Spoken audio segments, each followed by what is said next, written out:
Okay.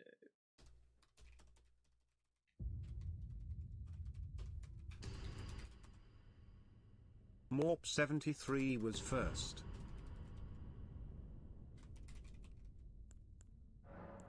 Morp. Easy first. I'm so happy. I got to finally play Egg. Button battle aimer. Button battle aimer. What a game today. Hey, we're gonna review it later. No, we'll try to Good luck. Okay. we'll try to keep the spoilers to a minimum till we review it later. But what a game today. What a games. Okay. What a set of shots. games. Starting. Script writers cooked. A Exactly. new game, a new me. I mean, Rotten Battlehammer is most likely to... Can't wait for that review. I know it's gonna be a wild one. Rotten Battlehammer. Hi. Oh, Great Stars. Great Stars start. I love Great Stars. Honestly, the Rotten Battlehammer is also really good. Just having Rot off the bat is like really, really good, especially for DLC. Oh, But Rot helps a lot. I'm a Great Stars believer. I just put Rot Grease on Great Stars. Cinema. I Yep. get Yep. the lead as well. Okay, let's see. Stealing You could go that, continues. You could go that. We continue the steal. Shouldn't go that. Go that. Could even go Okay. that. Whoa. ADM center. Well, that's gonna be rushed. Two blessings and all that. in this That's game. gonna be rushed. Two Blessings is also a rush, but ADM center I'd rather have. Bradley.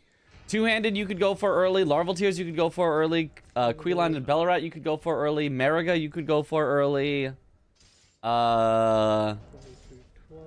Later Rune kinda. I mean, you have to get access. It's not like a rush, but like something to keep in mind for early. Demi-Human with Mariga is really interesting.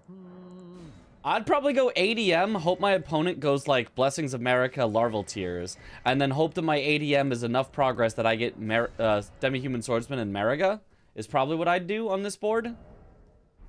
It's a little greedy, because if my opponent just like... Well, it's not... I feel like it's not too greedy, because if my opponent beats me out to Demi-Human Swordsman and Mariga, they probably leave open the Blessings of America and the Larval Tears. So I feel like it works out either way.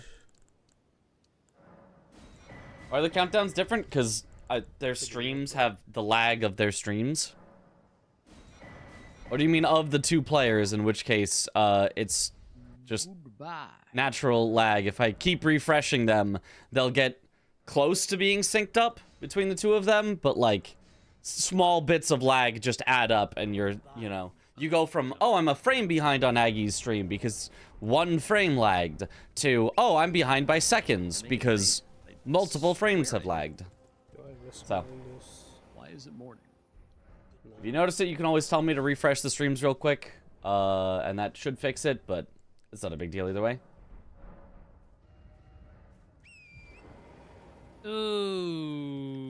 Okay. It said he's going over the official match from today. I am. I will be going over the official matches from today after DLC as my after everyone else goes to bed. Once everyone else goes to bed, Hinged in this DLC. and all we have is ourselves and reviewing stuff, Boards usually. we're going over the official matches. Good thing you weren't casting today's matches, your heart would have exploded. I know. It genuinely would have. Like, Something like that. those matches today were that some of the most bingest that's ever bingest. Sure. Like, oh my. Did you watch the whole thing? I did. I missed like 10 minutes at the start of game 2. And you know, certain parts of game 2 maybe I wasn't as locked in because I thought I knew what was gonna happen. Yeah, I would have had enough. I didn't realize the script writers had cooked as hard as they did. But I did. I was, for the most part, there, like, basically the whole time.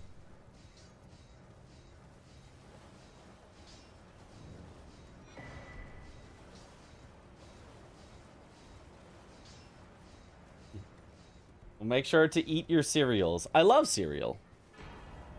Death Knight feels too slow for night bosses. Death Knight is very slow for night bosses. Very, very, very slow.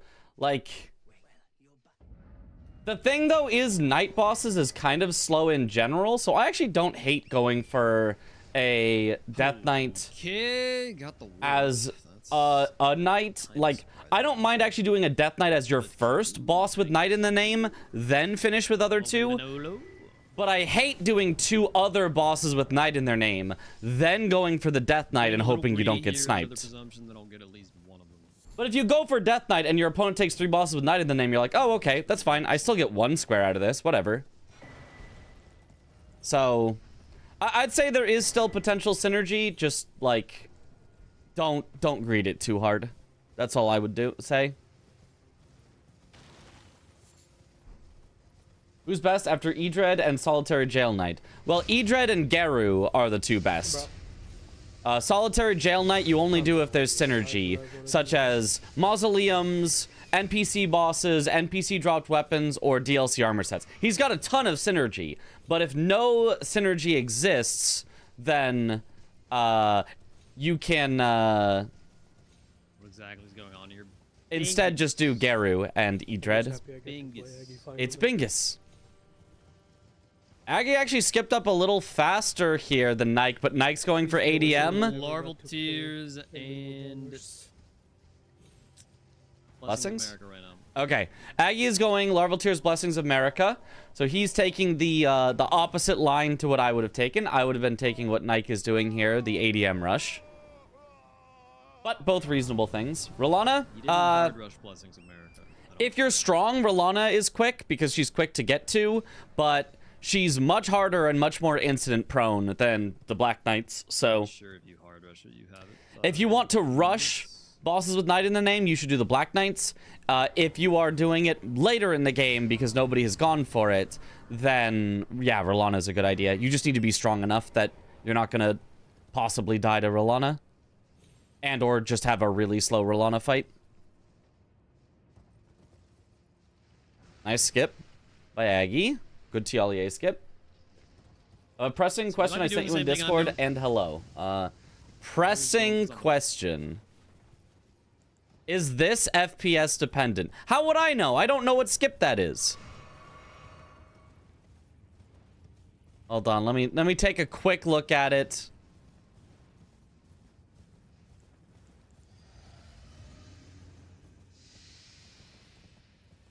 Maybe he goes ADM when it's in the middle like this, but I don't think the middle's that important. You're telling me that works sometimes? Doesn't look FPS dependent, but I have no idea. Like Apparently, Blanks, NPT, and others tried it and they couldn't do it, or it was really hard. You could test it yourself if it's FPS dependent.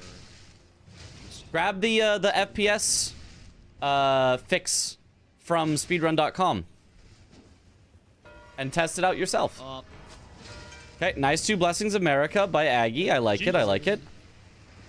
Thank you for the follow. I'm surprised after getting the Blessings America, he didn't then go back and get the Fort of Reprimand Grace. Because there is bosses with knight in the name, and just various other reasons you like Fort of Reprimand, but that's not bad. It's pretty consistent for you, huh? Well, try it at, God damn it. type in 60 FPS in the FPS fix and see if it works, because that gives you shorter jumps. Question is, where the fuck are Larval Tears and Skidoo Altus? Or no. Gotta be somewhere. Type in nothing and let it do the default. But make it go slightly over 60 FPS and then see if it works. Imagine. And Bing is just auto detect 9. Press the button. Yeah. It's too bad Bingo doesn't auto detect. But what if it did? Like I said, FPS to whatever, you have Tarnish Tool. I don't know that Tarnish Tool works that way. In fact, I would highly doubt that Tarnish Tool works that way, but you could try.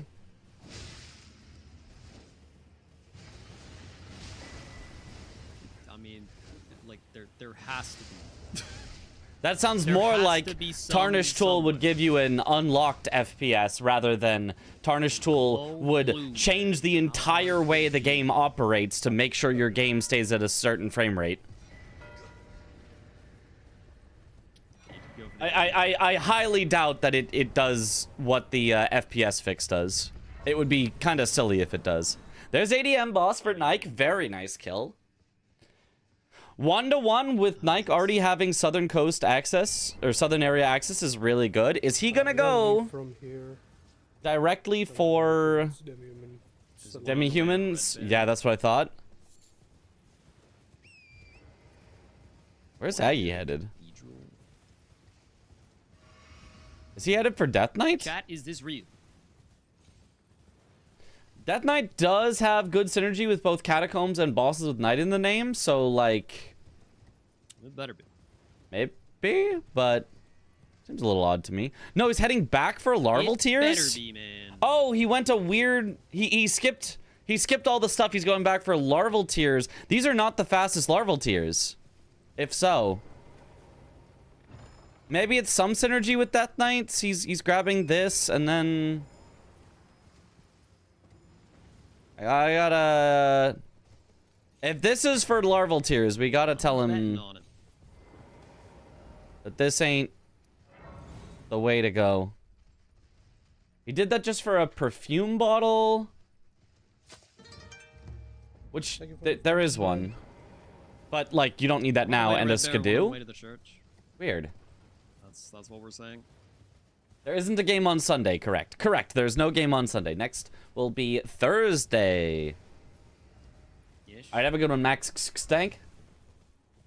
Let's buy our Is it just non-multiple of 3? So, well, it has to be the FPS fix specifically because it changes the way that your game operates to force an FPS. Not cap an FPS, force an FPS. Those are different things. And it's, yeah, if you're above a multiple of 3, Mile away. your jumps will suck, and if you're below a multiple 3, your Bro. jumps will be awesome. That's how it works. This is square. Technically, at lower values, it's not multiples of 3, it's more like multiples of 1.5, There's one.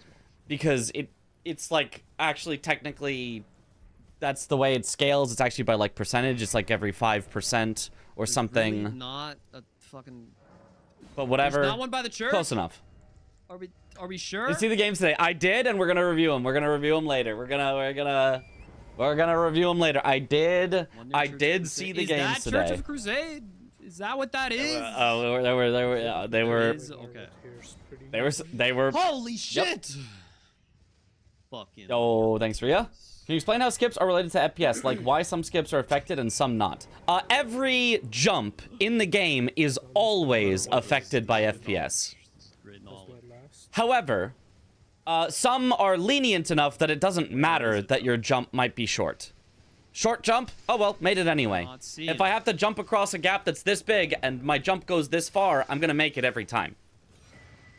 But if I have to jump across a gap this far, and my jump can either be this far or this far, depending on the FPS, well then it's see the- FPS dependent. Thingy, go! Yeah, that's fine. What larval? So he did go for. Huzzah! I think he did go for the good larval tears by the end. Chat would never lie. No. Jump distance is affected by FPS. Yes. How does FPS alter jump size? Didn't let me down this time. The But I thank thee. very technical specifics I don't actually know, See, but 204 this one pretty soon. the kind of basics is a jump animation basically consists of a bunch of like time when you're like speeding up into the jump, and then there's a time when you're jumping, and then in the air your speed is kind of set-ish. I mean it then slows down, you like eventually come to a stop. And depending on your FPS, you can either get it where it gets like the full animation of you speeding up into the jump and then like kind of cuts off while you're still accelerating, so it keeps you accelerating until the next frame so you get to go faster. Or It can instead, by cutoffs, cut off just after you stopped accelerating, so it doesn't give you that last frame of acceleration, and so instead, you're just much slower as you go forward. And so you just go less distance. That's kind of the basics of it. It's way more technical than that, probably, but that's the idea. Depending on exactly when frames happen, when the frames are ticking along and going, oh, I'm going to calculate his physics now. I'm going to calculate his physics now. I'm going to calculate his physics now. If it calculates it while you're still speeding up, it gives you a bunch of speed. And if it calculates it after it stops speeding you up, it doesn't give you that speed and you go slower. Sending it to Shadow Keep. Preferably back section. We'll go over the games later. No spoilers. No spoilers. No spoilers. We will go over the games later. But also, it was very well played from both sides. Just to throw that out there. But also, no spoilers. No spoilers.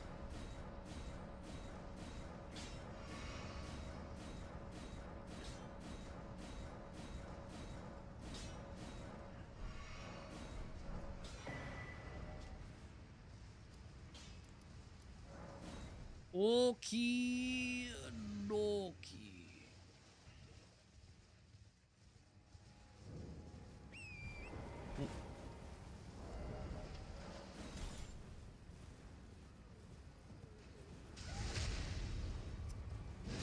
Yep, Nike going for the demi-human, and then he'll go for Mariga after. I really, really, really like this. Using your priority from Ancient Dragon Man. There's the demi-human swordsman real quick. Demi-human swordsman, okay. This also puts Nike way ahead if he wants to do perfume bottles at some point.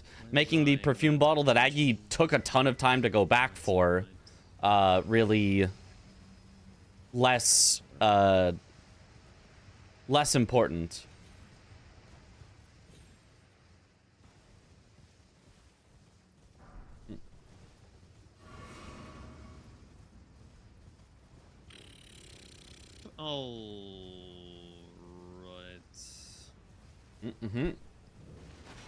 Yep, but Nike is going to get to his third square before Aggie does. Aggie does have more map access towards Shadowkeep, so it's not as though it's all in Nike's favor. But I like the way that Nike went. I think the way that Nike went was a solid choice.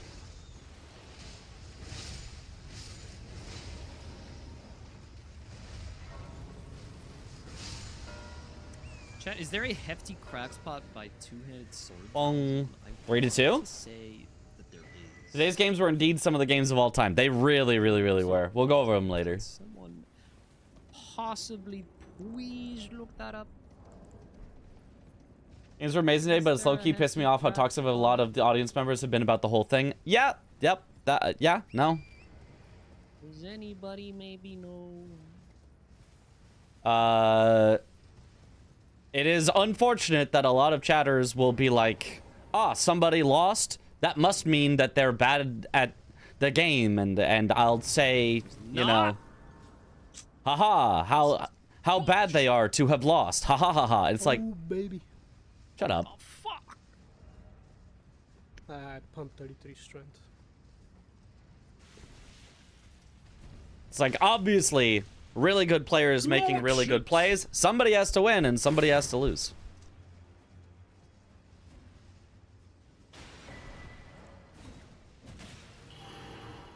There is no possible way for all players to win. There were 3 in Ballarat jail. Yeah. But we're not going to Ballarat jail now. Oh. No. We're not. Yeah, Blanks and Tom both top of the class have shown why they deserve to be in winners brackets. So, not saying who won, although if you're reading every chat message, you can probably figure it out. But like, if you're not, if you're only listening to my voice, I will not try to spoil before we review it later.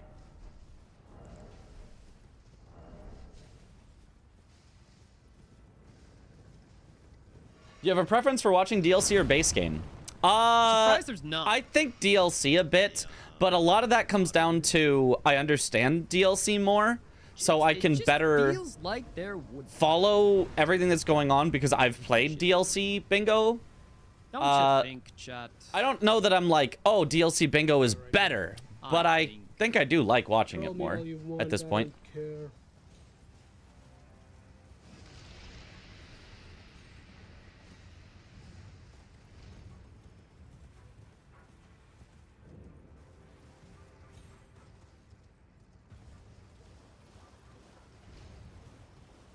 This for night boss.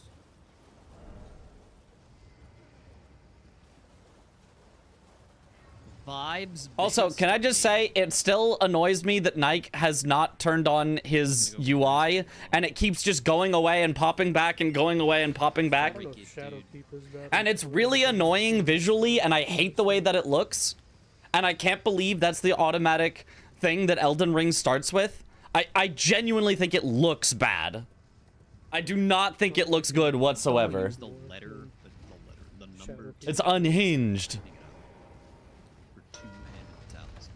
Two-handed talisman from Aggie. I like this. I like it. A lot of people don't like going for two-handed talisman early because it does take a while, but I just like how much power it gives you.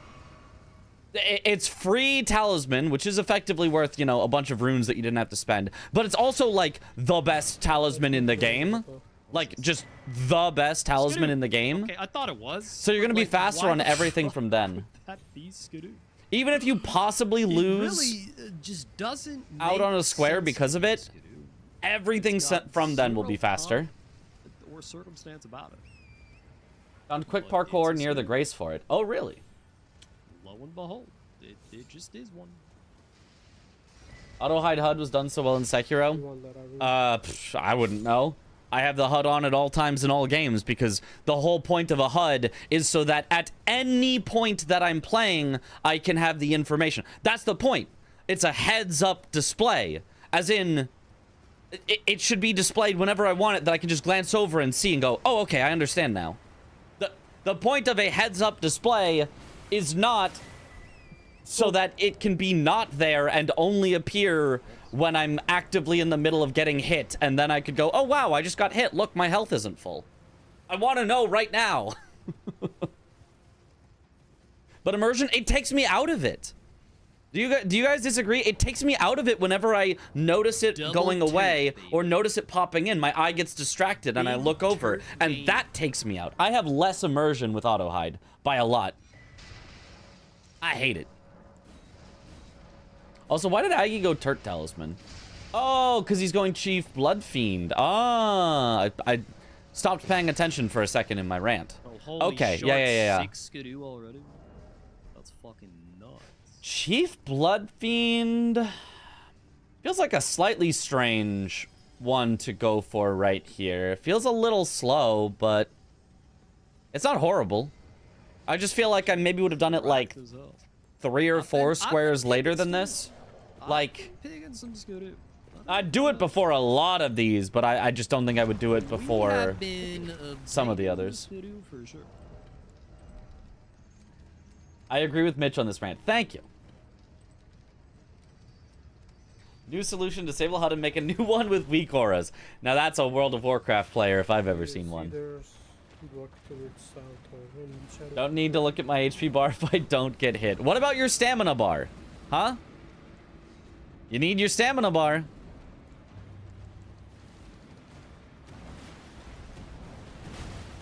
Dang, Nike already has a ton of runes. He already is like almost 50 strength? That's so much.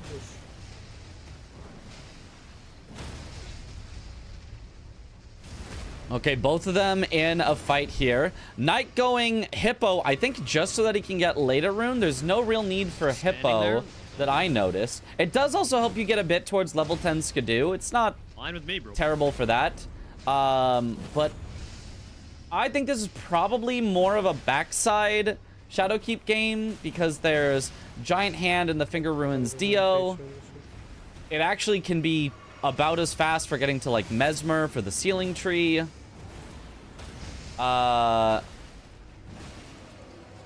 Well, I guess there's not that much. I guess you could go front side and it wouldn't be horrible in this game. Nice. Maybe he wants to race on the later rune is what he's thinking with the hippo is probably it. You can get there from the backside as well. It's just it's noticeably faster from hippo. Nice Chief Blood Fiend from Aggie here. Sure, man. Sure. Thanks for MPT match review after the practice games are done. Yes. You know what? Let's put it in the title since I think a lot of people are going to ask. Official match review later. There.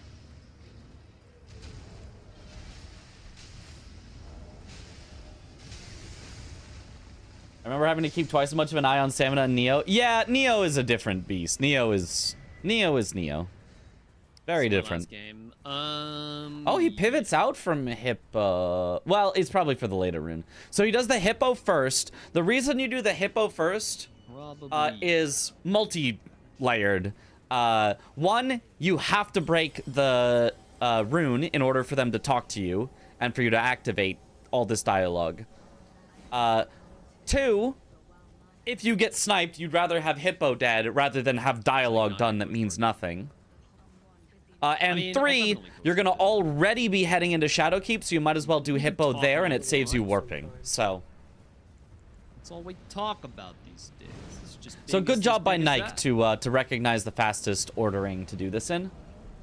Watch the first game of Tom v NPT together. No one can make so much money from copywriting my streams. He's missing out. He's already got his own streams. We're talking shop. We know Bingo isn't actually scripted because today's script would seem too unbelievable. So true. Do I need this grace for any reason whatsoever? Bonafide content farmer. I guess it's working. Or halfway. And it's fun. Say that I do. In fact, that almost all official games have been insane. Wouldn't it be that crazy if there were actual script writers? Okay. To you know, ruin the joke a little bit, to be the guy that over-explains the joke or whatever. It genuinely would be almost impossible to get people to play in a way that worked for a script if you tried. Obviously, I'm just over-explaining a joke at this point, but there's genuinely like no way you could even get people to play in such a way. It's the same thing as like people being like, oh, I bet, you know, he's faking the blindfolded by having someone in his ear tell him things. And I'm like, that would be genuinely much harder to try to like follow the instructions of somebody in your ear than to just actually react to the sounds of the game. There we go. Chris would ruin the scripts every time. RNG dependent script. Yep.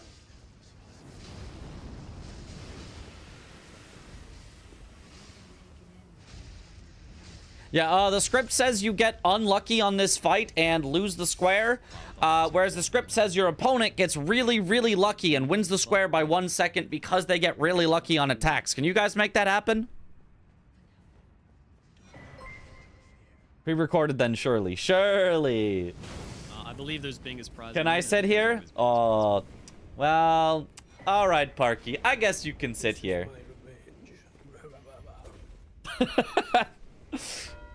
Nike doing a little horn scent impression. I love that. Okay, later rune. Makes sense from Nike. We are currently commentating Aggie Nike. Later, we're going to go over the official games. You're just too kind. Ah, thank. Yep. I think we do that, mate.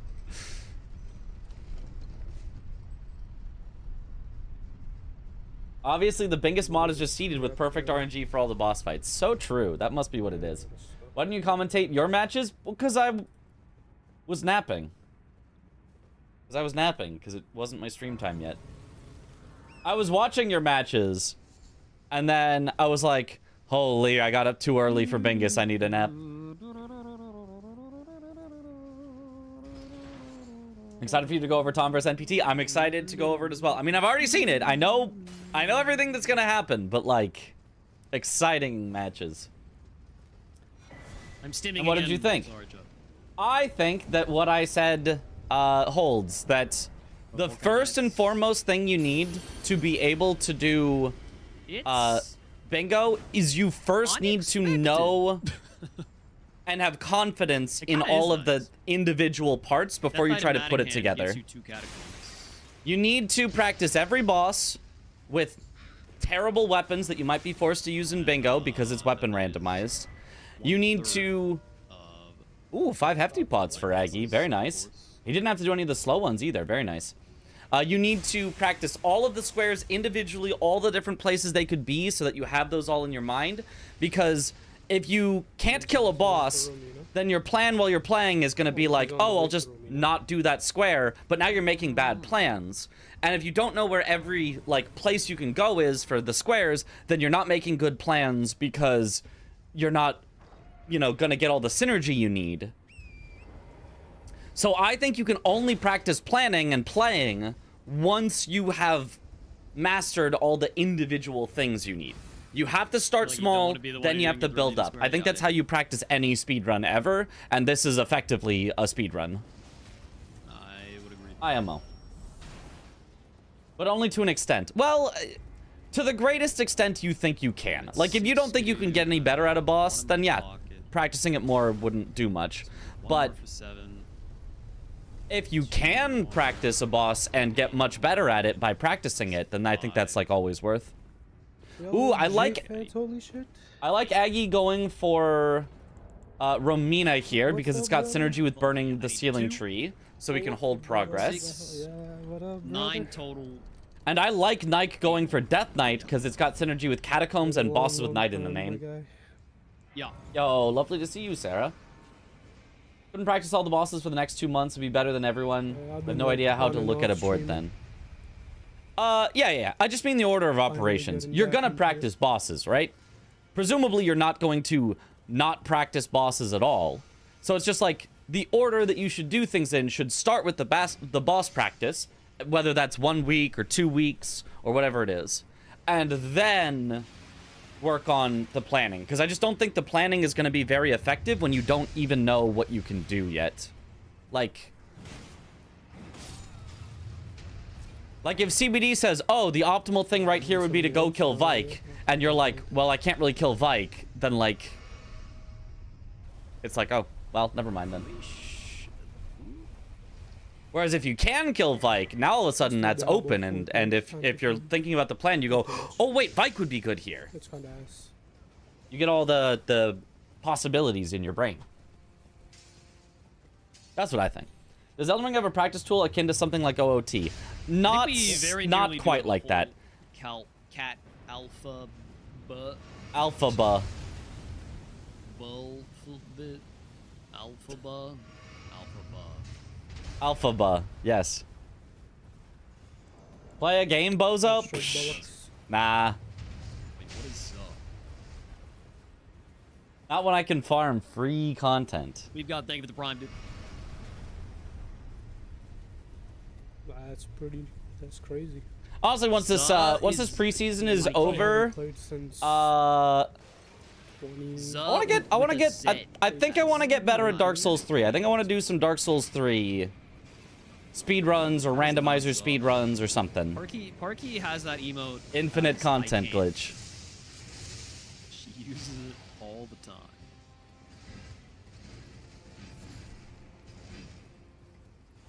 What is qua? Any qua? Qua? QUH? Review game 2 I wasn't able to watch today. I want to know how... Hey, no spoilers! Oh. Hey! Not dying to that Hey! troll move. Oh, Bad Chris. No spoilers. But yes, I will review match 2 today. Okay, Gaius alone gives me to 10. Silence, Chris. Just being a menace. Can't believe it. Right now. Oh. So, first he says, go play a game, and then he's like, can you please watch the game I want to watch right now?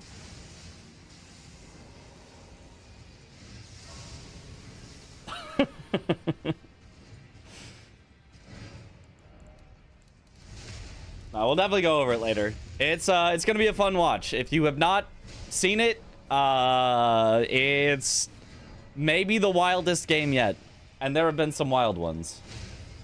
The wildest set of games. Okay, play a game. Oh, I gotta focus a little. You know what? I should have saved money and bought a freeze system. Okay, so both of them going That's what all for the kids are very doing nice these days. synergy Just plays buying here. Freeze greases and rod I freezes. like Aggie's play of Romina That's better famous. because Aggie has synergy in Just 3 can't do a things. single Romina, boss fight Sealing without Tree, them these days. and full Grey Bird armor set. Ow. Technically, so does There Nike. we go. Death Knight, boss with Knighted Name, and Catacombs. Nice kill by Nike. Alright. Somebody kill Mina. Ooh, and he's chasing after Romina. He recognizes Romina is very Man's powerful as definitely well. going for But the Jory Catacomb the Matting Hand Romina play. one is more Still direct. going the way You Romina have to kill Romina to burn the Sealing Tree, and you have to kill Romina for the Grey Bird armor set. Whereas the Death Knight, technically, you can do at least the boss with Knight in their name without it. So, I think both are great plays, but I like the Romina play better. It also gets you Skidoo on the way to Romina.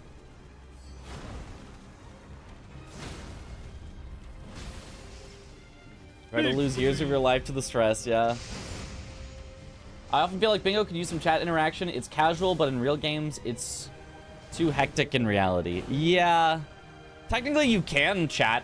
You can send messages in the Bingo board. It's just people don't. Also, people are doing like friendly bingo matches, not practice, but like truly just friendlies. I mean, you could talk to each other in the middle of it. Whoa, Aggie. Okay. She did the butterflies that are kind of in a line, and Aggie started running away, which does not get you out of the line. He kind of pulled a Prometheus.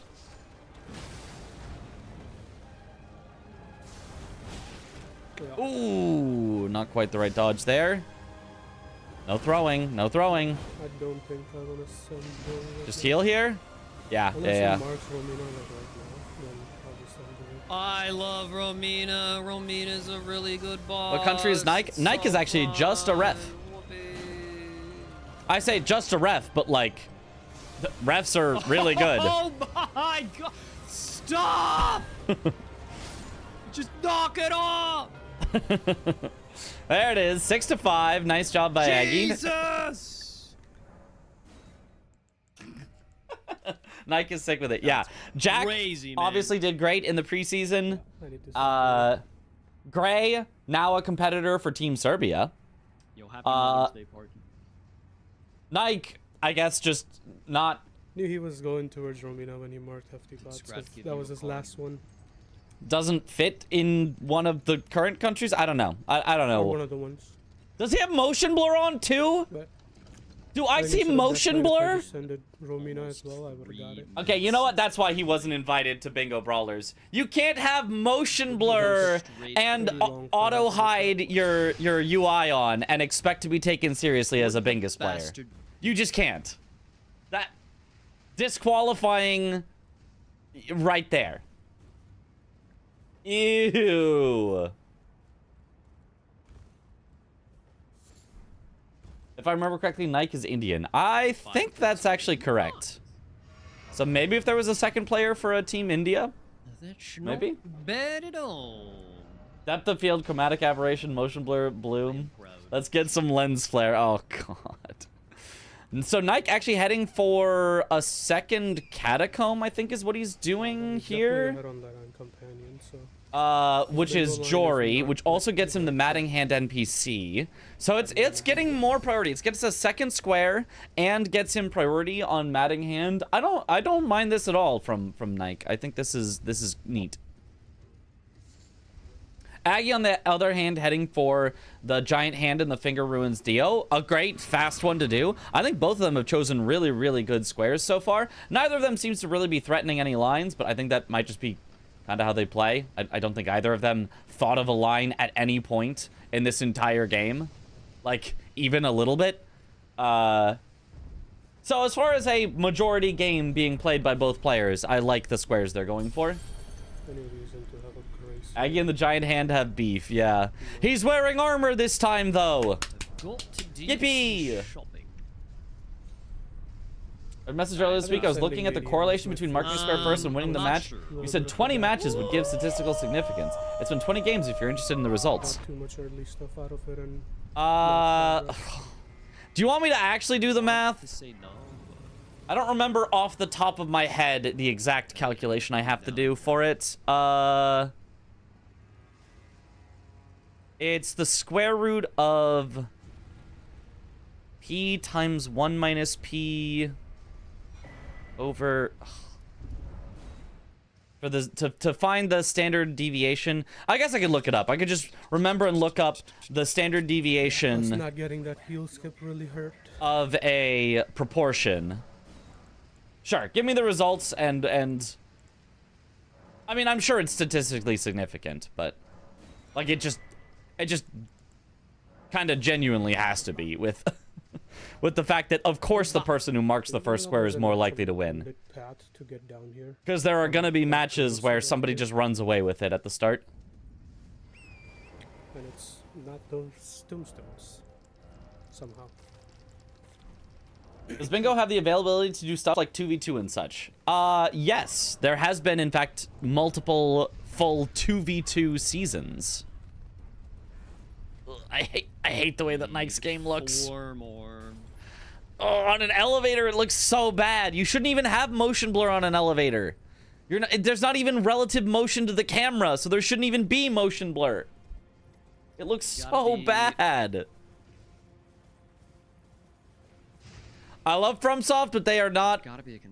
They are not the type of game company where you turn on all the settings. What am I missing? You turn on, you know, ray tracing and motion blur and all that, and the game just looks worse for it, in my opinion.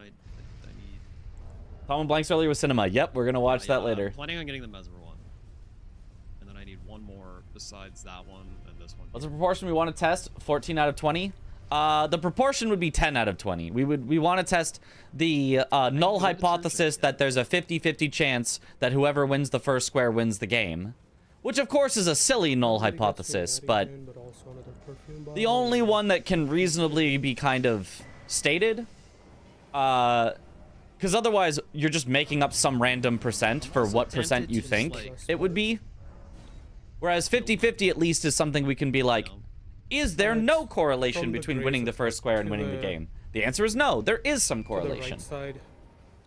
14 out of 20, first square 1 was the info given. Oh. Wait, that's actually not, that actually might not be statistically significant. Hold on. Square root of parentheses 0.25 divided by n, the sample size is 20, is 0.11, and we've got a 70%, so z-score of 0.2 divided by that, z-score of 1.8, that is not statistically significant with an alpha of 0.05. Which is a commonly used alpha.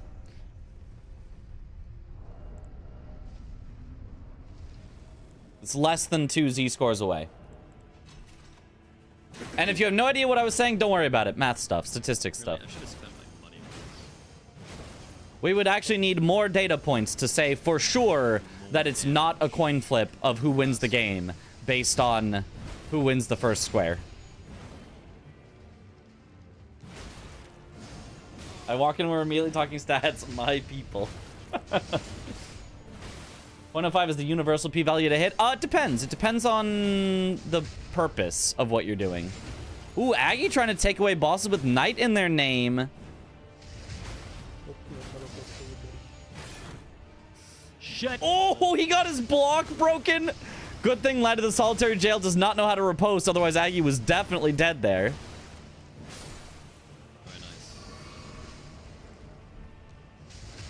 No teleport for you, buddy.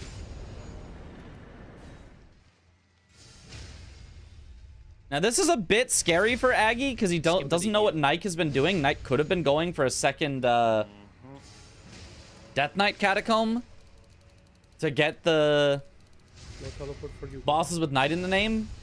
But it looks like Aggie is going to win this one. As long as he goes directly to Edred and Geru. There's the 2 catacombs. I wonder if that'll scare Aggie off. 2 catacombs. Or if he'll know that that was Jory. I forgot the physic again. Can we say that with 95% confidence, I suck at bingo? We're going to need more stats for that. You're going to have to play more games, to be sure. Fuck, fuck, fuck, fuck, fuck, fuck, fuck, fuck, fuck. Thanks, now I don't want to go to college this summer. I just remembered how bingus my brain is. One of the vanilla catacombs. Is this dead? That is vanilla. What? Jor Darklight Catacomb? It's obviously slower to go for it from the intended path, but it's a path. I feel like it took longer than it should have to get through Oh, yeah, the this Jory DLC, catacomb. I don't know what you're talking about. A little It is sus. like a vanilla catacomb, not really. Did it take longer to get through the Jory Catacomb? I don't know. I don't remember if Nike set up anything else in the meantime. Fuck. Oh, he Boy. actually commits on Mattinghand. That's actually very interesting from Nike. I expected him to hold it longer, just grab the Grace and go out and kind of hold it as like a little tasty treat for Aggie. Like, hey, you want to come steal this away? But I guess Aggie also hasn't marked anything in a while, so I guess just taking it isn't horrible. This is still decent for Aggie because Aggie should win this square, hopefully. Unless he gets really screwed over by all these random guys because he didn't do the skip. Aggie really needs to learn the skip. The skip is so much faster and you don't have all these guys in the way. Stop throwing pots! Aggie! Live! Okay, backstab and heal. Okay, okay.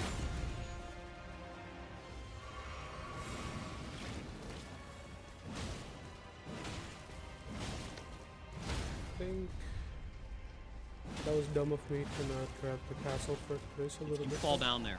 Okay. That would have been a nice Grace for a perfume bottle. Enemy felled and it was not falling That's fine. damage. So Aggie is fine. That does count as a night kill. Only done one run of DLC, I see. And now right back to Edred. I like this. I like this. Let's just finish perfume bottles while we're at it. That was risky, yeah.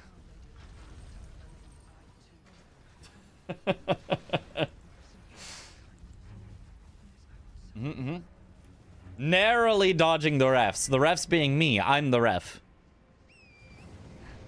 If Aggie had cheated, we'd have had to go into the Get up here, but you know, that's what Now he's gonna have into to the send Discord and be like, Aggie, actually you're locked out. Actually. That is a group of 3 squares for him, which is not. Okay, man. Okay, man. He just doesn't. Oh, okay, That's man. Caduce. I see how it What can I is. do? I gotta quit out, otherwise Omen Killer.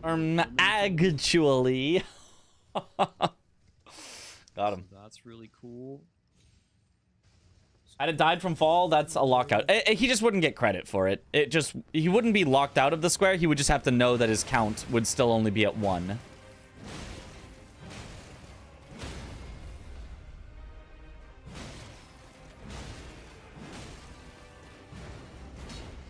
You know what?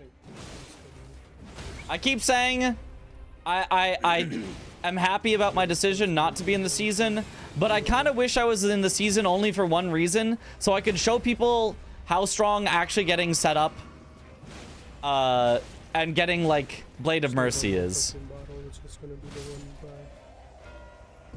I'm so sad that nobody gets Blade of Mercy. It's so good. All right, tied up 7-7. Aggie still has big priority on Sealing Tree and Furnace Golem. Why is Nike heading down? Oh, for more Skidoo, because there is level 10 Skidoo on this. Oh, is Aggie going to go for Skidoo by doing Gaius? No, it looks like he's going for Mesmer. Because if he was going for Gaius, he already went down that elevator, so he'd have the Grace closer.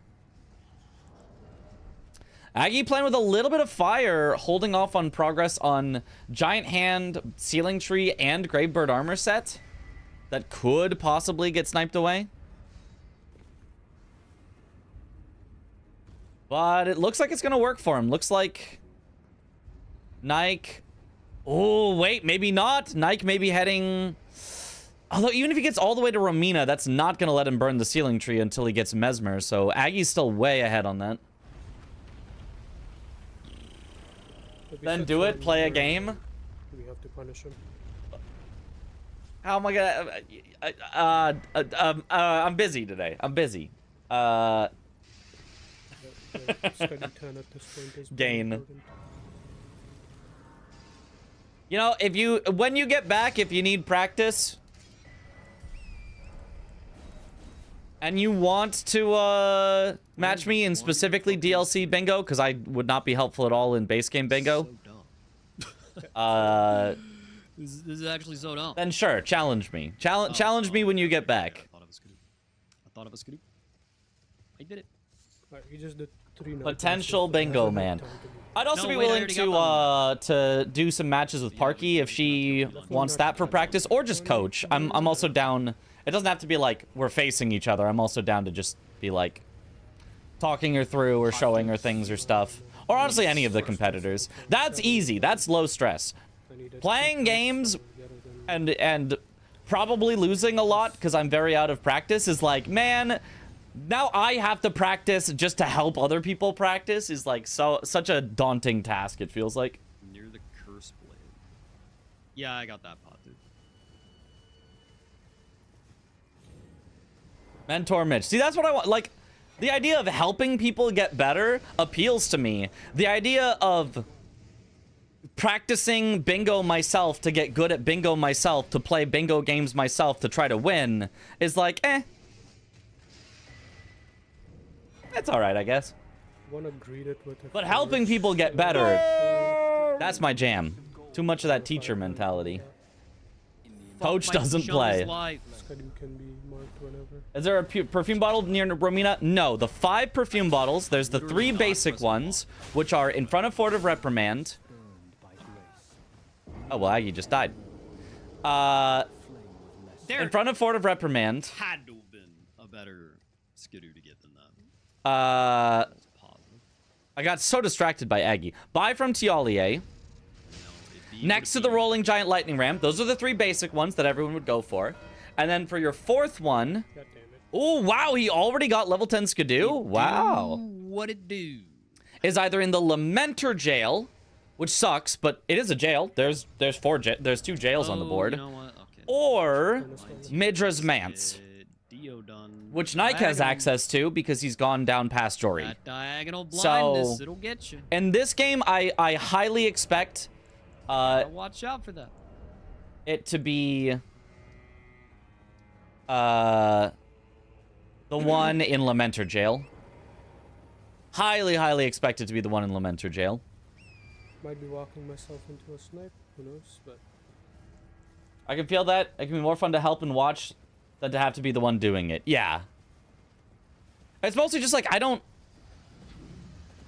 a very, goal-oriented person. And so, like, the goal of helping someone is like I think we're in a fairly cozy spot. is like ooh, that's a goal that I'm interested in. But the goal of, like, be good at bingo right now to win practice matches for no reason is like, that's not a goal that interests me right now.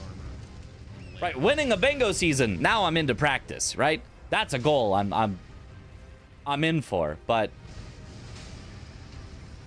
the goal of get good so that I can do practice matches is like, whatever. He could be dedicating this time to catching up on that. I don't think he... French players are cracked. Oh, are they?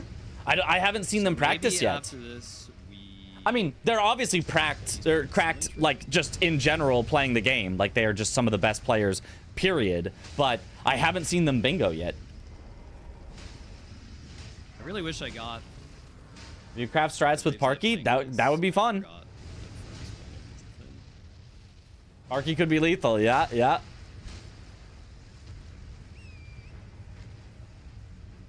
I think ideally, the simplest path. Like the man said, man's not hot. Yes. All right, nice Yeah, job getting on by torrents Nike is so always far, awkward. getting this Furnace Golem pretty quickly. You can tell nobody's going for lines. He can just take the riposte here and should have the kill. If it's under half, I think you take the riposte and it just dies, but Nike is like squeezing out every bit of... Yep, there it is. Every bit of value on hitting the face that he can. I missed the fucking holes. Thank you for the follow, Daniels. How do I do this? Aggie, yeah, where... How have you... There you go, you found it. You found it. It's Where right did there. it It's right there. go? It's right there, Aggie. There it is. Okay, he found it. All right, he went ahead and got. I know that Gino beat the French challenge first try. I had heard that, yes.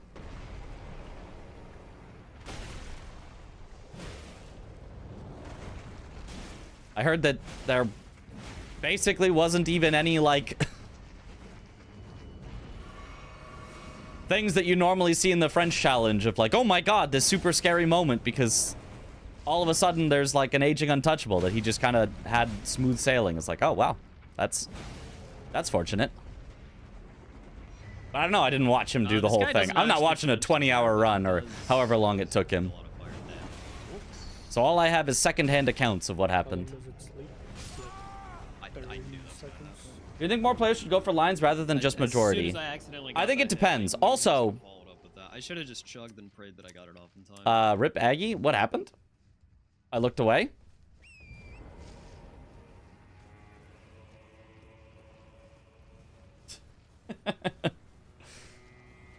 Maybe even more. Who knows?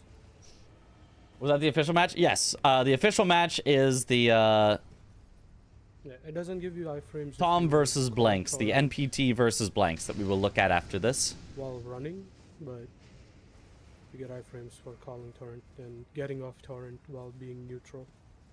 It's like Pokemon Ironmon. Well, yes, there is skill. It's mostly good So RNG. bad. I'd say there's way more skill Probably what I ran. as a ratio than something like a Pokemon Ironmon, which, like, is, like, you know, 98% luck, 2% skill or something. It's like French challenge is maybe more like 90% luck, 10% skill, so that's like 5 times as much skill expression, but yeah, you still also need luck.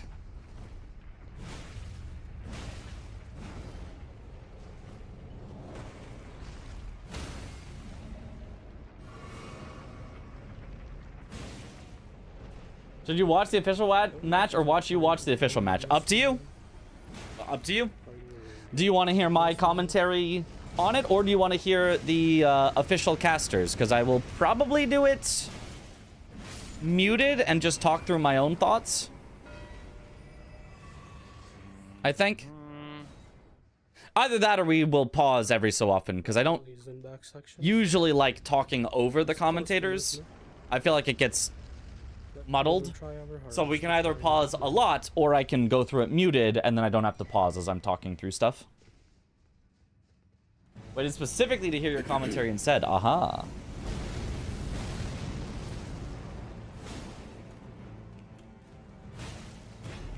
I could load both their streams. I could, actually. I could. I wouldn't... The boards would be really tiny, but I could. Well, I could load a third stream that's Domo's stream that I could steal the board from. But it then also becomes really annoying to try to pause any of them, because I need to pause them all simultaneously and unpause them all simultaneously. And at that point, why am I not just watching the official match at that official broadcast at that point? Oh, it's a Mesmer race. The thing is, Aggie already has Romina, and I don't think Nike does. Although I haven't been paying perfect attention. Oh, nice stagger from Aggie. Oh, and Nike Really? died to the explosion. That's rare.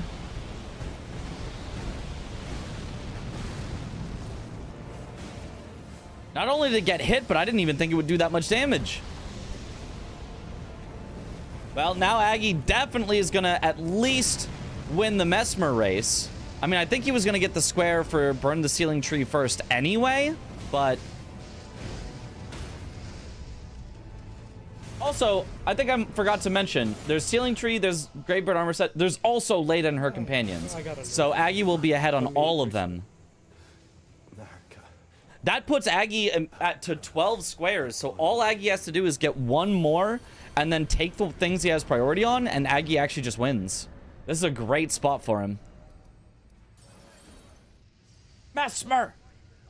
All of my beloved people. Did he summon Hornsent, though? I don't think he summoned Hornsent. You really want to summon Hornsent if Leda and her companions is on the board, because it will save you so much time and trouble on that fight later, but he did not do it.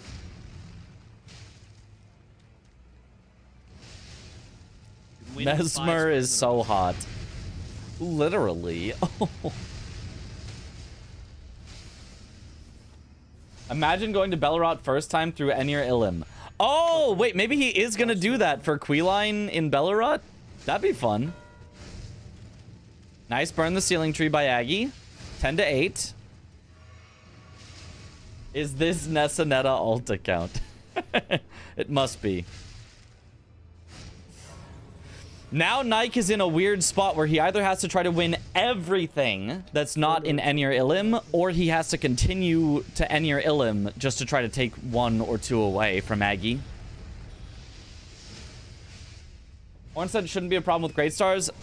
It still just takes a long time, though, to fight him. Like, it's still just... It's both slower and harder to not summon Hornsent. So you should just summon Hornsent. Bro, don't fucking tell me you can get locked out of Queeline and Bellerot. I'm so sick of these fucking missable DLC squids. If that's true, I'm gonna shit. Well, he's not locked out, but he has to kill the Queeline in Skidoo Altus first. I think he hasn't killed the Queeline in Skidoo Altus yet. If I saw him at church first. Oh, you know that. Yeah. Okay, there we go. Queeline and Bellerot.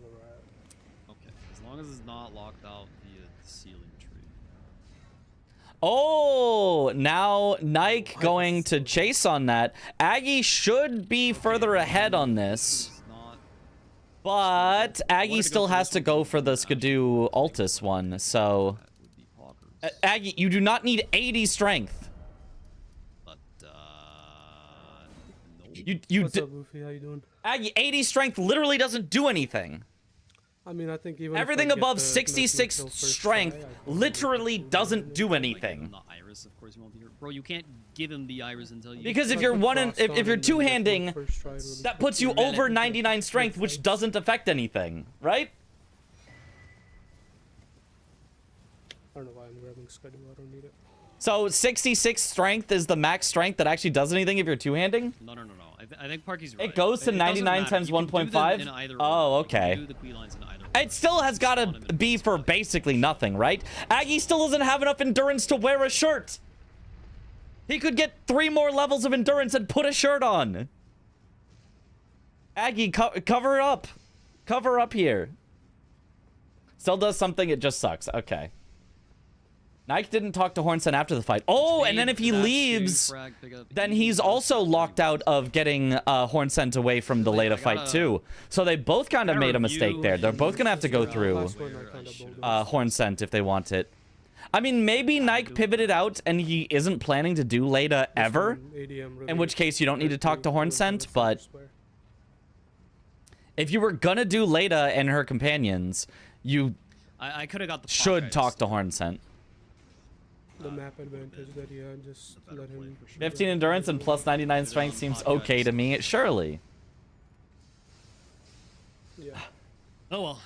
54 is where you should probably stop. Depends on weapon, though. Yeah, does anyone know the scaling on Dex for Great Stars? Whether you would get more out of putting Dex for Great Stars? I know you'd get more out of putting Int if you had it Frost, at least. Near the start. But... Blessings of America. I don't know if Great Stars has any noticeable dex scaling to be spoken of. Yeah, 80 is the last soft cap. Yeah, so that's 54 strength if you're two-handing. Anything past 54 strength when you're two-handing doesn't do much. Proves to be quite difficult. If you have any Ilum access, why not prepare for Leda and company anyways? I agree. I would definitely do that. Okay, Queeline and Bellerat. For Nike. Very nice. Rao Hippo could have been okay. Yeah. I don't think it would have been amazing. Oh, Rao Hippo for Skidoo? Let's go for Yeah, could have been alright. Very little like most big strength weapons, but it's not nothing. Okay. You'd have to go to an online calculator then. There are online calculators where you can check different amounts of stats to check whether some more strength or some more dex would have been better. Honestly, I don't think but once you're at 54 strength, you should go endurance until you can wear all your armor comfortably. And then you should go vigor up to 60. Because vigor up to 60 still does something reasonable, whereas strength past 54 is like basically Well, just nothing. do without killing bosses, you have to get all the little weird ones. Yeah. Why is 2 written in text for forges and number for jails? Cross the bridge. Oops. Because lack of consistency. Gets one more square and then just bulldozes his way into the meaner lane. So I kind of need to take that away. I need to get this. I don't think any extra damage is more valuable than endurance at this point. Yeah, not even close. Oh, Aggie is wearing a shirt though now, so he's got enough endurance. So we're good. We're good. He's fine. He's actually set. I'd maybe prefer a little more vigor, but he's fine. 7 under at 60 strength. One hand is 644. 718 at two hand. 99 strength. One hand is 718 and two hand is 783. So the difference between 66 and 99 when two-handing is a little under 10% for 33 levels. Through this place. Honestly, that's a bigger difference than I thought. I thought it was going to be like 4% difference. Where are we going? Down here. So, okay, maybe it still does something. Maybe it still does something. Pull the lever.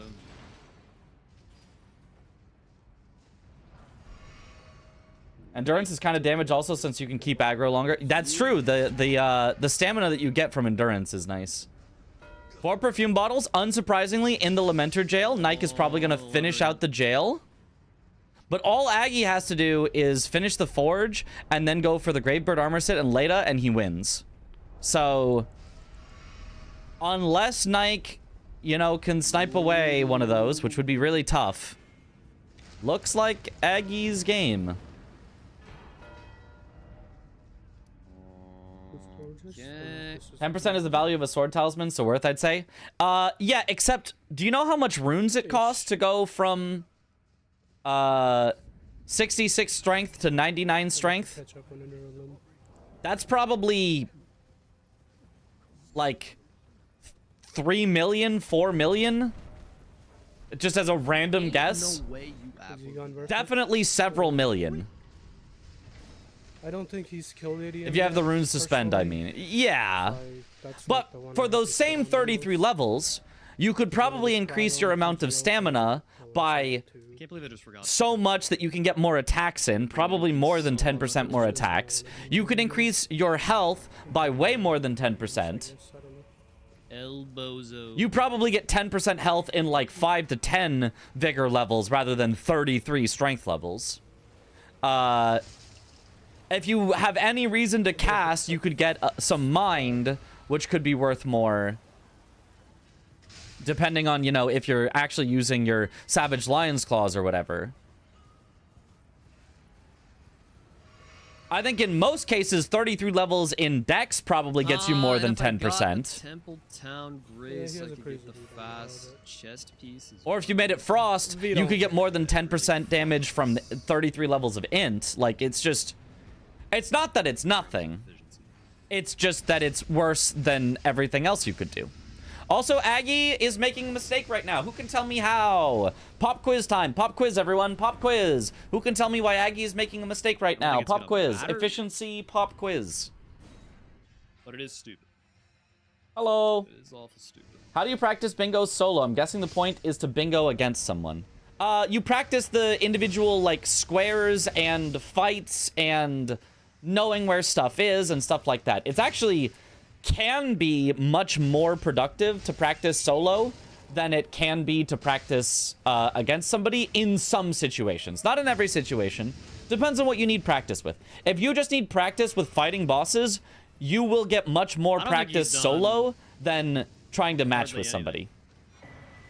If you need to practice knowing all of the places to get the perfume bottles, you can do that better solo than you can playing against somebody. Because if you play against somebody, you're going to be like, oh, I only remember where these ones are, so I should probably go for those so that I don't lose.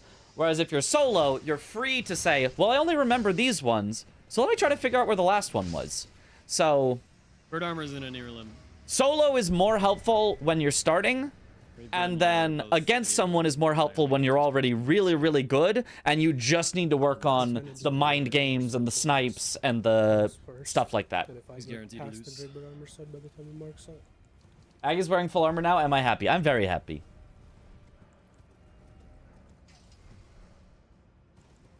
I'm looking okay. You can go from the other Grace the chess piece. Oh, back to our pop quiz. No, actually. Well, maybe. Aggie might be doing the armor in a weird way with the Graces. It's actually, he should be heading through Enir Ilum first. There is no reason to collect these pieces of armor before getting the one in Enir Ilum when Leda and her companions is on the board. Because if he goes and grabs those pieces of Gravebird armor, then gets sniped on it, then Aggie goes, oh no! Now I'm so far behind on Leda, I can never win it! And then he loses 2 squares. Whereas if Aggie goes all the way through Enir Ilum first, then grabs the bird armor, then gets sniped, he says, wait, but I can still race him on Leda and her companions, and then Aggie can still win it if he wants. So there is no reason to grab the other pieces first when the one in Enir Ilum has direct synergy with another square on the board. That's why. So that is the objective mistake that Aggie is making at the moment in terms of efficiency. But he knows he has prio on Enir Ilum. Okay. That doesn't matter.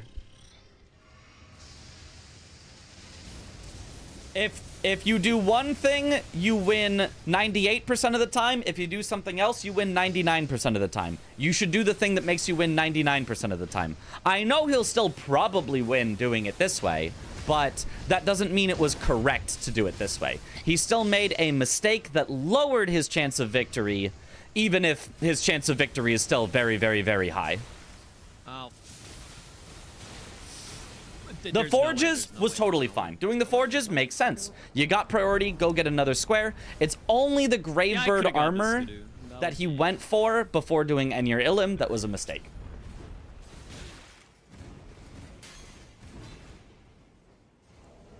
Oh yeah, quit out. Oh yeah, quit out there. I've never in my life seen that guy chase all the way up the stairs. What the hell was that? Really, Aggie? I've seen that happen a lot. That guy is really annoying. I can't believe I dodged that. Holy shit. He should have quit out way earlier. That's what I was thinking. I was like, I would quit out here. I would quit out here. I would quit out here. But nah, he's fine. Nuts.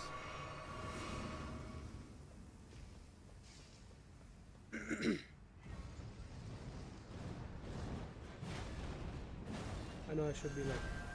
Okay, man. Okay, I just thought, you know, fuck it. We'll just hit him one time. And that'll cancel the attack, and that'll be great. Just a nice little safety strat. That is actually a good safety strat. That is actually what we used to do in speedruns. With exactly this weapon, too. Fuck! But you just missed. That's funny. We're gonna review Tom vs. Blanks later today. Yes, it's in the title and I think a pinned message. But yes, yes. Once everyone else goes to bed, once we have no more live games going on, We shall review it. Because I know I stay up so much later than everyone else. It's like... This makes more sense to do it in this order. There's the Greybird armor set. Oh, I keep fucking forgetting. Now he just needs Leda and friends. It's Lord. Where are you? It's GG's. We'll still try to get Leda. Yeah, okay. He did not remember how to get back up, so he just warped back. Now he has to go all the way back through these birds again. It's better to ride the elevator down right unless you think you're going to get sniped. I don't think so. I think riding the elevator is just always slower, I think. I don't... I'm not 100% sure, though. You see the vision of what we were trying to achieve there.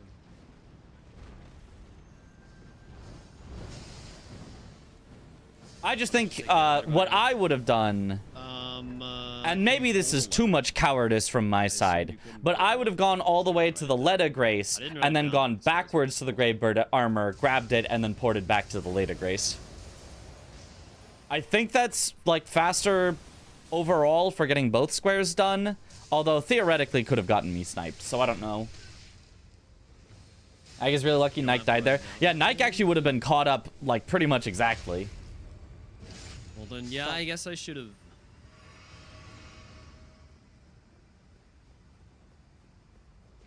There's no guarantee you live with 3 quit out, guy. I mean, there is if you just either sneak or do 3 quit outs. Both sneaking and 3 quit outs are 100% guaranteed to live. How did he not get seen there? I'm surprised. I thought you got seen unless you, like, hid behind the statue a little. No, wait, I think Tom said, oh, you actually don't get seen as long as you just hug the left wall. You can start his pathing early, so when you run up the stairs, his starting animation lets you goodbye him. Wait, how do you start his pathing early?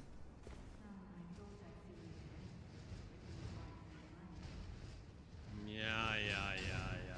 Later, that's great, lady. Big matches today were insane. Yep, we're gonna review them. Don't even need the grace. When he's all the way down the platform is when he's more dangerous. Spawn here no matter what. Proximity, I forgot the exact location. Huh. Okay. Interesting. Sanguine Noble Natan will be summoned as a cooperator. If I was doing a run that involved Enir Ilum right now, I would probably try to learn that. Or Bingus. It should be there already. Don't you dare approach Mikula. Got a great YouTube video idea where you get 3 regular bingo enjoyers versus me, Mitch. 3 versus 1, same bingo rules. I think people have done that. I think 3v1 is too much. I think 2v1 is possible. I think 3v1 is, like, impossible. I think.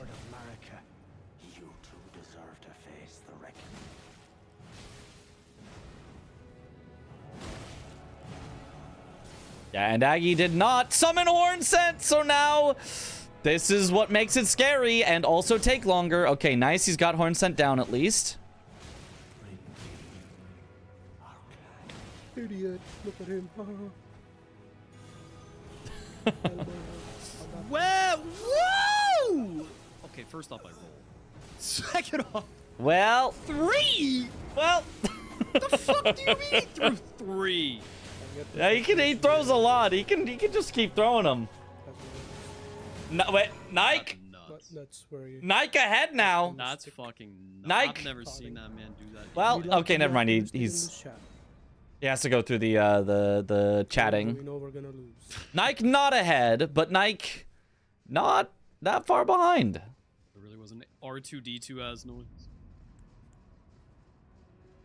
Don't you dare approach Mikula. Ever seen Natan take the long Lost all your points on the Gamba on the finals.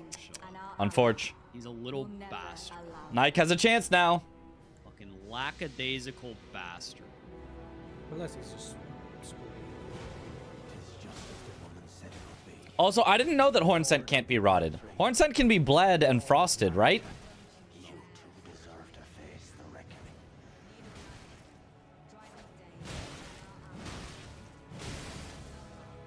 Yeah, he can definitely be bled. I just saw it right there.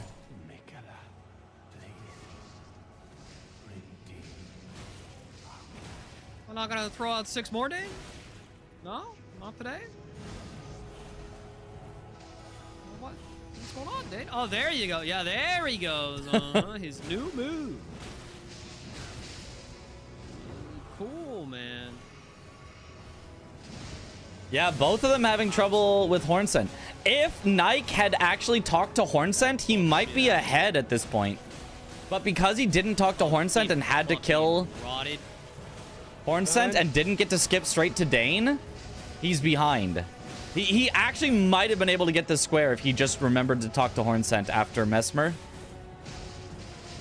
Wait, actually, he's pulling ahead. Maybe he still gets it, even despite that. Wait a minute. Just don't let Dane heal. No! Bro. Don't love that. Huge bleed. Aggie back in the lead. Okay, I doubt he's got the heal off.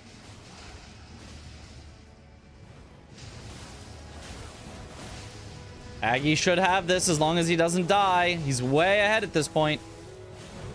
We skip to the heal, perhaps? Yep, there it is. GG's. Yes, sir.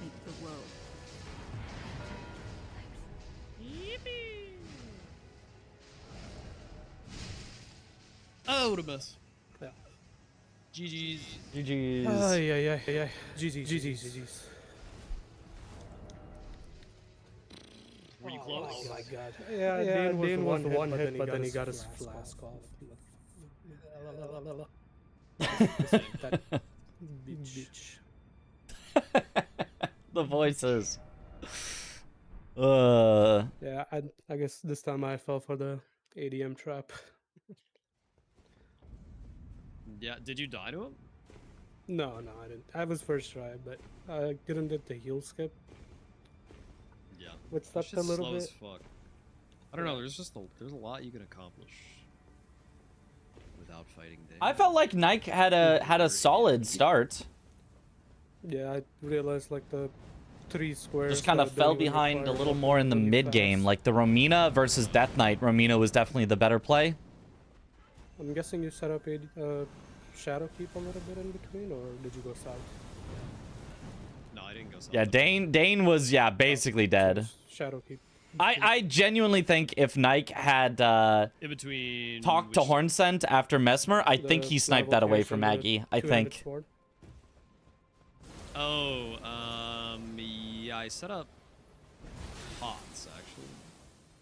Oh, okay, you went to Bonnie Joe. I could join the Yeah, I just Discord dipped into and Bonnie Jill. Are there one send or two me pots in there? post interview then. Bonnie Joe has one. Okay, that's what I thought. Yeah, I just grabbed the one. I'm guessing the last one was on the way to Romina. I'm guessing the last one. Yeah. Yeah. I think if I just sent Romina at the same time, I would have probably had it. Maybe. I got this fucking insanely stalling Romina. She butterflied like 5 times in a row at the end. It was crazy. Great stars go Yeah. Burr though, for sure. Yeah. I was thinking Rotten Battlehammer, but then I was like, for ADM, I can just buy Rot Grease. And it's just kind of the same thing. Yeah.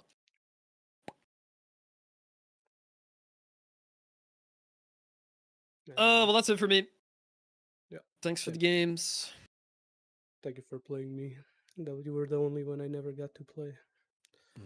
Well, now that's fixed. Yes, I have collected all the stones.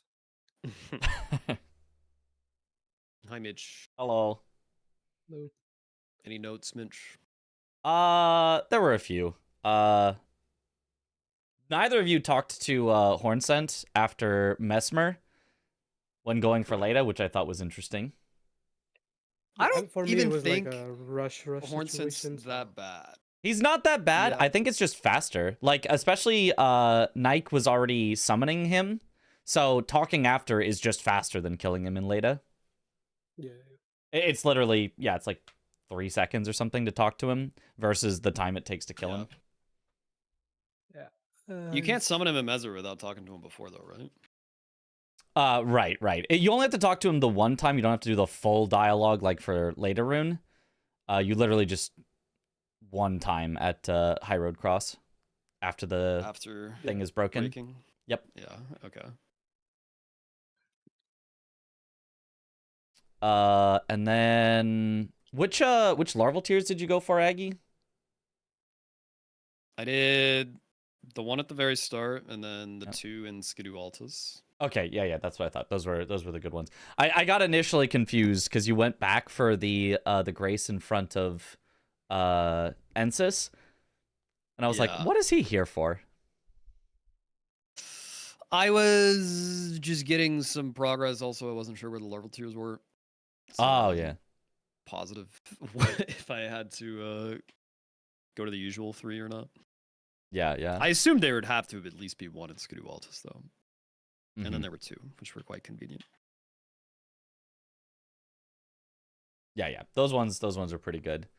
Oh, one more thing. Nike, can you turn off motion blur and also turn your Oh, the HUD. Yeah. HUD yeah. on? Oh, It's forgot. observing, and he's Bro, what going is- down an what is wrong with elevator, you? and the entire game blurs because he's going down an elevator, and I'm like, oh, my eyes. Yeah. You don't even have the HUD turned on all the time? That's crazy. No. Yeah. How do you function like that? I just play, man. I don't know. You don't want to see all the information that's relevant to play? That's wild. It's there when I'm doing something that requires it. You know. I don't know. Yeah. When I'm fighting a boss, That's it's there the whole crazy. time. I like being a Ain't little no way. unhinged.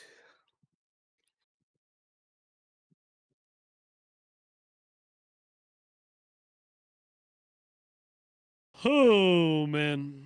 Now I want to see what motion blur looks like when you go down an elevator. Oh no, it's so bad. It's so I bad. Launch the game and fix all that right now, so I don't forget. Motion blur high. Oh Jesus Christ. Here we go.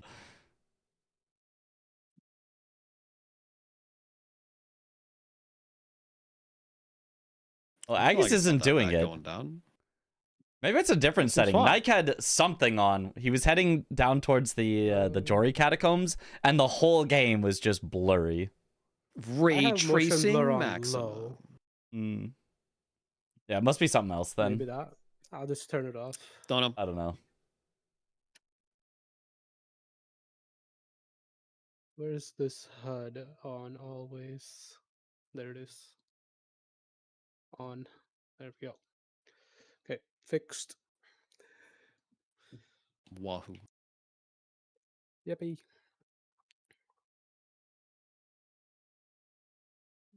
Pretty. You know, must be a pretty different good setting. game. Yeah. Much better than the first game. Was a lot more fun. Well, yeah, I would say so.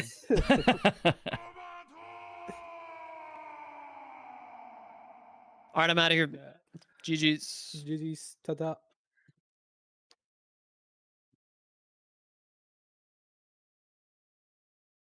All right, that was a fun watch.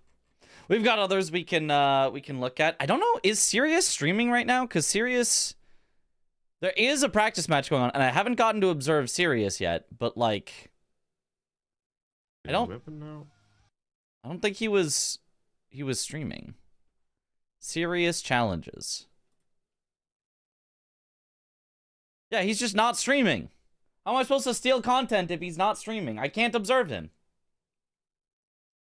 Can bring up Greybird set. It's kind of a minor enough thing. I feel like it's something that I like to bring up here because for your guys' benefit, but it's less like something to ask him, and it feels more like a, you know, like Aggie, you did this wrong type thing. So generally in the post game stuff, unless it's something big, for minor nitpicks, which that effectively is, the minor nitpick where he'll just go, yeah, but I was always gonna do Gravebird armor, and it's like, you know.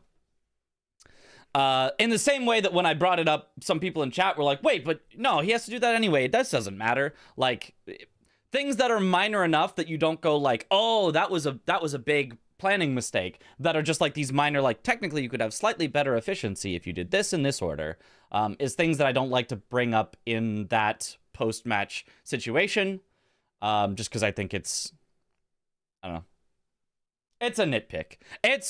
It is an objectively better way to do it, but it is a nitpicky, objectively better way to do it that I don't think matters enough that we should, like, you know, worry about it at the end. And it's not something I have a question about either. I know what happened and I know why he did it, so I don't either need some, you know, feedback from Maggie about it. Okay, but there is a match that just started, Gray versus CBD. We've still got plenty of time. We can watch this match and the official matches afterwards. So it looks like we've got one more live race to steal here. Gray is red, CBD is blue. Oh, but I have to join their channel because CBD is not streaming. CBD isn't live. That's fine. He's live in Discord.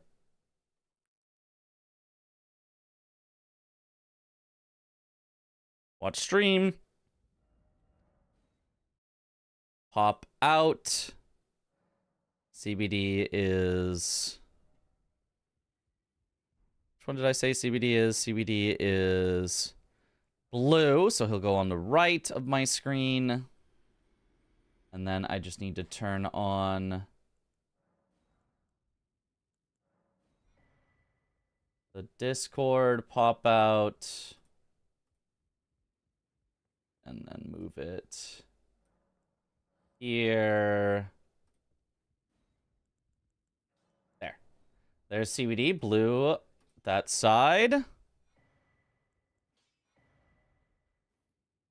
And then Gray will bring up over here. Hi, Swed. Hope your practice went well. Pop out player. Put it over here. Close that. Turn it on, and there we go. Now I just need to join their board.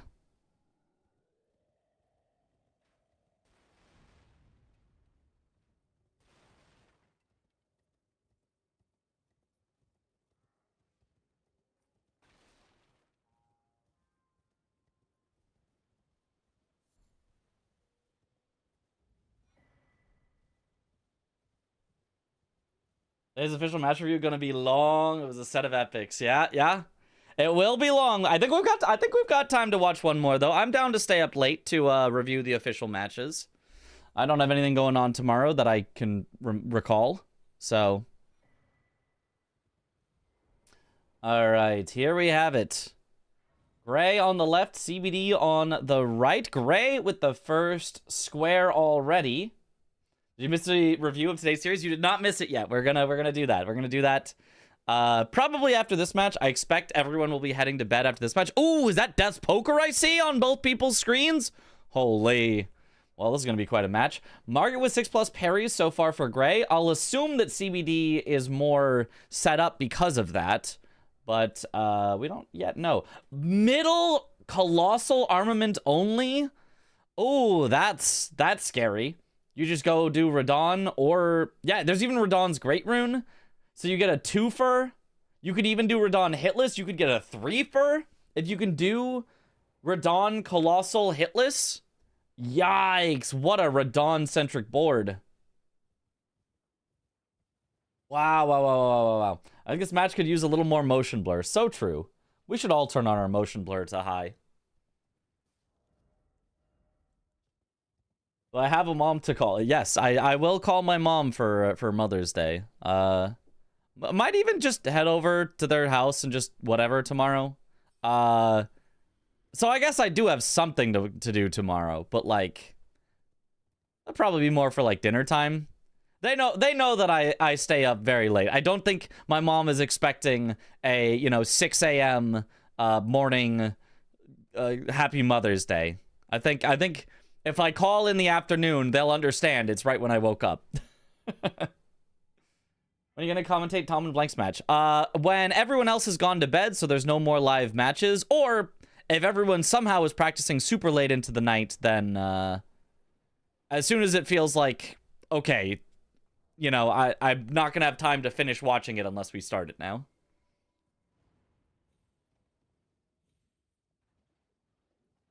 Set a text to send later. But then what if... See, the thing is, my mom would be the type to immediately respond and go, oh, thank you.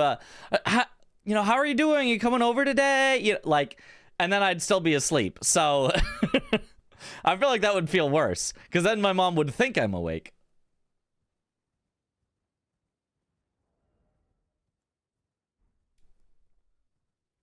Do you know anything about the match today, Cinema? I do. I watched it. I did watch the match today, so I do know. I am aware.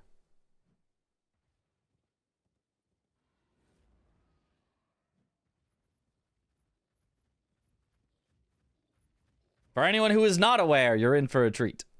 Well, we will not spoil. At least I will not spoil. Send pre-typed reply to. Oh, so true. Oh, great. Died. Oh, my goodness. With like 1 health left on the Falling Star Beast. He just got a little greedy on staying in on the big explosion. Then tried to get out last second, and it just wasn't enough. I do like Gray's plan. Margit and Falling Star Beast is 2 fast ones here, but I like CBD's plan better. Go for the triple. Colossal Armament, Hitless, and have Radon's Great Rune to restore later. Like, that's a powerful one. Does CBD even have enough stats? It looks like he doesn't have enough stats yet, but he does have 64,000. So I guess he's just going to pop all his runes and hope that he gets enough stats. Possibly the best Bingus the world has ever seen. Quite possibly. Falling Star Beast coming in with the 1 HP clutch. Yeah, Falling Star Beast really clutched up there.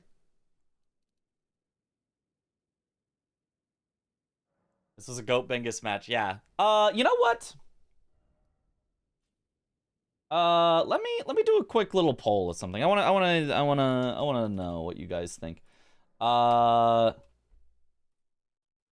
Review with Domo / Zoodle commentary, question mark. Commentary on and pause a lot, or I guess, and pause, or commentary off. So either the commentary would be on and I would pause to say things so that I'm not just talking over them and creating a ton of noise, or the commentary would be off so that I can just talk as we go through. So here you go, guys, go. I'll give you a whole 2 minutes to vote on how you would like the commentary for the official match when we review it. If it's on with pause, maybe we should start right after this game, even if people are still going, because it'll take a bit longer with all the pauses that I'll probably want to do.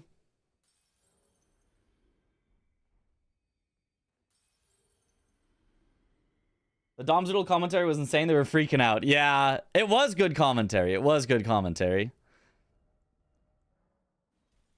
I've done some match reviews with the commentary on and some with it off, and honestly, both have felt pretty good, so.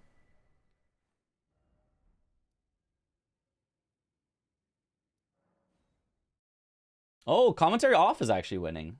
Aha. Tom's last name must be Brady because that was a generational comeback. Oh, no. That game won. That was quite a comeback. And then no spoilers and about anything.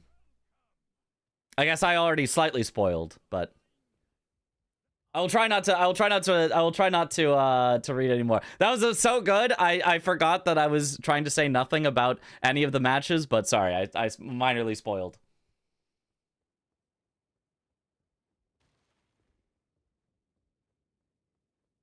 If you want to practice commentary, have it off, but if you want to relive the match, have it on. I don't know. It's more of a review and analysis than it is like directly practicing commentary.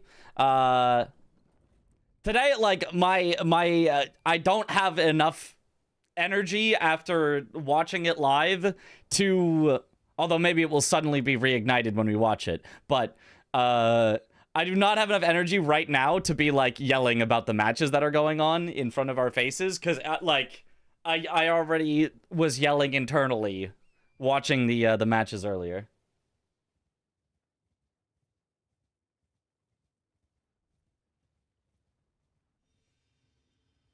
No spoilers, but like, geez.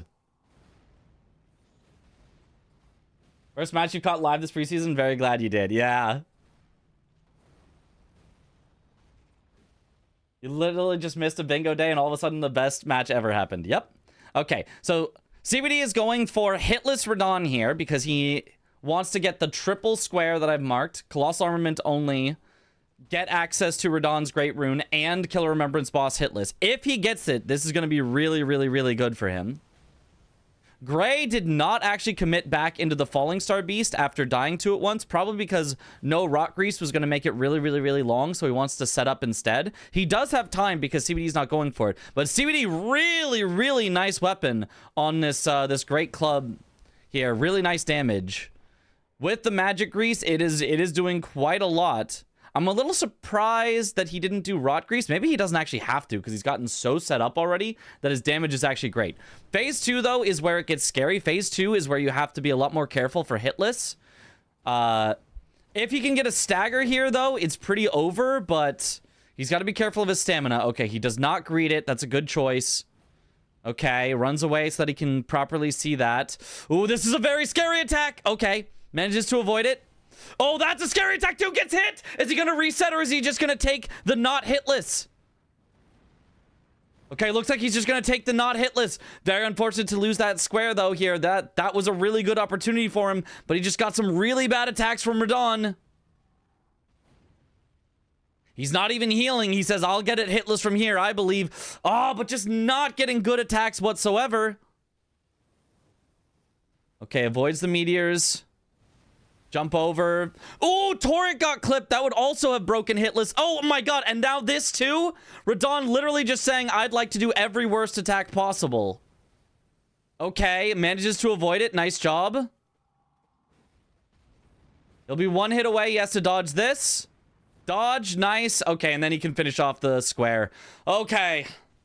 Clutched up at the end, but unfortunately does not get hitless. Gray is probably going to see that and think, oh, I thought he was going to get hitless. Oh, actually, wait, that's not too bad then. Good finish, yeah.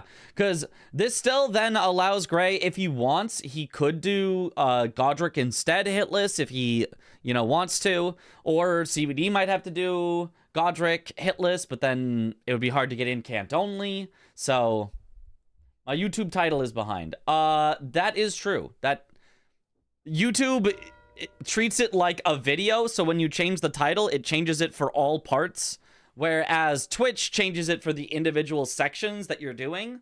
So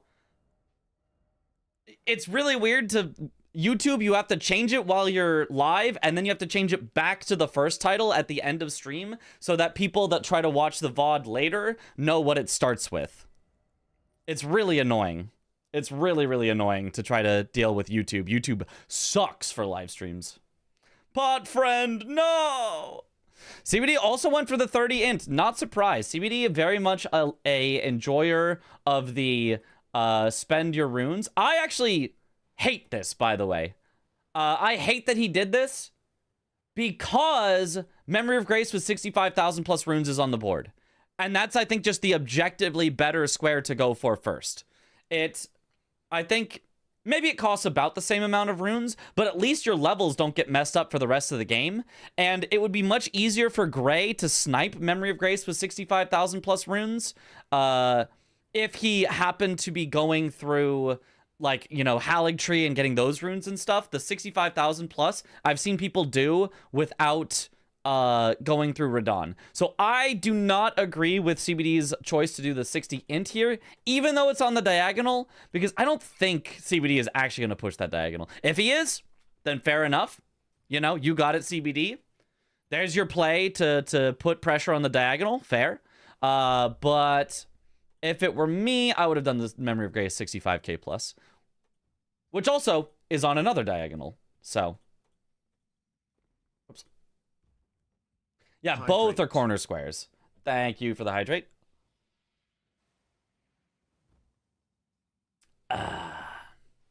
Zoom. Falling Star Beast race. Yeah, that is what it looks like. But Gray had already knocked down the ladder. So even though CBD kind of was getting here maybe earlier, Gray gets to actually enter the fight earlier. As long as he's well set up, this should be fine. CBD does have a very nicely set up weapon, however. So we'll see if it works out for Gray.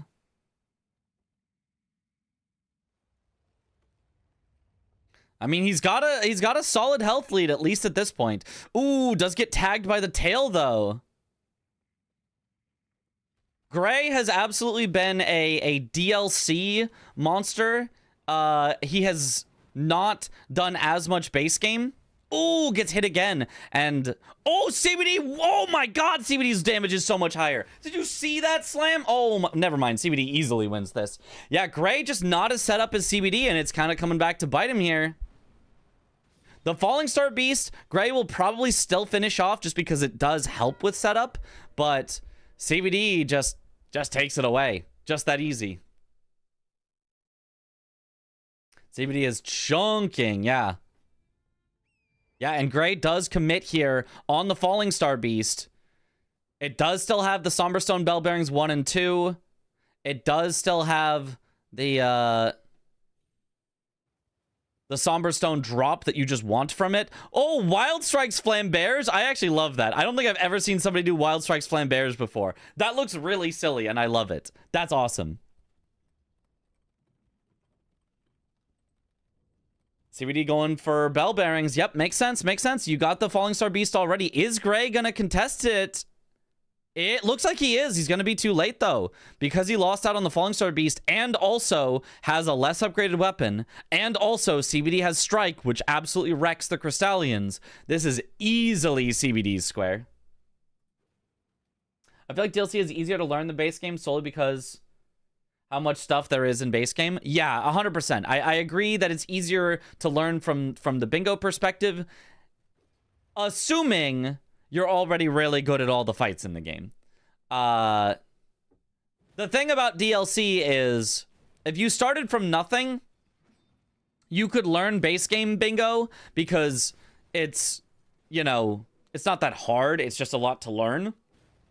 If you started from nothing, DLC bingo would be really ridiculously hard because you'd have to learn all the fights from scratch, and they take so long. I mean, luckily, though, pretty much everybody that's a competitor... I think everybody, I said pretty much, but I think everybody that's a competitor in this is good at the fights. So the bingo knowledge becomes more important. Everything is weak to strike damage. Gargoyles, Crystallians, Undead. Is that about it? I feel like there's not that much that's like super, super weak to strike. Is there a bingo race on randomized settings? How do you mean randomized settings? They're doing it with randomized weapons. If you mean enemies randomized, no, that would be silly. Well, you could, but like, there's no like big tournaments. Deathbirds 2, they're undead. I'm counting them in undead. They're those who live in death or whatever. Tibia Mariner 2, I'm counting that as undead. Yep. Are you commentating Losers Finals? I am. I will be. I think, at least. I'm pretty sure that I will be commentating Losers Finals, barring anything else coming up. You have no idea where to go. Yeah. Well, yeah, if you've actually just never played Elden Ring before, you'd have no idea where to go, period. But doesn't CBD stick also do holy damage? Yes, it is split. Now, CBD heading into the tunnel here, but just to grab the Grace. To come back for Estelle's later, I guess, but he's actually on the way to Moog. I think that makes sense. It's a little bit of added efficiency. You needed to walk over this way for both of them anyway, so he grabs the Grace to come back for Estelle's and then is heading to Moog, it looks like. And maybe he's going to try to do Moog hitless. Ooh, that's a pretty big rune. And getting runes along the way here is not bad either. I think CBD is looking for that Memory of Grace with 65k plus. Those who live in debt. Wait, that's me. Yo, what up, Zombie? Not sure if you could sync the randomized seed with a bingo card that would work. Sounds like it would be complicated. I mean, they do play on a randomizer that's specifically made for bingo. The board doesn't sync with the randomizer, but they do play on a randomizer. It's just that the randomizer currently only randomizes weapons, which is the way we like it. Nice. He knows the quick despawn of the NPC. Very nice. Is continuing on towards Moog for CBD. CBD definitely in the driver's seat here. Has done a really, really, really good job so far. Whereas Gray heading to War Master's shack. What might he be headed for this way? He could be heading for the Tibia Mariner over here. Blocks out a diagonal. We'll be all right. That's all I'm really seeing over here. Random enemies can have the square based off of what the boss is normally there. Kill Morgoth would require you to kill whatever's in the arena. Yeah, but then is that even that interesting? Like is it? If you're playing it the exact same way, but the thing that's on the screen that you happen to be killing is slightly different, is that much more interesting? If all the strategies stay the same and all that, like, maybe? You could do that and it would work, but I don't know that it would elevate the experience.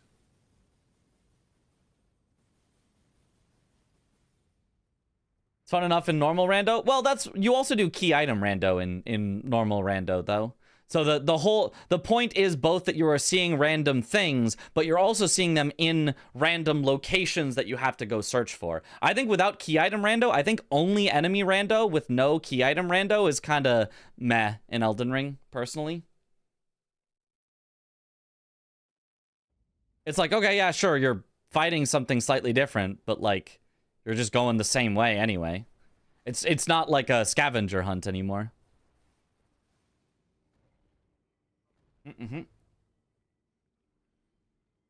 Maybe add an overlay like DRL so people know which boss is where. Could be. Oh, big, easy Black Knife Assassin kill for him. Gives him also... Oh, it's a catacomb that he wants. He's headed for catacombs. I thought it might have been Tibia Mariners. No. He's headed for catacombs to block out row 3. I like that. He is also going to need to think about either Valiant Gargoyles or Renala. CBD obviously has a big advantage on Valiant Gargoyles. So Gray probably needs to go Renala right now. Otherwise risk getting himself into a bad spot here.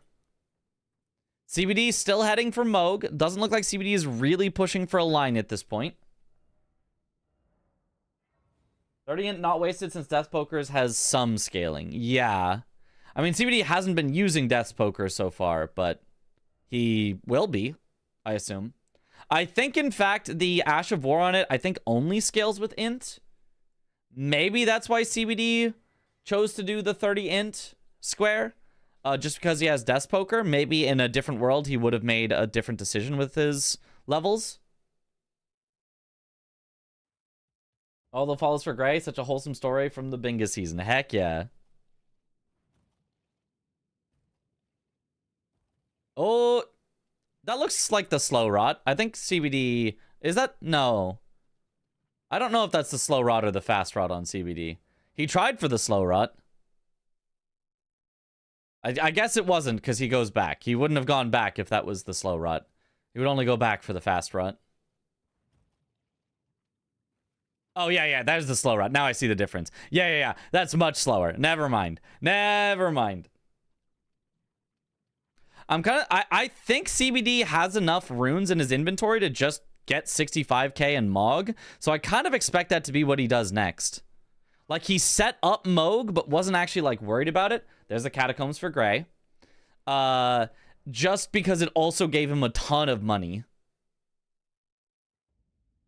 Would Nihil count as a hit for hitless? No, Nihil does not count as a hit for hitless. If the only thing that damages you is Nihil, then you are successfully hitless.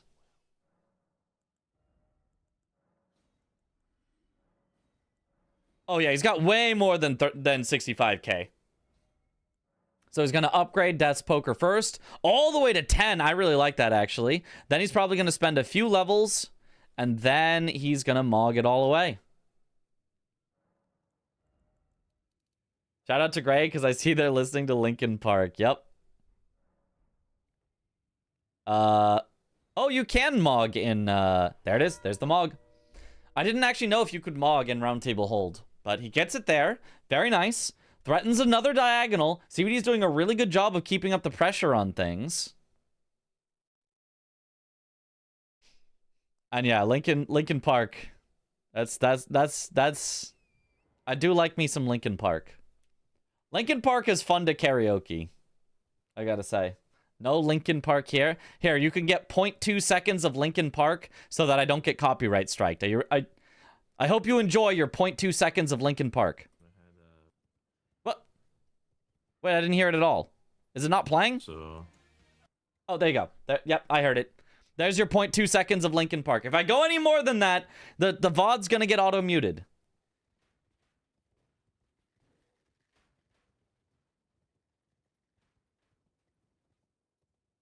Thank you. You're welcome.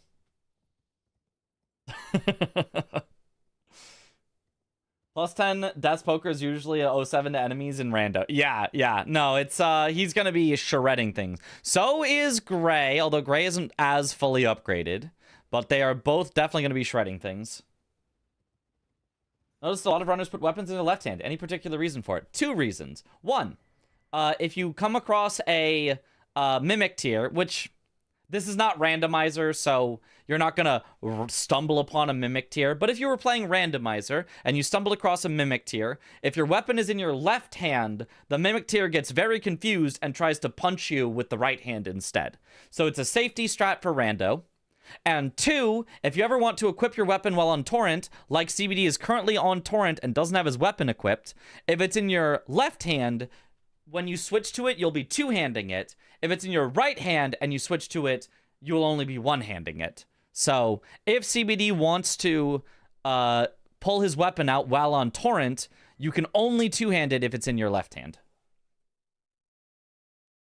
Viewers must supply their own Linkin Park. Yep.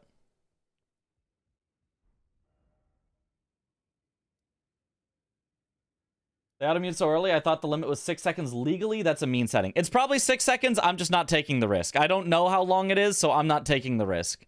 I think I've heard as low as 2 seconds. I said 0.2 seconds just as like a joke, but I think it is 6 seconds, but I'm just not taking the risk of getting auto demonetized or muted or whatever by listening to music. My voice got destroyed by karaoke Linkin Park. Yep, same. Many a time. It's so fun, though. How can you not? How can you not join in? That's one of the songs that you put on and everyone sings along. Oh, CBD going for a tree spirit here. That's not it. That's not... There's tree spirits. He still has priority on Moog. He still has priority on Restore Radon's Great Rune, but not cashing them in yet. And as I expected, Gray going for Renala. I think you have to. I think it's the block. It blocks both the column that CBD is setting up as well as the diagonal that CBD has 3 in. So I think this is a good play from Gray. It's unfortunately slow. And, you know... Especially slow because he died to the Red Wolf that I didn't even notice or mention. Is that Tree Spirit not a boss one? Correct. It is not a boss Tree Spirit.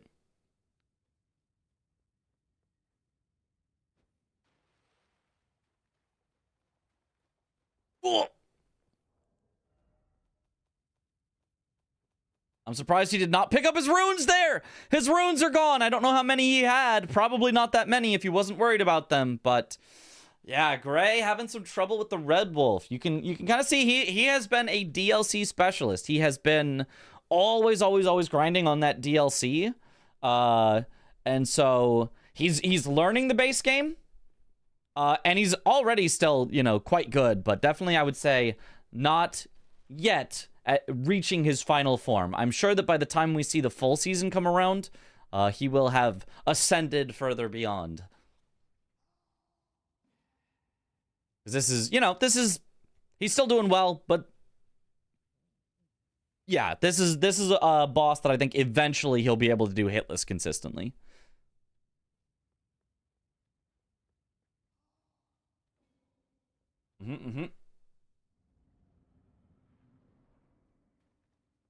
Actually, the best bingo ever played. That the match was the bingus of the bongus. Ooh, lots of damage from CBD on the bare fist only Rick here. Very nice. 6 per hit is exactly what you're looking for. You can get 8 per hit, but probably not with the 30 int he has. And the Memory of Grace for 65k plus. So given how much he's already committed into not strength and dex, he's doing a good chunk of damage here. Absolute bingus. You're talking like he is Goku or something. Well, maybe he is Goku or something.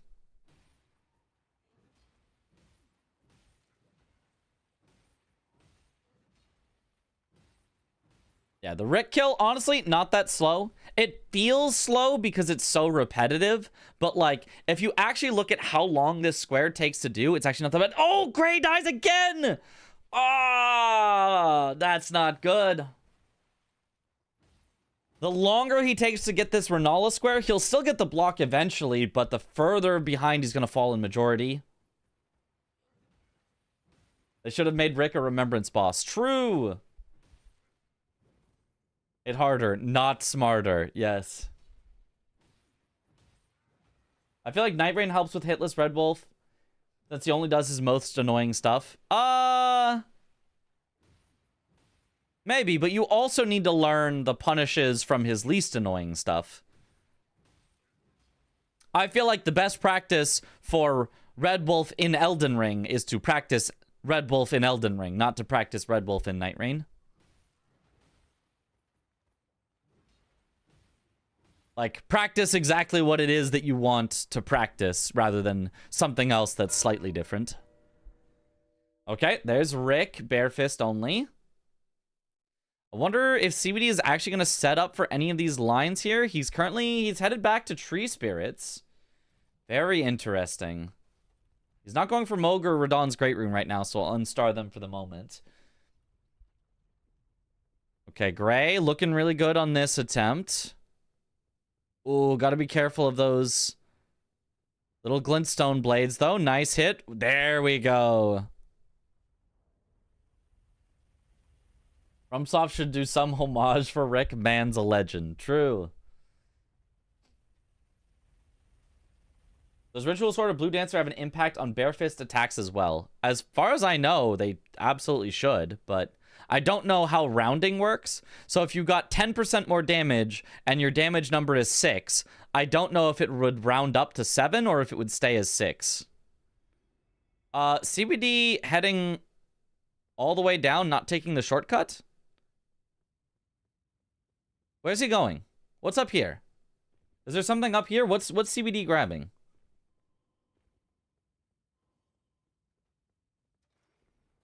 What's up? A seal! Oh, I don't know where seals are. I gotta get better at seals. Okay. I was unaware. Streamer doesn't know.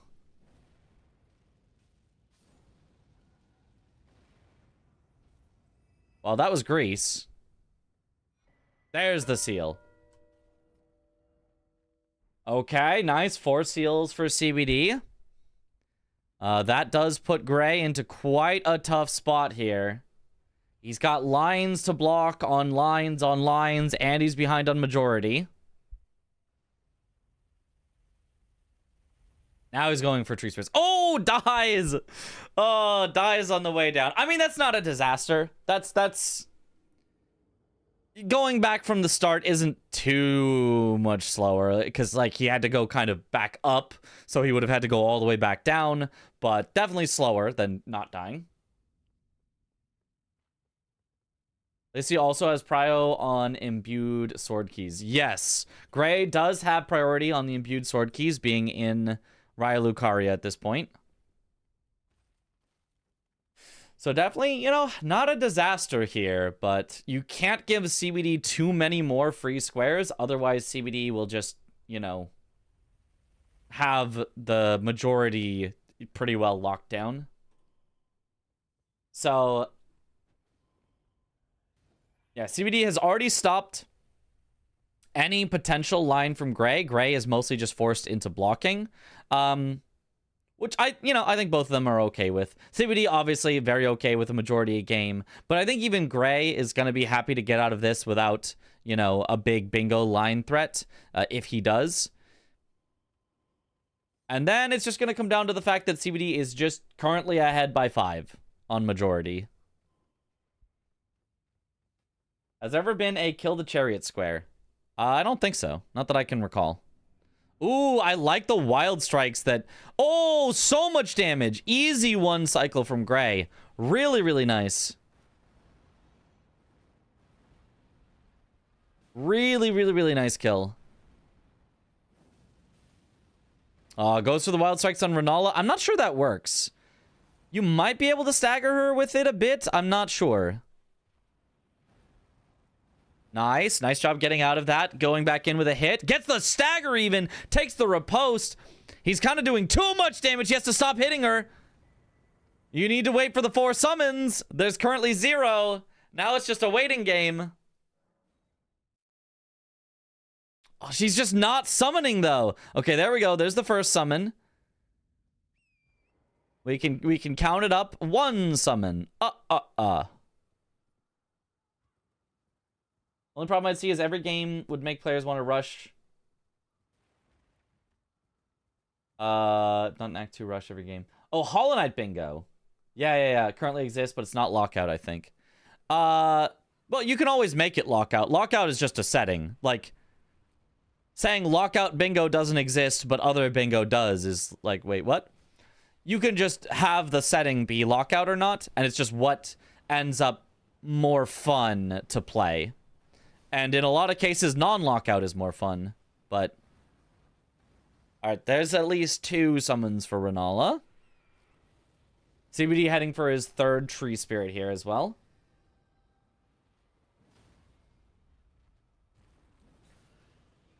Shame that the Chariots have a useful randomized drop in the Bingo Randomizer.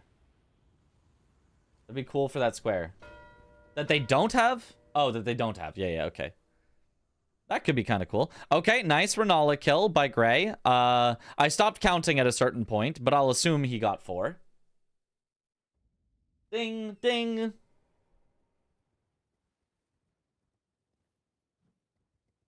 I will review the official match after this. I think right after this we'll go review it just to make sure there's time. Well, maybe we don't need to. Maybe we could watch one more, but maybe we'll just do it after this anyway.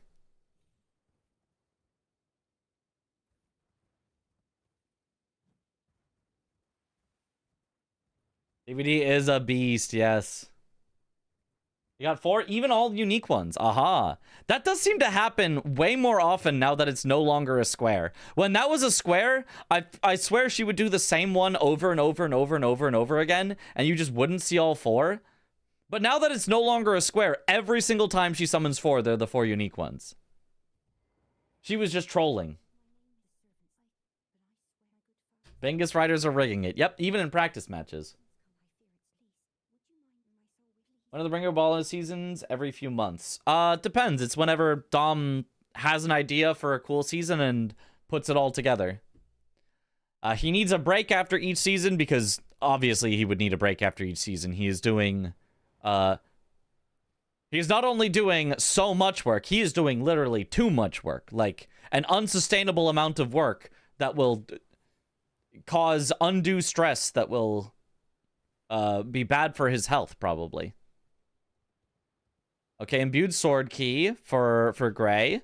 Blocks out more stuff. That's really nice. Blocks out the top row, blocks out the middle column. Like, that's not bad. If he then went Moog, then he'd have everything blocked. If he just does Imbued Sword Keys and Moog, he actually has every single line blocked just from those two. There is no bingo off season for Dom, yeah. He's always working on it. CBD playing the Vigor, never heard of her. Yep. That is how CBD likes to play, and honestly, has worked out great for him so far. Still can't believe Bree got literally trolled by Renala last season. Renala hates us, the players in particular. Yep.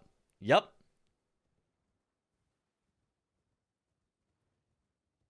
To be fair, no one's really paying attention to which summons Renala gets now, so she might be resummoning without people noticing. Yeah. But I sometimes notice. When I'm watching, sometimes I will just, for my own curiosity, wonder if they get all 4. And they do, like, quite frequently. She hates that square with a passion. Yeah. It was a horrible square. I'm glad it got changed. I honestly still don't think it's a good square, personally. I don't think there's anything interesting about waiting for 4 summons. It's like a callback. Like, the only reason the square exists the way it is right now is just as a callback to say, hey, remember when this square sucked? Remember when it sucked? Haha, it's a callback. You guys remember. You guys remember when it was horrible, right? Yeah, it's less horrible now. But it's not interesting on its own. Somebody who has never seen the bingo board before, I don't think will have any clue why it says after she summons 4 spirits. It's like, oh, okay, why though? Like, it's just kind of there. Square used to be unique summons, yeah.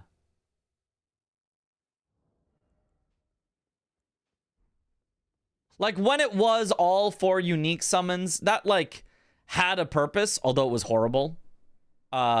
Whereas just after she summons 4 spirits has no purpose. There's nothing cool about that.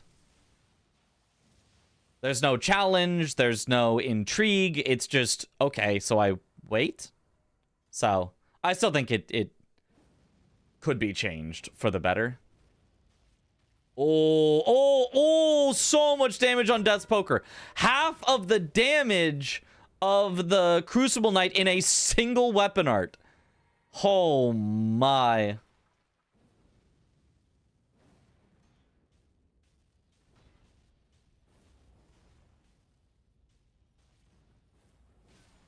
Ooh, trade, but gets the kill. Very nice. Crucible Knight and Misbegotten Warrior duo there is marked. Yeah, CBD is just kind of doing stuff. If Gray goes Moog, that could make sense. He could also go Hyeta Grapes to stop the column. He'd then also need something in the bottom row.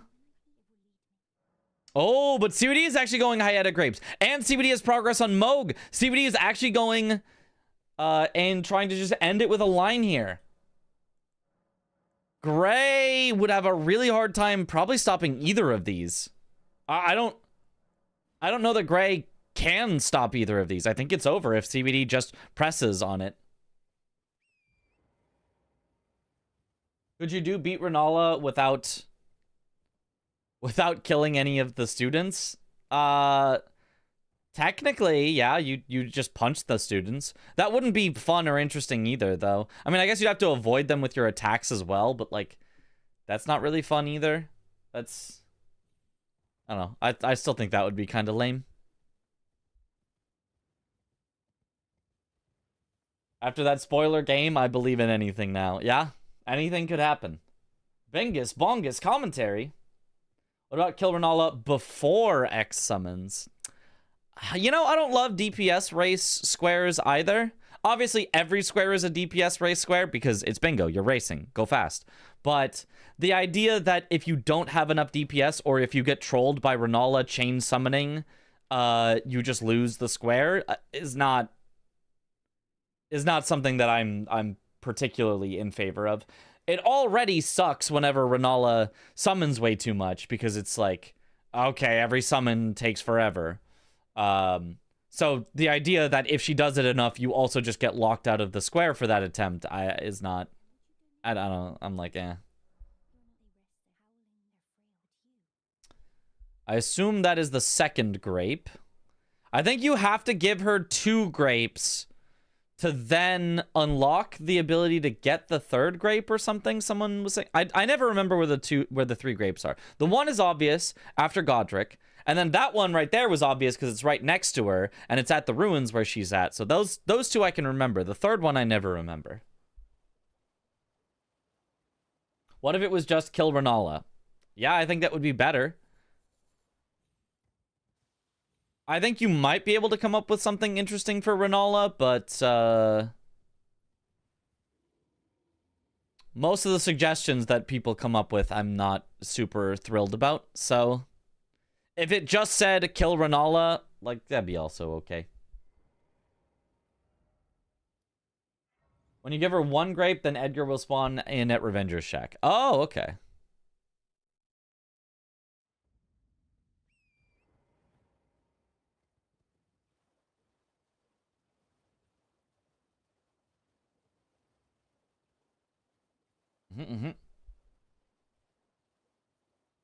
Third from Revengers.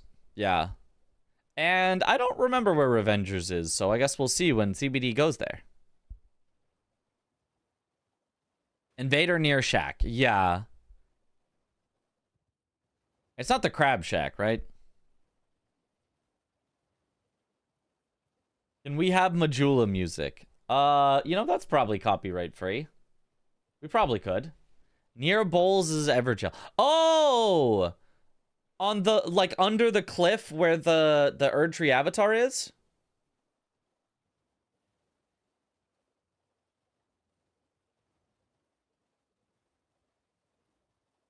South of Erdtree avatar in the woods. Oh, so not there. Okay. Remembrance boss hit list for Gray. Very nice. Gets Godric. That kind of shows CBD he's probably going for grapes, but CBD probably knows, wait, that probably means I'm way ahead on grapes, because he just did Godric to get access to his first grape.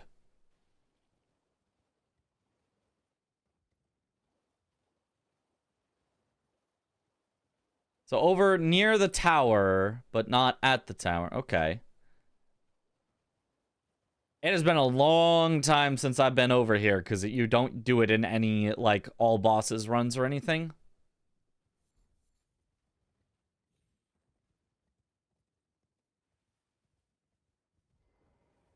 Has anyone ever used a larval tier to respec in a race? It's against the rules, so no. Wait, no. Is it where I thought? Oh, he's heading for the Erdtree avatar first, actually. I've not seen much of Gray. Is he a participant from some country as well? Yes, Serbia. He is a participant from Serbia. He was originally just a ref, but unfortunately Team Russia... Oh, that damage! Sheesh! Team Russia had to drop out because they could not get visas to do a in-person finale event. So instead we have Team Serbia of Gray and Parky. The Parkin Harbor. Oh.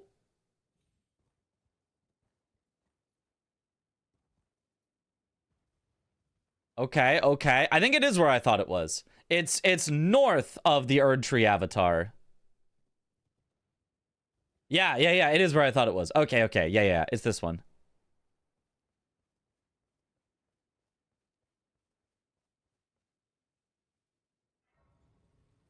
The Serbian Parky and Canadian Aggie. Well, Parky is Serbian. That's actually just true.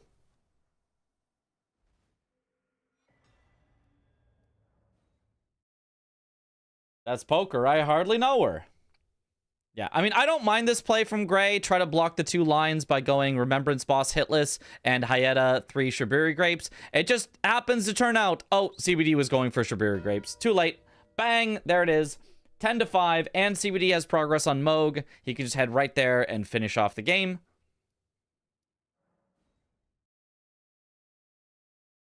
Serious challenges is Texican. I don't think that's right. I don't think that's... Arky Serbian, yes. By heritage. She does not live in Serbia, but she is absolutely very Serbian. Like, I think she knows Serbian, maybe not like speaks it 100% fluently, but she absolutely knows Serbian. Her parents are just are Serbian. Like, that's just, they are just Serbian living in Canada. Like, so...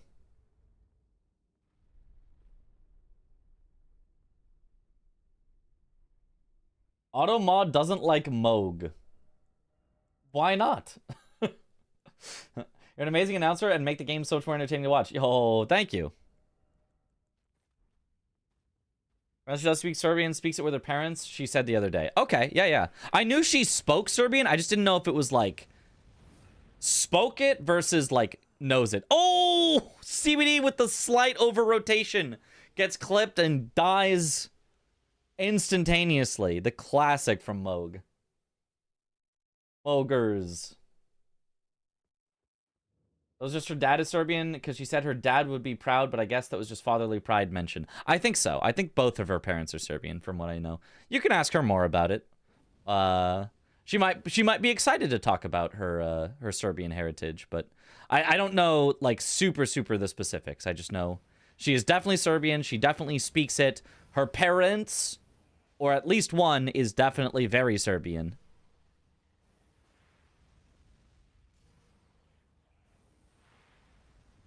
Her dad is Serbian, her mom is Croatian. Ah! Well, there you go.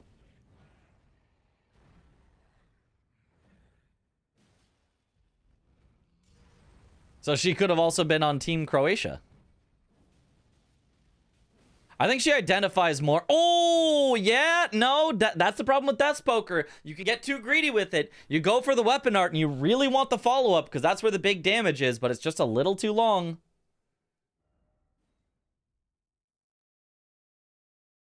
Because, like, I've heard Parky say, oh, I'm Serbian, like, many times. I don't know that I've heard her say, oh, I'm Croatian.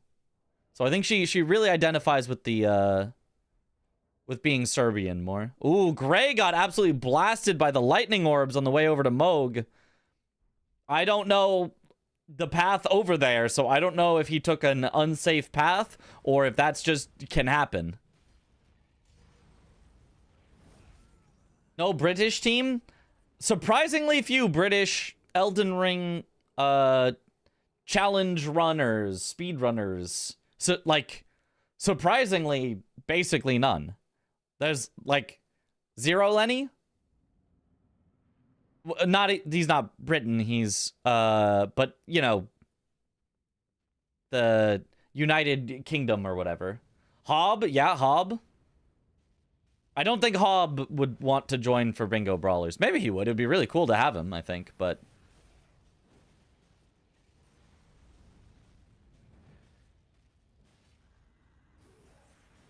Life in UK is basically as Souls-like. Yeah, we're trying to escape from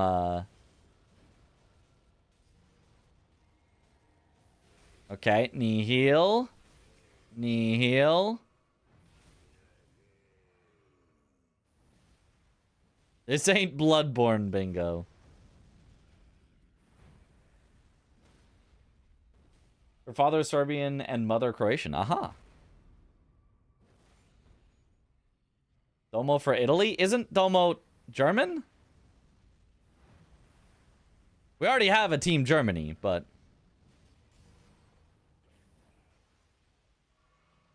Oh! Hit again! Wait! Gray! Maybe he has a chance here. CWD just getting a little too... Maybe a little too zesty with these, Maybe zesty was a weird word to use. Trying to get a little spicy with these, That's poker hits. Obviously, they do so much damage if you can get them right, but... Zesty. that was definitely the wrong word to use. My bad. Spicy was definitely a better word to use, but Hogue is zesty too.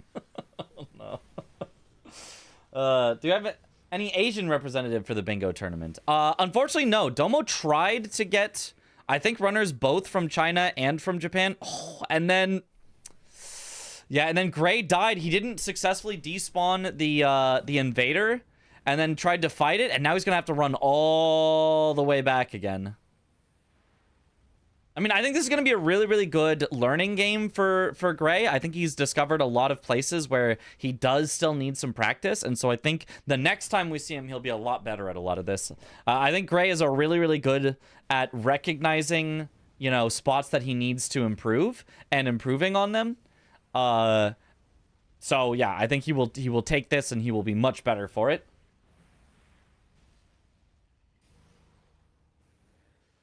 But yeah, as far as Asian representatives go, I think Domo tried, but couldn't get anyone to say yes. Because I guess they just did not. Oh, I really thought he got that dodge in time, but somehow gets clipped at the very end of his iframes. Ongball for Korea definitely wouldn't say yes. I don't think Ongball has ever done a live event like this. Nike for India. Yeah, yeah. Potential. As I watched the bingo winners finals. I watched it live. We will review it after this game.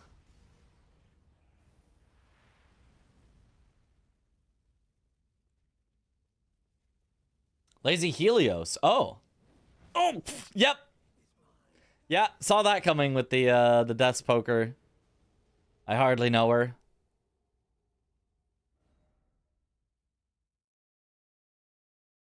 Helios is a great player. He'd be solid. Okay. Nice. Successfully despawns the Sanguine Noble this time. Very nice. It is from India too, right from DRL. Okay. Possibly in a future season then. 7 teams would be an odd number of teams to have for this season, but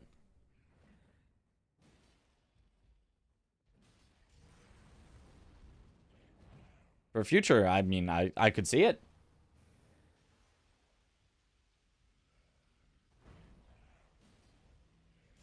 All the matches start at 10:30 p.m. here in India and go up to 3 a.m. I mean, as long as you're a degenerate, that sounds fine.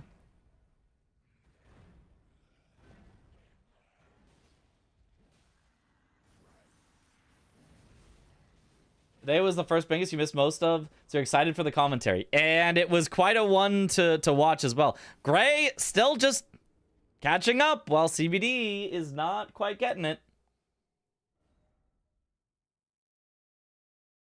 7 is an odd number. Magnificent insight from the commentary booth. Thank you. Thank you. Yeah. 7 is an odd number for this. Yep. Finals match was insane. It really was. CBD might never get Moog. He'll get it eventually, but I guess the question is whether it will be before Gray catches up and gets there. Because Gray, at this point, is not too far behind. Still definitely a couple minutes, but... Oh, he ran out of stamina. You cannot do that jump before you let your stamina come back. Luckily, he did not fall all the way down, which could have happened.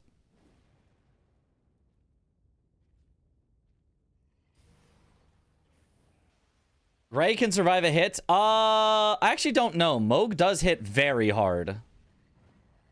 But I think so. I think he survives a hit with like 10% life left. Like not on a sliver, but I don't think he like comfortably survives a hit.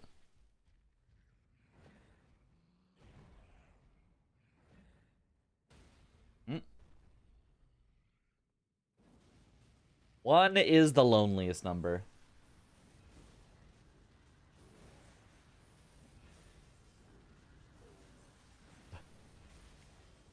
All right. Yeah, I think CBD is no longer in Hawaii. I think he did live in Hawaii. I don't remember where he lives now. Lives in Texas now. That's what I wanted to say, but I was like, is that right? Like last year. Oh, nice damage. Does not get the riposte, but you don't really need it. CBD closing in on the victory. Just needs a few more hits. Oh, he switches to Flambear. She's like, don't even tempt me with the Death's Poker. I don't even want to think about accidentally pressing Ghost Flame Ignition and dying. I think this is a smart play. You might even get a bleed on him. No! Well, now Gray is actually, like, all caught up. All he has to do is ride an elevator and he's there. Oh, no. Shucks, Ain Run is Indian. Oh, yeah. Yeah, maybe. Yeah, Team India. Maybe for next season. That could be cool. Unless Ain is blacklisted for all of the shenanigans he pulled in Season 1. Which I don't even remember what they were. I just remember there was shenanigans.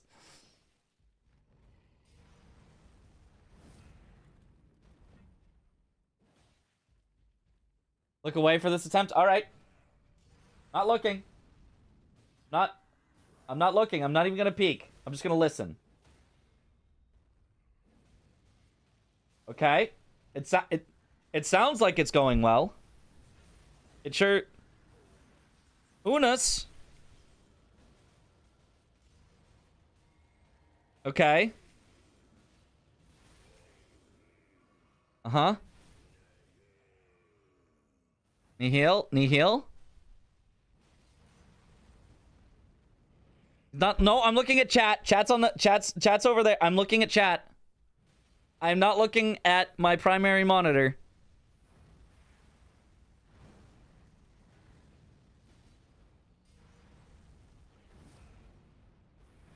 Okay. Sounding good, sounding good. Respectfully.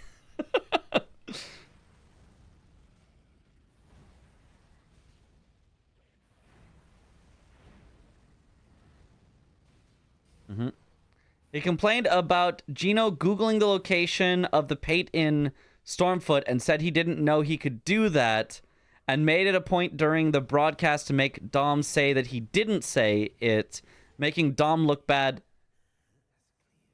That's clear. The coming of our dynasty. Mitch win. Bang. GG. I died to Moog like for the past 13 minutes. we felt that, yeah. Well, it's my first time ever getting to Moog in bingo. Oh. Yes, I never did. And this is my like 8th game of base game ever. So yeah, I could tell you didn't quite know like how to get there for the like despawning invader Chat and stuff. was guiding me. Yeah. But always good to find something you don't know yet so that you can be like, okay, I'll practice that off stream or whatever. Yes. Mm-hmm. Okay, I mean, other than that, I died to FSB a few times. That was the issue. Like, At the I very died to beginning? FS. Yes, at the very beginning, after Perry's, basically. If I got that, I would have got blocked like on the diag as well with Somberstone, and I Allegations would think beaten. be in a better position for that one. Probably. Yeah, that was a bit ski showing there. But I assume you just rocked the Death's Poker like whole game, right? Not the whole game, like, because Other than Colossal, I would assume then. Yeah. well, I don't know, what did I kill? Like, so You did So, Crystallion for still the- with the Colossal and Falling Star Beast? Yeah, it makes with- sense with because Falling of Star strike. Beast, I Yeah. did Yeah. Colossal, but well, I couldn't wield the Death's Poker by Mhm. then. I think I switched to Death's Poker. What did I kill with it? I killed the Tree Spirits, the Crucible Knight, not the Miss Begun. I used Falling Star Beast Straw for that, and then for Moog I used Death's Poker and Flamberge. Where did you find Falling Star Beast? Sure. It was in the tunnel. I think you had to kill the troll. Troll. Okay, makes sense. Because the Great Club was the regular Yeah. colossal pickup there. Mm-hmm. Yeah. God. I died to Moog so much because like I was like, surely this is safe for the death spoke. No. All right, have a good one, And Galen. then I forgot like like the Keep getting explosion punishes. timings and a lot. So it's like Yeah, that's why I was using Flamberge for Moog. No. Oh, for Nihil or for Trustos, Unos, and Nihil, like, and for staggers, you could get the Ash War off. Yeah, that makes Now sense. now I know that.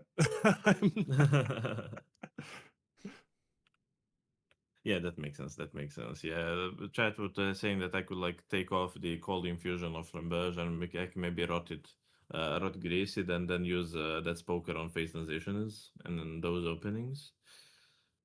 But Yeah. it is definitely fidgeting. I had wild strikes with cold, so I assume that would be enough. And it was actually pretty good. I got him to half HP when you marked it. It was good. I actually like that from Gray. It was okay fight.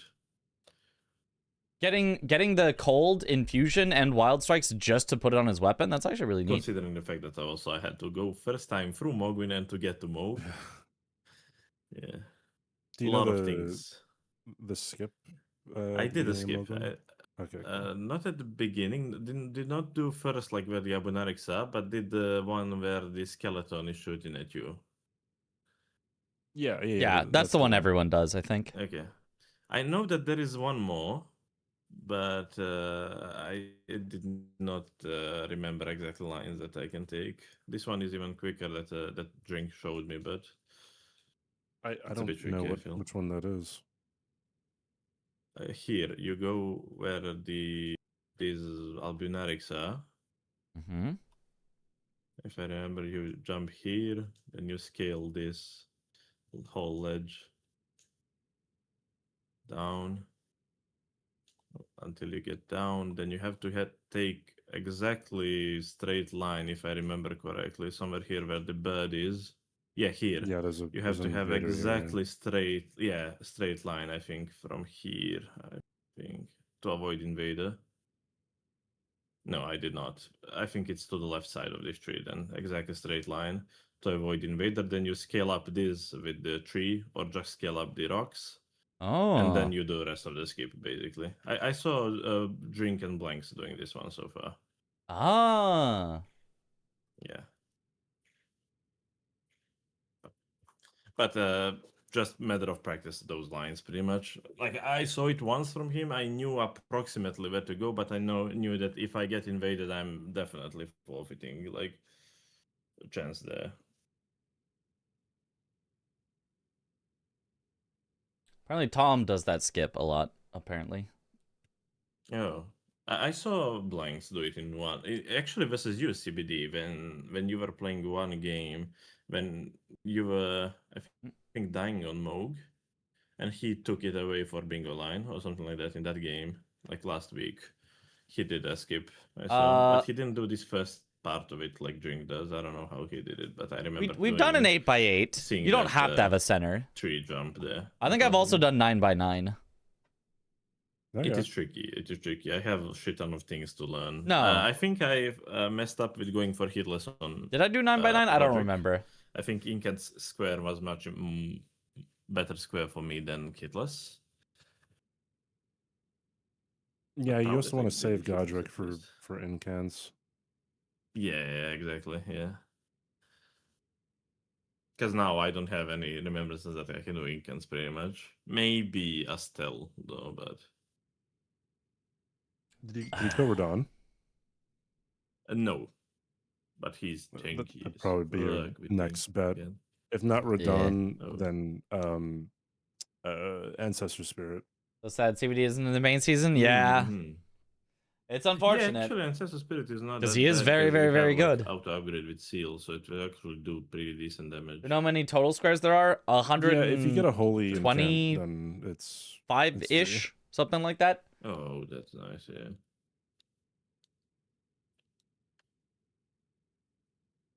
Just do bingo x bingo, where each square is an individual table of bingo. That's what I'm saying.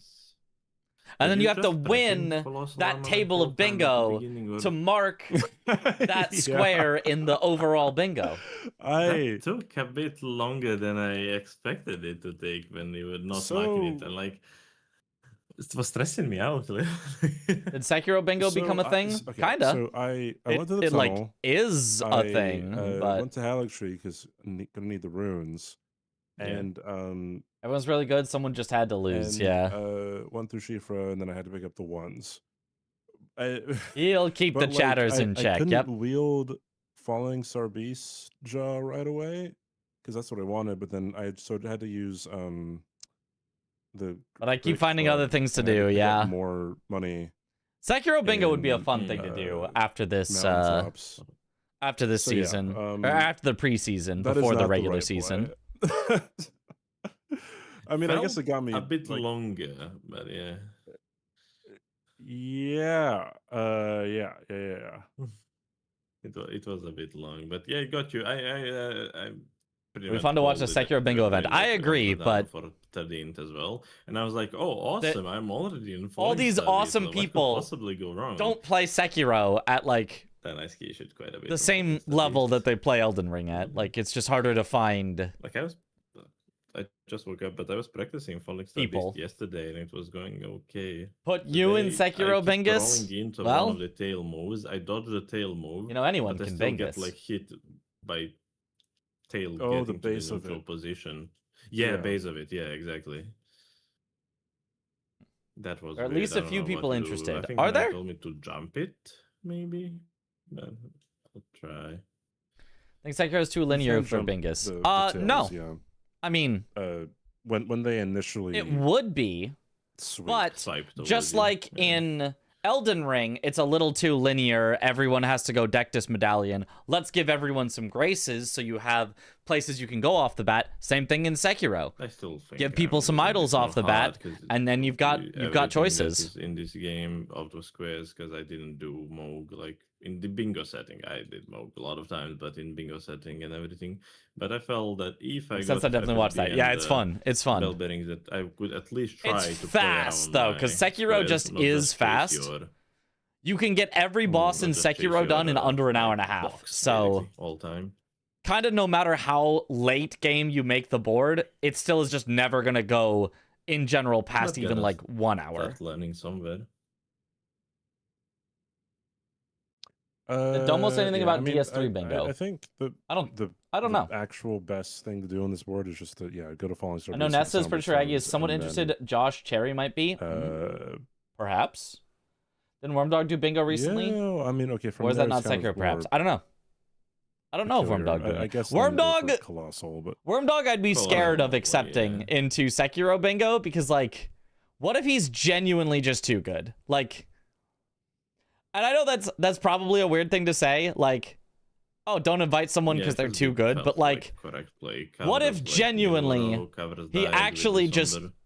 can't even remotely, nice, nobody huh? can get close to him? I feel like that would be less fun. Like, all right. I think that's it for me. Yeah, Wormdog thank you for the game. game. It's much appreciated. Like Yeah, I no need problem. this practice quite a bit. Because Wormdog just, like, Absolutely knows every do hope strat that for people every boss could be because he's gotten the available at world this time record in, for like, you to every practice. That'd be category. Great. It's tough. It's a bit tough.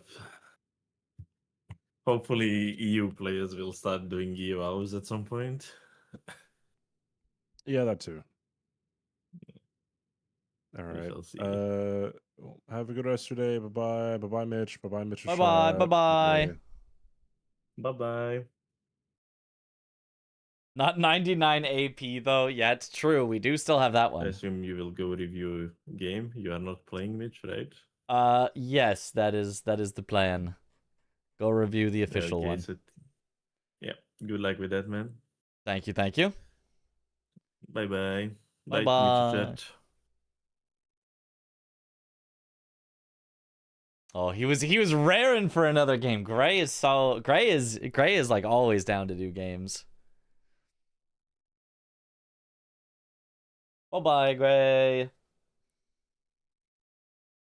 SMH refusing to play. I know Chris would be so disappointed in me. All right, so now close this, close this, open Captain_Domo. Actually get into season 6 as well as Good thing they didn't just instantaneously say something. Right as I go into his channel, it's like, uh-oh. Whoop. Okay, so full screen. Is this me? Yeah, that's me. What? Why when I go full screen is it like not quite full screen? That's not on Domo's end. It looks good like this. Why when I go full screen does it just... Why does it do this?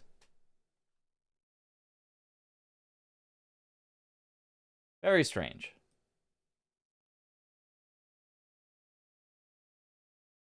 And then it wants to snap to things. So hold on. I gotta move this so that it won't snap to things. Then I gotta make it just slightly bigger. Then I gotta snap it back in, and we gotta see if that's good enough.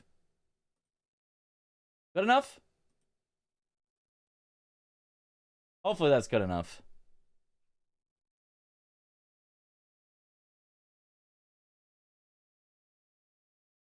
All right. Yeah, that's good. Well, we'll see when we get into the actual games whether anybody's gameplay is cut off. Is what we will actually see. Okay, here we go. Game 1. There are 2 pixels missing on the left side. No! Saving the people who has OCD. Yeah, okay. So the 0's pretty good. You are missing... You are missing a tiny bit on the left side. A tiny bit on the left side. You can see how much space there is between Blanks' 0 on the edge. There should be that same amount for Tom's 0 on the edge, so we are a little tiny bit off, but hopefully that's fine. And then let's take me.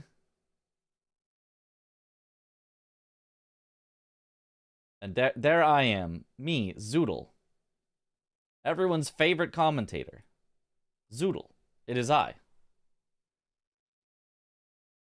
Zoodle is messed up? Well, that's because Dom is adjusting his volume right now. There you go. There you go. It's Zoodle and Dom. Yes.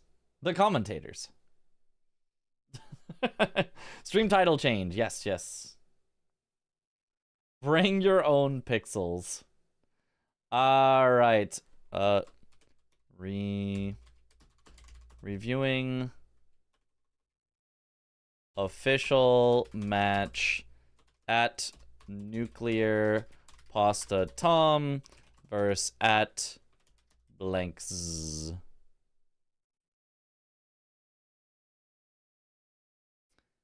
Wait, this doesn't look like NPT. Yeah, who's this imposter here? That's not the Horaloo I know. What the heck? Please don't spoil the results. I have not seen this. I will not spoil the results. I will at least do my absolute best not to spoil the results. Just be careful about reading chat, because chat sometimes likes to come in and go, whoa, I can't believe that this person won. Whoa. It's like, but I will do my absolute best not to spoil anything and just watch it from the start. Okay, start. One thing that I found interesting about the start, and so did they, I remember as I was watching, is that nobody goes for Grafted Scion at the start. I think Grafted Scion can be pretty good. Now, one of the reasons for that might be because they didn't have the stats for their weapons. I actually don't get to see. Yeah, I can see Blanks doesn't have the stats for his weapon. Is that the Flamberge again? I do love me some Flamberge. Looks like Flamberge. So I assume both players just didn't have enough stats for their weapon and said, I'll have to come back later. Knowing the results does not take away from the epic matches. Yeah. I agree, but also just don't spoil anyway, you know? Results, that hasn't happened yet. I'm leaking. No!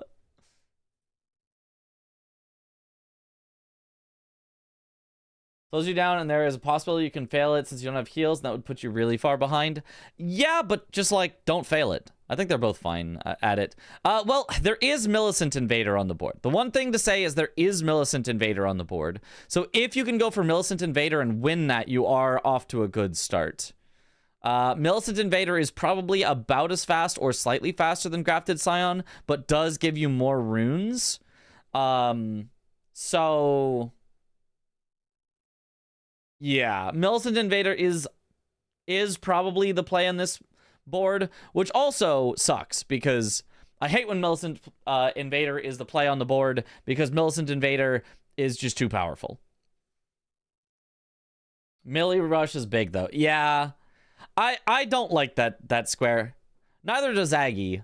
Maybe so does other people that don't like that square. I think it's a little silly when there's a square that like, oh, what happens when it's on the board? Both players rush it every time. There's no alternative. Even if there's another really good square on the board, like Grafted Scion, nobody goes for anything else. It's always a Millicent rush 100% of the time. Like, it's a little silly. The map. We got ourselves the map. Tom got invaded slightly faster. They're both setting themselves up, trying to get her to go into the babooshing. Blanks gets a nice starting baboosh. Tom's Millicent seems to be like running slower or something. I don't know what's up with that, but... oh, big baboosh for Blanks and for Tom. Both of them get a big baboosh. Tom stays in a little bit longer, so Tom's is a little bit slower, but it's going to just depend on who gets the next baboosh. Both of them get babooshed. I think I might have gotten confused on who was who. Blanks gets killed just slightly faster. It was like almost identical. They got almost the exact same luck on both of their Millicents. It's just like Blanks's just was slightly earlier. I don't know why. I thought Tom poured it in first, but it seemed like everything was just happening for Blanks slightly faster. You made weekly rewards progress. Wait, what? Alert! Twitch has introduced a new terrible feature instead of actually improving their site. Wait, what? What happened? Oh, Blanks gets Helfin Steeple. That's a very, very good weapon. He already has Flamberge, but now he's not going to do this. But I wish somebody would dual wield great swords. Helfin Steeple in the main hand that you can buff. Flamberge in the offhand with bleed is genuinely a goated combo. I don't think anybody's ever going to do it though. Damn, Zulu, you look and sound very different today. Yeah, it's a sore throat. Working over it. I missed a notification, I guess. You got a little pop-up from Twitch? I did? I got a notification? Me on my end? Yeah, I think I just ignore things that Twitch sends. Twitch just sends stuff, and I just go, I don't care. And I just ignore it.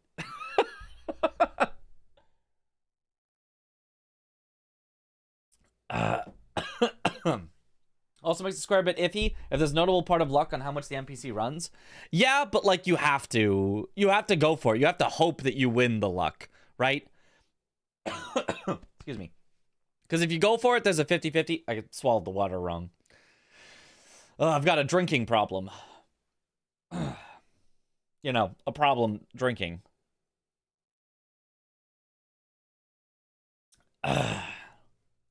Okay. This would never happen on Mitch.tv.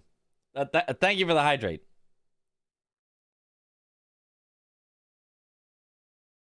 +2. Thank you. Thank you. I wonder where power stancing is meta in the Deathless Randomizer League, but not in Bingo. I think two things. One, in Deathless Randomizer League, I think everything just kind of goes faster. Like, you just have your weapon set up right away, and, like, there's more runes to go around and all of this, so it's easier to just get set up into it.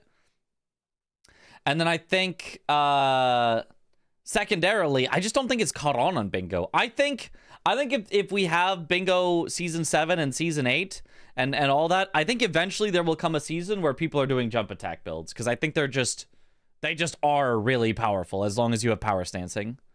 So I think we will catch up to that meta eventually, but I just don't think we're there yet for Bingo, and everyone's just more comfortable two-handing right now. Love Airplane? I was quoting Airplane. I quoted it slightly differently because I didn't have the physical gag, but yeah. Power stancing is probably a bit better now since auto upgrade. Much better now with auto upgrade. Without auto upgrade, yeah, no shot you're power stancing. It would be horrible. But with auto upgrade, you absolutely can. DRL has no weapon requirements as well. Yep. But, I mean, a lot of times people will get the weapon requirements for multiple weapons and then just not use them. So, weapon requirements is definitely not the only restriction. Not committing to the bit. Yeah, my bad.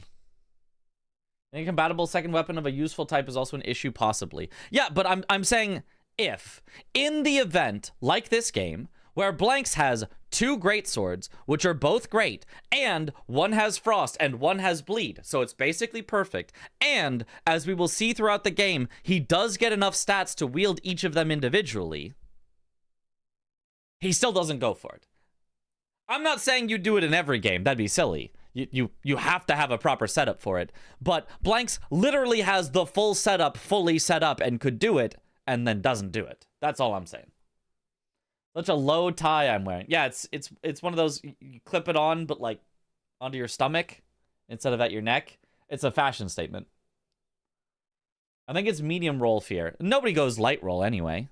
So, like, well, not nobody. CBD maybe does. Aggie maybe does sometimes. But, like, for the most part, players work around medium roll anyway. You'd have to wear slightly less heavy... I mean, you have to wear much less heavy armor. I tried to downplay it, but, like, I shouldn't downplay it. You do have to wear less heavy armor if you want to do power stancing, but I think that's fine. MPT looking a bit different this stream? Yeah, I know. He must have activated a VTuber model or something of just a guy instead of his true form of Horolu.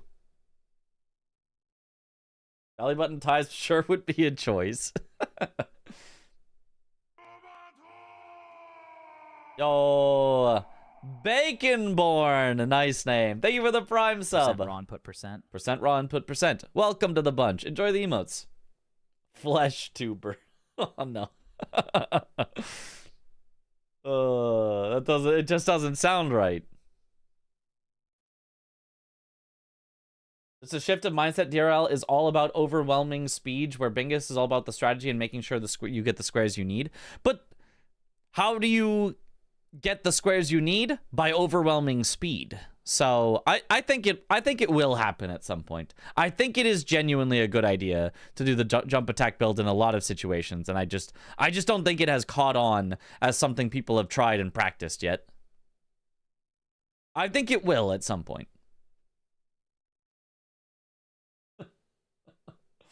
What would say is probably the strongest square in Bingo at the moment. Kill the Millicent Invader and Kaled.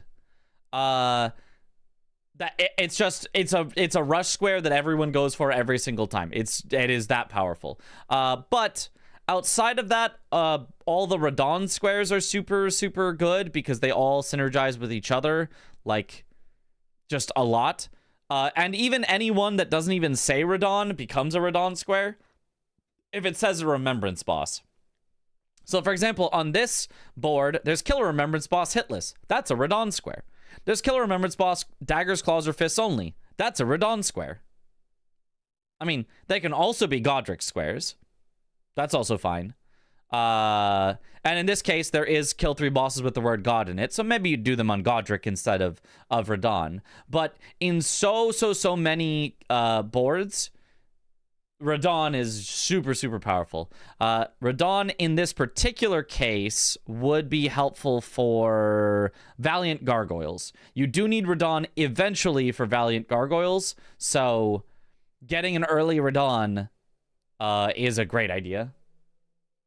Kaled boss, that's a Radon square. Bosses that ride a horse, that's a Radon square. Acquire Finger Slayer Blade. Is that on here? I don't remember every single square, but yeah, kill Finger Slayer Blade, that's a Radon, or acquire Finger Slayer Blade, that's a Radon square. Via's Champs, that's kind of a Radon square. You can technically get there elseways, but you're probably getting there through Radon. Oh, Tom gets clipped by the Grafted Scion. He was trying to play that very aggressive, which honestly I don't really mind. I think he was one hit away from getting a stagger, but him not going for the heal because he wanted to keep up the pressure does get him hit and killed there. Ooh, 30 int Radon square. Well, yeah, kinda. That is one way to get enough runes. It's all a Radon square. Yep. Gargs is a Radon square for sure. Yep. Capital squares? Kind of Radon squares, because you're probably going Radon for one of your 2 Great Rune bosses. Like, Radon just has so many reasons that you'd want to do him. Okay. So here, though, is something that I don't necessarily love from blanks. Now, obviously, I love going for Radon. I hate that it's the meta, but given that it's the meta, going for Radon is super powerful. But he goes for it without a dagger, claw, or fist that he could have easily obtained to try to double up on hitless with claw, dagger, fist. Now, in some boards, this doesn't matter. You're just like, that's fine, I'll get it on Godric later anyway, who cares, whatever. But this board also has incants only. If you're going to do incants only, that's going to be on Godric. So if you're saving your Claw Dagger Fist for Godric, and you're saving your incant for Godric, that's too many. I guess you could do Claw Dagger Fist Moog, who is another Remembrance boss. And that's reasonable to do. It's just you're leaving it open for so long that you're probably going to get sniped on this by your opponent. So I would have liked if blanks went for Claw Dagger Fist for this, because you can check one in Round Table Hold, and it only takes 20, 30 seconds or something. But I guess if you're really, really afraid of being sniped, if you think it's a race, then I guess this also works. Isn't the closest Claw Dagger Fist in Stormveil? No, in Stormveil. Or sorry, not Stormveil. Round Table. Did I say Stormveil every time? I meant Round Table. In Round Table, you can just drop down, go around, quit out to de-aggro the invader, grab a fist weapon, and leave. That's it. It's probably something like a 30 seconds in total, including the quit. Nice Crafted Scion for Tom. Pata, right? Yeah. Well, normally it's the isn't it normally the holy ones that we all hate? Cypher Pata? Yeah. It's a type of Pata, but not Pata. It's Cypher Pata. And because it's Cypher Pata, that means it's unlikely to be Cypher Pata again. Right. So you're likely to get a better fist weapon.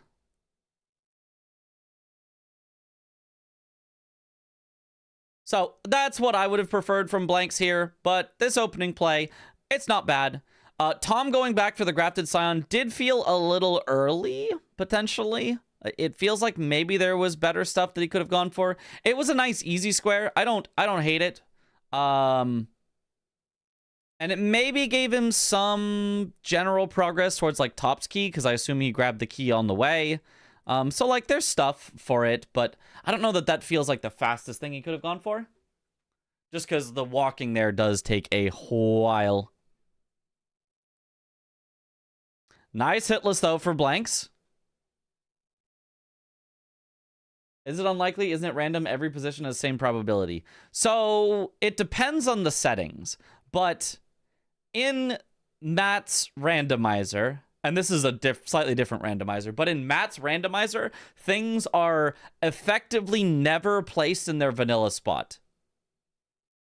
Like, it just doesn't happen. Things are placed somewhere else. Two similar stuff can be like, you know, placed in each other's things. Like, for example, you can have a death right bird replace a death bird, but you won't have Knights Cavalry Flail replace Knights Cavalry Flail. It'll have to be Knights Cavalry Halberd that replaces Knights Cavalry Flail. Roundtable has 2 fist checks if you decide to kill Ensha. Well, then you'd also need to also have a Haligtree half, right? That seems a little much.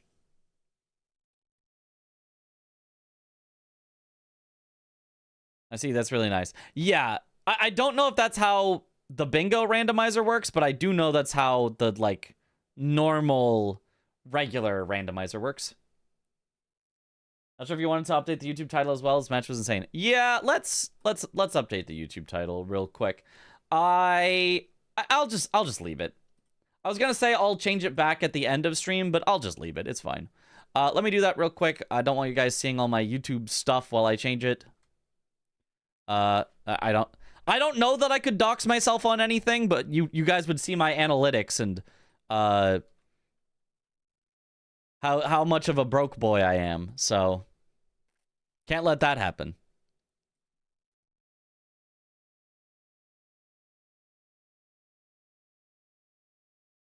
All right, save. There we go. Thank you.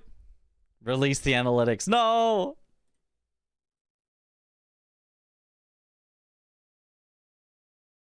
right, now I'll bring it back.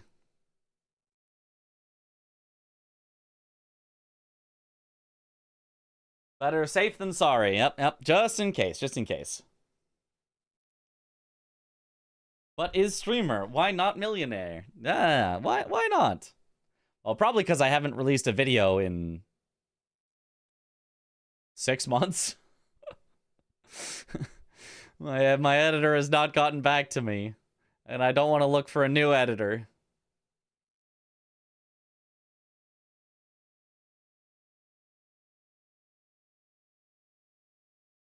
Makes sense why you have a belly button tie instead of a normal one. Look, I'm saving up for a full-length tie. The fabric is expensive. Holding so long for the new video that was promised. Yeah, I mean, it was supposed to be done, but I haven't... My editor has not gotten back to me, so I don't know. I don't know what to do. Need a Mitch Archie video? There was supposed to be one! I think Dusty is an editor looking for work. Oh, is Dusty looking for work? 100%. Get me in contact then. Actually,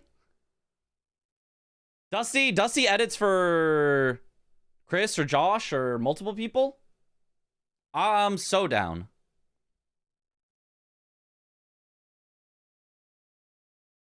And Dusty, I should know, or Dom. I want somebody for sure. Looking for work. I'm so down. Quickest interview ever. Yeah. Well, I don't know how to contact Dusty though. Okay. Anyway, back to this match. Blanks going for the Rick Bare Fist, which is, and I keep saying this, faster than people give it credit for. I think Blanks is doing this basically at the correct timing. I think it's after all the actual quick squares have gone, but before you get into like the mid-game squares that take a bit longer. I think that's the perfect spot for Rick to sit. He's not a rush square, but he's also not a hold it square that I've seen some people do. Dusty lost their actual job a while back. Oh. That sucks, but if they're happy doing editing and can make a living off of it, then that's maybe better. Maybe a good thing. Watching Absolute Cinema, one of the craziest matches ever. Yep. Don't say anything about the results. No spoilers. Mitch is hiring. Yeah. I mean, as long as... It's a weird thing with hiring editors the same way as, like, hiring artists is. Because you know how, like... I don't know if you guys have gotten this, but I've gotten this a lot. You'll just get a random DM. Boiled crab from Tom. Nice. A random DM that's just like, hey, I'm an artist looking for work. Would you like to commission something? And it's like... Even if I literally was looking for art, it's like so many times it's like, yeah, but your art is like AI or soulless, just like, you know, barely gets the job done, but like, You know, it just happens a lot that you're just contacted by somebody and it's like, yeah, even if I'm looking for art, I don't really want your art though. Tom just killing Blackguard that guy.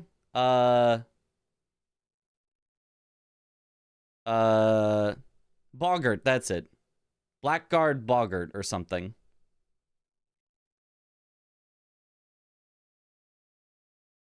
Yeah, Blackguard Boggart's bell bearing. And get Starfist out of it! Just killed him, like... I mean, it's a fist weapon check, right? There is fist weapons on the board.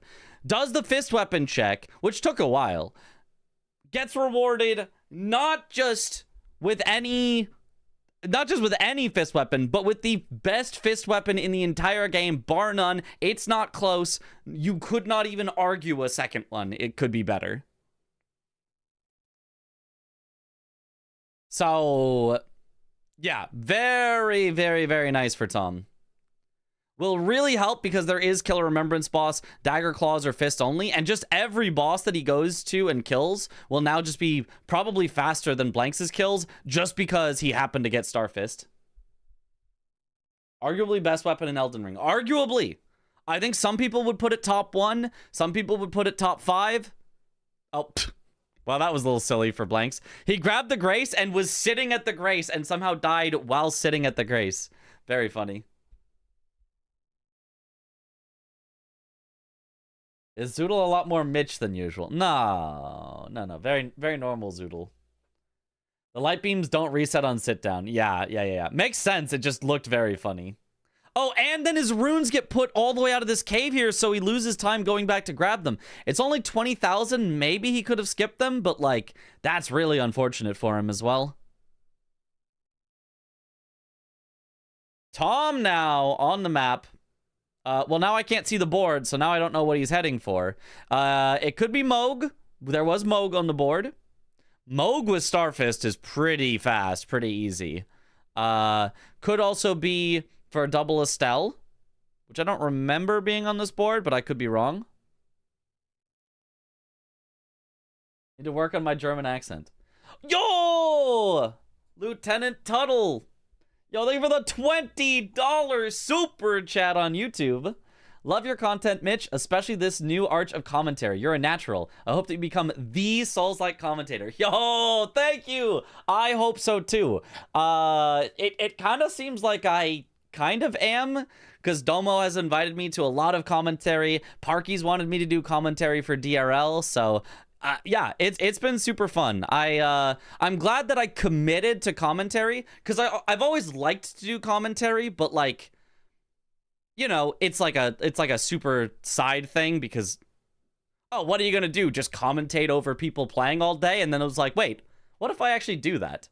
And like, it has worked out very nicely with I think people, not only with me getting better, but also with me being able to put myself out there more so people can see what I can do with commentary and have liked it. So it's been awesome. Finally, some YouTube revenue. Does Parky run DRL? No, but Parky is one of the official commentators for DRL. There are 6 or so official English commentators that kind of switch off matches because there are so many matches that happen. One person couldn't really do them all. And Parky is one of the official commentators, and she will ask me to co-commentate sometimes when she's doing commentary for a DRL match. Have I seen the second match? I have seen all of the matches. Yes, I did see all of the matches at the as they happened. So we will be reacting to all of the matches. About to witness cinema. Heck yeah. I'd say best set of games of all time. It could be. It could be. Right now, Blanks is nicely ahead, 4-2. And has gotten a duo trio boss on his side, whereas Tom was working his way to Moog. Moog is really nice on this particular board because it is center square. Center square is always good, right? I don't need more explanation. Center square is good. You can do it dagger, claw, or fist only, so you get this square. You get infinite runes, so you can get 30 arcane and not even feel bad about it. You just like put the points into arcane and you're like, okay, I still have, 350,000 left over. And it gets you eventual access to the capital for like Goldfree, for example, because it is a Great Rune boss. So I really, really, really like going Moog here from Tom, even though, it takes a little while to get there. Like, he's got such a good weapon for it that the fight itself is not going to be slow whatsoever.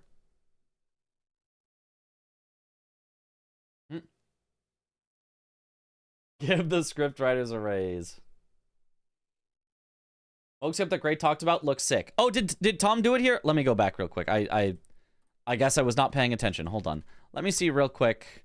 So that's the normal skip that he does at the end, but no, Tom does not do the skip that Gray was talking about.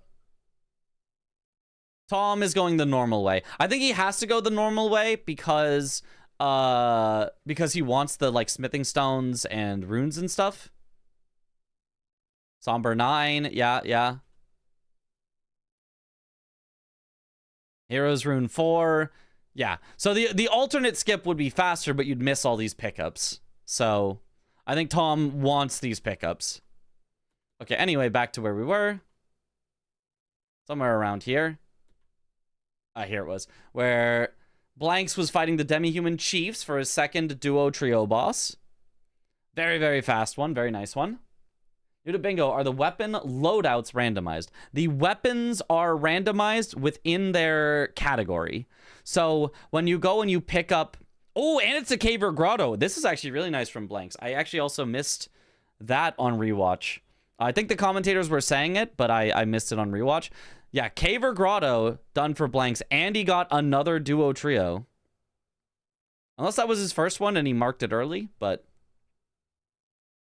Yeah, the starting classes are fully randomized, and then any weapon that you get is randomized. So if you picked up a great sword, it might not be the one that's normally there, but it would be another great sword. So much stuff there. Yeah.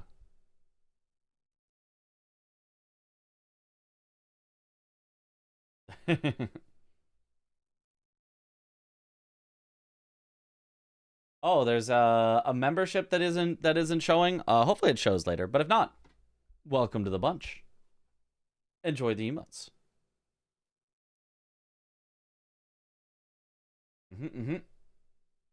Technically, the weapons are more shuffled. Katanas will be katanas, daggers will be daggers, etc. Yeah. Shuffling is a type of randomizing. Thank you for the hydrate.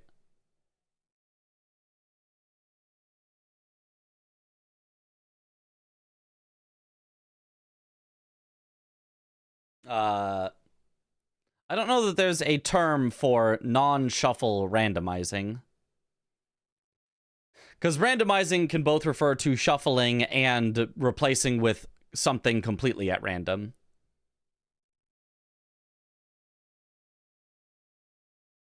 All right, Blank's going for the... This will be his third duo trio, which is the Misbegotten and the Crucible Knight. Because he's already done Radon, he gets to get here very quickly. It's not like super the fastest thing to do, but I think it is the fastest one that he has access to for duo trios. Like it's reasonable to do because he kind of already got Radon, but did make this square a little bit slow. So the reason that Blanks' play was still good was because he also got Caves Grottos at the same time as duos trios. But if he only was going for duos trios, this is kind of a slow square. Synergy with K-Lid bosses. Which is on the board. Actually, great point, great point. More synergy with K-Lid bosses. Actually, great point. There's also Crystallian Trio that he could have done for also synergy, but that would have definitely been longer. So this is a good call from Blanks.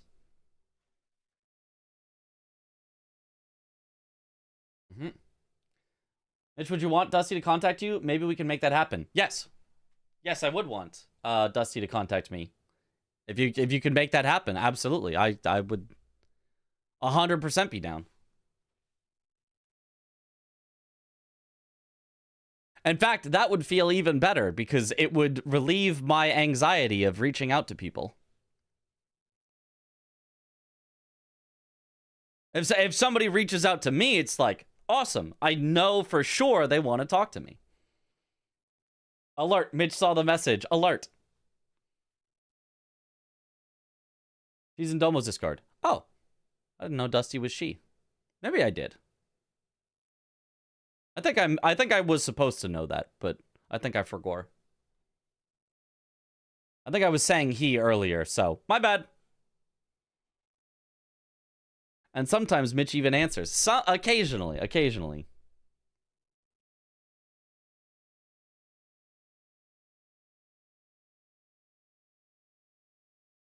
Mm-hmm.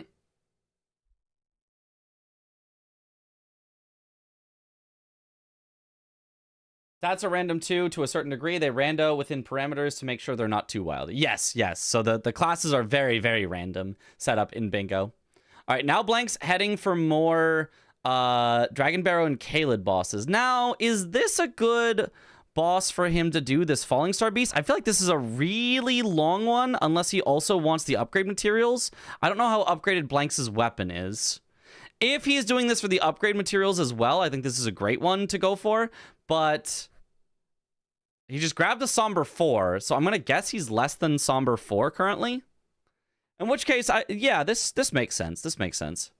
I'm kind of surprised he's as unupgraded as he is, given that he's already gone through several like bosses. I guess I would have expected that to happen slightly earlier in that case. I think he's at +3 Somber. Yeah, that makes sense. That makes sense exactly why he would go right here. You know whether Moog's Nihil is counted as a hit? It is not counted as a hit. You can do Moog hitless, and it's okay as long as the only damage you take is from Nihil. It's following the rules of team hitless. That does not count it as a hit. Falling Star Beast is really good for upgrades. Somber 4, Smithing 5s, Somber 6, and 5 Smithing 7s. Oh, wow.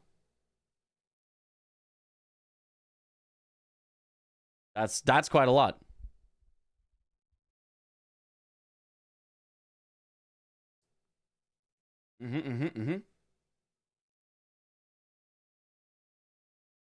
Got the impression in Aggie's chat that she's looking for editing work. In case there's a misunderstanding, I take all the blame on you. I mean, no worries. Like, if that's not the case, it's like, oh, okay.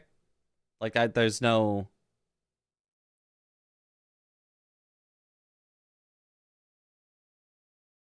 You know, getting my hopes up slightly for an editor, and then, oh no, they didn't actually want... They weren't actually looking for work, would just be par for the course for me.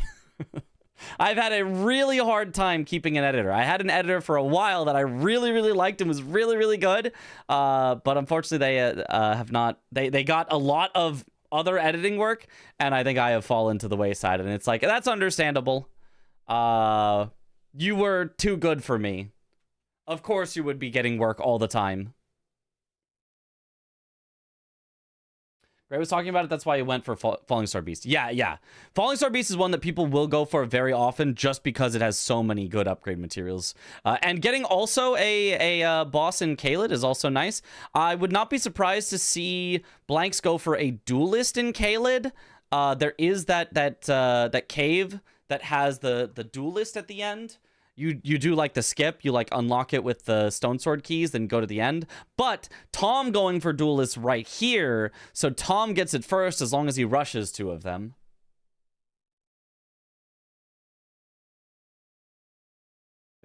Cherry is doing most of the actual work. Oh. There was Somber 1 and 2, you pretty much get +20. Yeah, I mean that's really, really, really nice. Okay, Blanks finishing off bosses in Kaled here with the Knight's Cav. So here maybe is a good time to take a look at whether there are any lines forming. And you can kind of see there hasn't really been lines forming. There was a little bit of a line forming for Blanks early on column 2, but Tom easily was able to block that with Boiled Crabs, which Blanks never set up for. Tom also still has Moog with Claw, Dagger, or Fist only whenever he wants that he could block with. He might have committed to that earlier if Blanks had tried to push for the Boiled Crabs, But yeah, Tom totally fine on those. And so the only thing that currently is kind of forming is row 4, where Blanks is pushing for 5 bosses in Kaled and Dragon Barrow, but it's really hard to get 30 Arcane after you've already dumped into 30 Int. I also am, in general, I don't like doing these squares, the 30 Int and the 30 Arcane. I think both of those squares are kind of traps for exactly this reason. If Blanks gets 30 Int, he is very, very unlikely to also get 30 Arcane. Because Tom can just get it whenever he wants. If Tom instead got 30 Int, well, that would be okay for Blanks, because then Blanks would get 30 Arcane. Right? It's like a 1-for-1 trade, and so committing to one early is fine. It's just like, it doesn't gain you a square. It more trades a square with your opponent. In Blanks' particular case, the Int is actually nice because Health and Steeple scales with Int, so I don't mind it. But in general, they are squares that if there's multiple on the board, trying to rush one, it doesn't do you much. Or do Moog and get both. That's, you know, that's possible. There is also Moog on the board, so you could do that. 30 Int does help Blanks' weapon setup. Yeah. In this case, I think it's totally fine for Blanks. Just as a general rule about the squares. If there are 2 of them on the board, I don't like committing to one early.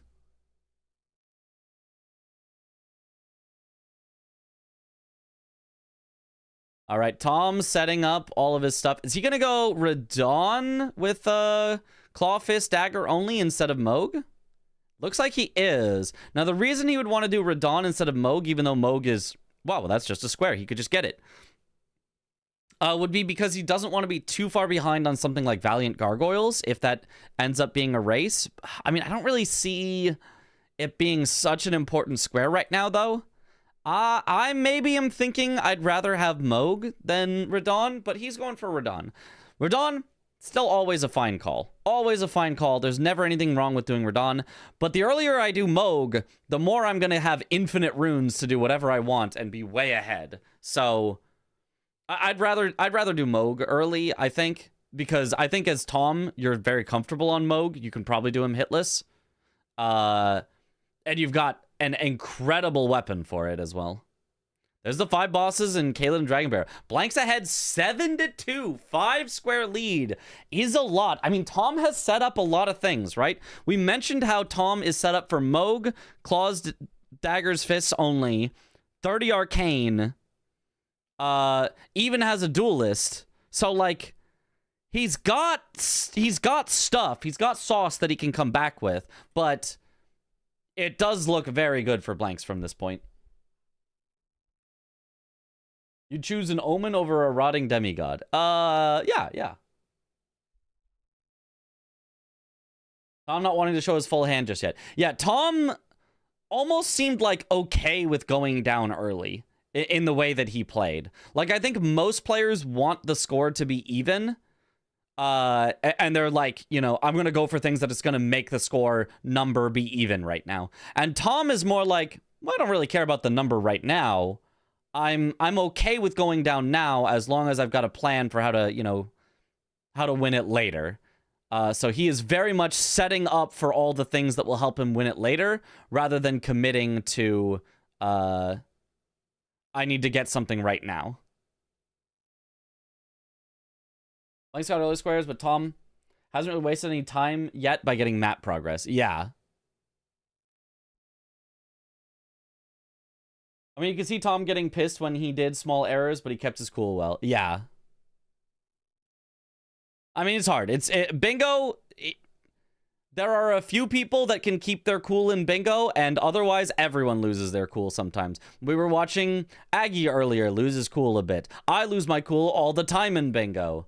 I won't keep naming people because I feel like it starts to get mean if I start to just name everyone. But everyone loses their cool at some point in bingo. Oh, nice fast kill. Very, very fast kill on Radon. Starfist putting in the work. Did not quite get the 1 cycle. Anytime Dueling Drake shows up, I'm in a fit of rage. I am uncontrollably upset anytime Dueling Drakes happens.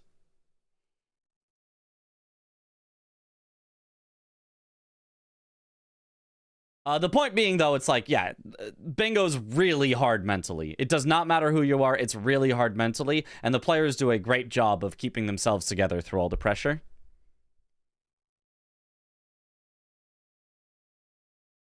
Can we fast forward to round 2? This is a wash. Ain't no way. No. See, Tom's got some stuff.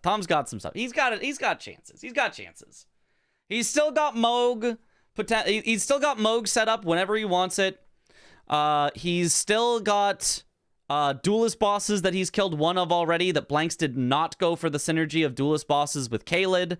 So he's still ahead on that. That puts him only behind by 1. That would make the score 6-7, so that wouldn't be too bad. Now Blanks is heading for the Blackblade Kindred.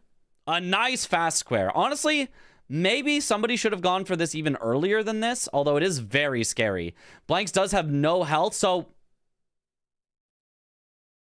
well, if he gets hit by something, it will instantly kill him. And Blanks did not grab the Grace nearby either. So he has to run all the way back from Third Church, which takes quite a while.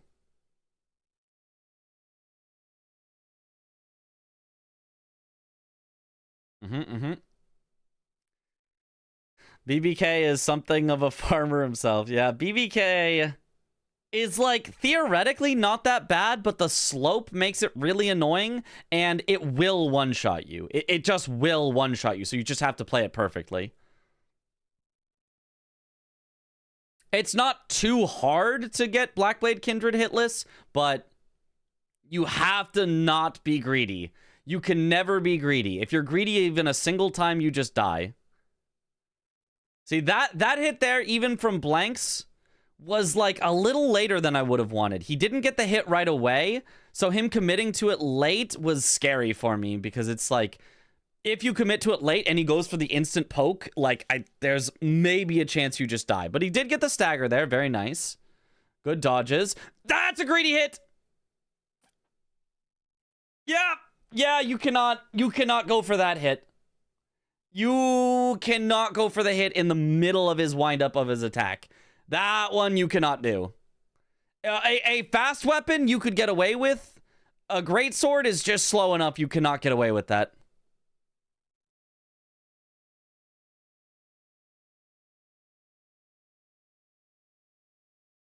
And now Tom has the advantage on BBK and has a strike weapon, which is doing really, really good damage. The only thing is the range is small. He has to stay very close to keep hitting him in the knee.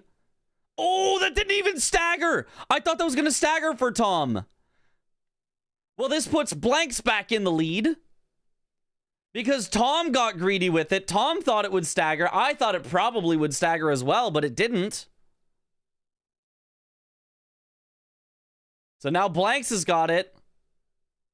Just has to lock in. BBK, the great equalizer. Yep. See, that's the timing that you can do. You can attack that attack only if you already start it before he starts running around. So that was nice from Blanks. Made sure to attack early enough that he didn't get punished. Nice roll.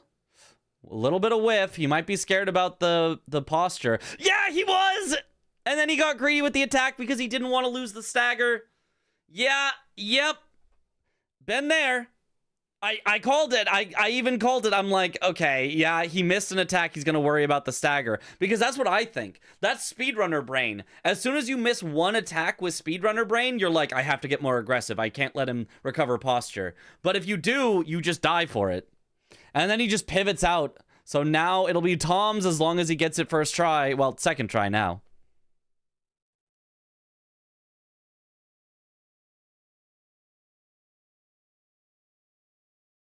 Nice. Stagger. Bang. Yep, takes it. Yeah. Very... well, doesn't take it just yet, but... If Tom gets this, it's very unfortunate for Blanks because it absolutely should have been his. He got there way before, But just the first death was just not his fault. That was just silly. That's the hitbox on that move just is stupid sometimes. The second two, though, he just got a little too greedy trying to keep up the stagger. Thank you for the hydrate. Or at least that's what I assume. You could ask him and he might say, no, it actually wasn't greedy. I just, you know, misinput or something. But my assessment is I would have gotten hit there sometimes as well because I would have been greedy. Because I would have wanted the stagger. So my speedrunner brain, trying to assume his speedrunner brain, thinks it was probably greedy. Those deaths cost him over 3 minutes of time for no value. Yeah, and that's an eternity in bingo. That is an eternity. With Tom already still having 2 more squares that we have already said he has priority on, sniping away that square means that now Tom is effectively tied 7-7, but Blanks is heading to Moog. If Blanks does steal Moog away from Tom, now all of a sudden Tom doesn't have priority on Moog anymore. Instead, Blanks has it. So that would both give Blanks a square and take away one of the squares that we've been counting as like, oh, Tom will get this at some point. So that could be a really, really good play for Blanks. Good morning. Are we enjoying cinema? Oh, yeah.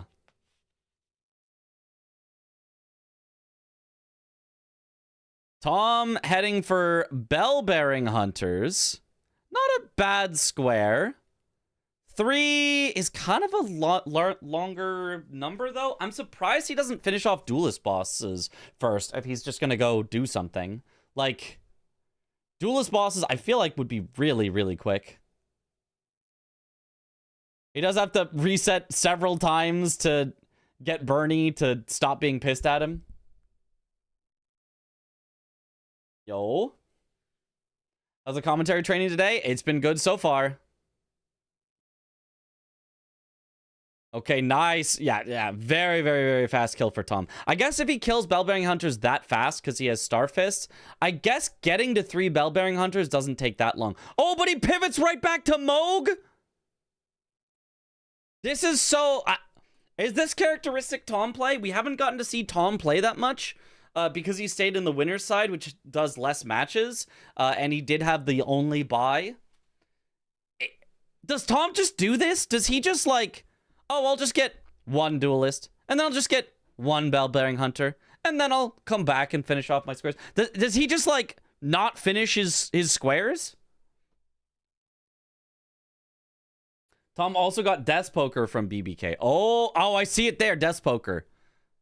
I like Starfist better, but Death Poker is really good. Is it rude to say you wish Mitch was co-commentator for this match? A little, because we love Zoodle as well. I would also like to commentate every match, but I also love it when Zoodle does as well. Tom can measure time since Blank's last marked a square. Well, the thing is, if that was the case, then he should have pivoted back earlier, right? Because Blanks didn't get BBK. So the time since Blanks' last marked square has been more than long enough that Blanks would have gotten Moog if he didn't go Blackblade Kindred first.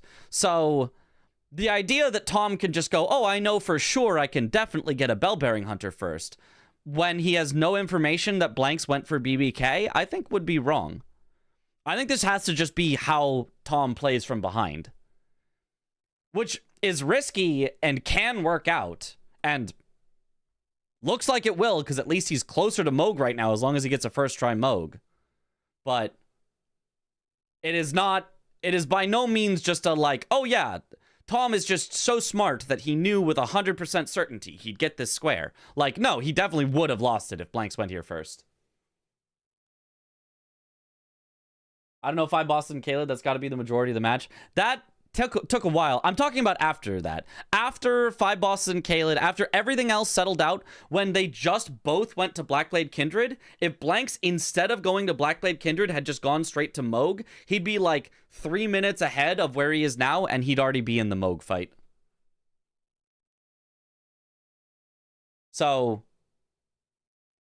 Tom absolutely, I think, could just be like, oh, I'm scared now. I'm going to go back for Moog. And I think it obviously ends up being the right call. At least that he gets here first, so it's a good call in that sense. But like, you know, as far as just like it's a calculated thing, it's like, well, it's a risk either way, and he took the risk of doing one extra bell-bearing hunter before coming back, but he does still get back into the fight first, as long as he has a clean fight.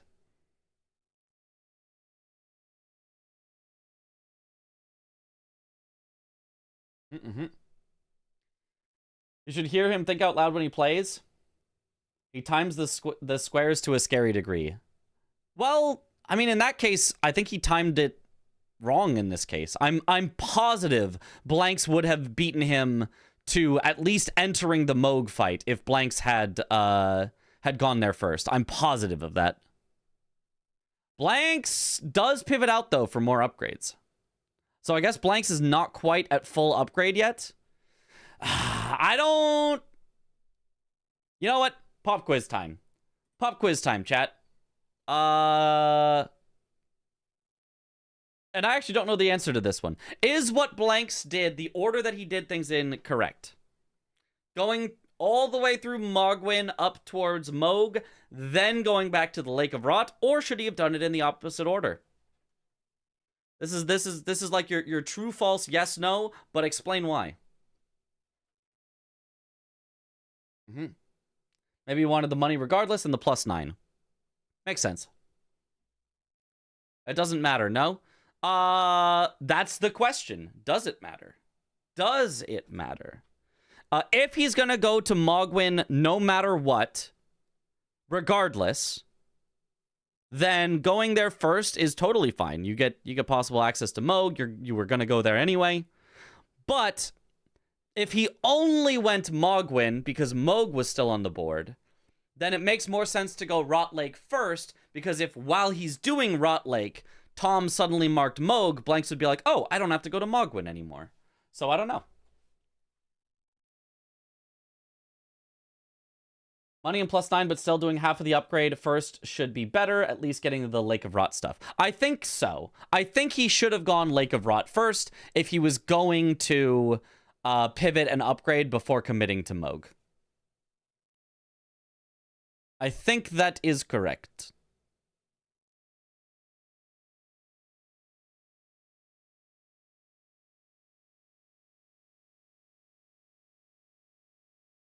All right, nice dodges from Tom. As expected, he has done a lot of Moog in the past. Oh! Bleed proc on Stagger. Ugh! Disgusting damage.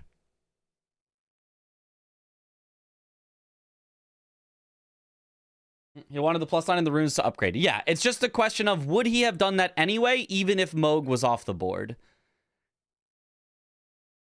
There is also one other thing to be said of warping efficiency. Well, maybe not. Maybe he would have had to warp out anyway. But if you go the alternate way first, then you go the main path that goes to the boss you want, maybe you don't have to warp out once you get to the boss. Maybe he would have had to anyway, because he would want to upgrade, but yeah. I'm just thinking about it. That's why this was an I'm not sure, I'm asking the class question. I think Lake of Rot would have been better, but I don't think it would have mattered by a lot. Easy first try Moog kill from Tom. So I made it in time to watch. Let's go. Lake of Rot first is better because even if Moog gets sniped, he can just port out instead of doing the skip and walking. Yeah. In this case, he gets sniped so late in that it didn't really matter, but yes, I think Lake of Rot would have been slightly better.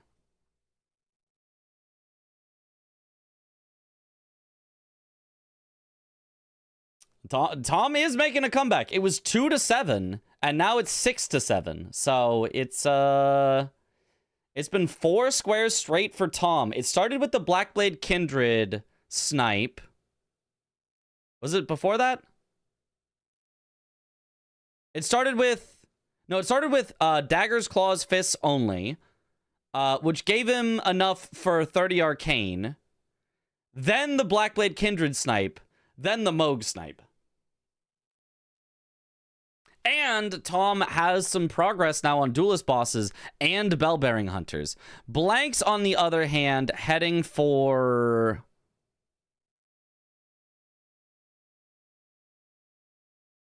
Talismans? Cemetery Shades. Oh, there it is. I was like, I think this is a Cemetery Shade, but I couldn't find it on the board. I see it. He's heading for Cemetery Shades. Cemetery Shades feels a little slow, does it not? If I were to compare, well, maybe he thinks he needs it because of this line, which makes sense. But I think Bell-bearing Hunters is just faster than Cemetery Shades. So if you were going to block somewhere on this line, I think you'd go Bell-bearing Hunters, unless you're trying to push your own row. Like, I feel like Bell-bearing Hunters has to be faster than Cemetery Shades. There's so much walking for them. He has one already, though. Yes, but why does he have one already? I guess is the other question. Did he did that? I guess he did that as a Kaled and Dragon Barrow boss. He also, though, could have done a Bell-bearing Hunter as one of his Kaled and Dragon Barrow bosses instead of the Cemetery Shade there. So he could have been more set up for it. 2 Cemetery Shades versus 3 Bell-bearing Hunters. Now maybe Cemetery Shades is better. Cave? No, he didn't. There's no Cemetery Shade in a cave. Those are catacombs. I'm pretty sure.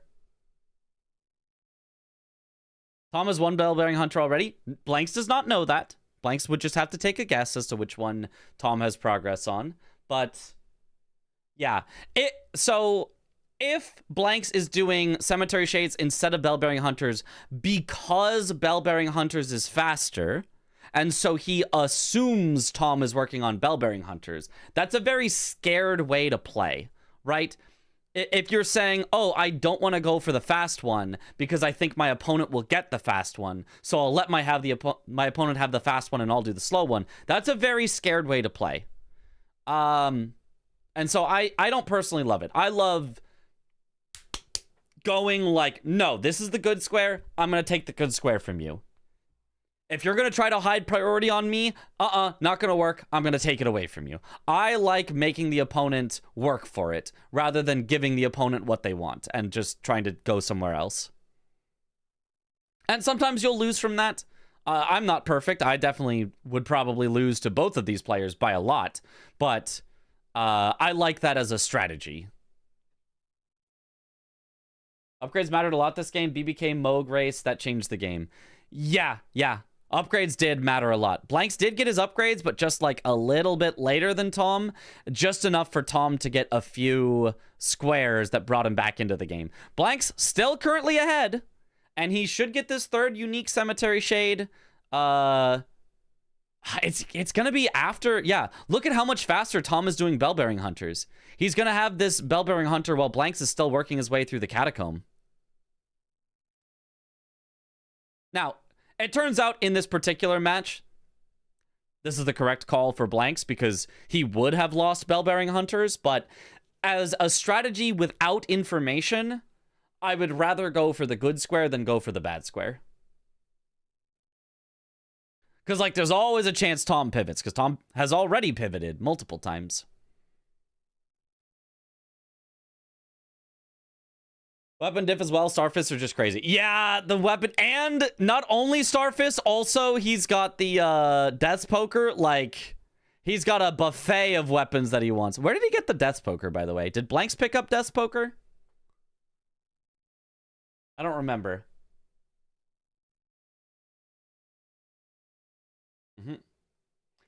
Yeah, no one would cheat in this tournament. No one is saying anything about Tom cheating. It's just Tom plays in a way that, like, he gets progress in a lot of places and then cashes in on them, and it just all has worked out so far in this match.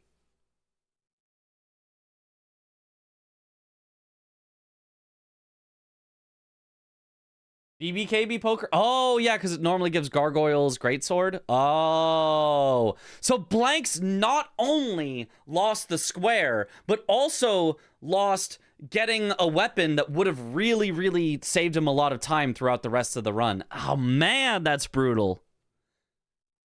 That is just a brutal thing to miss out on. Oh.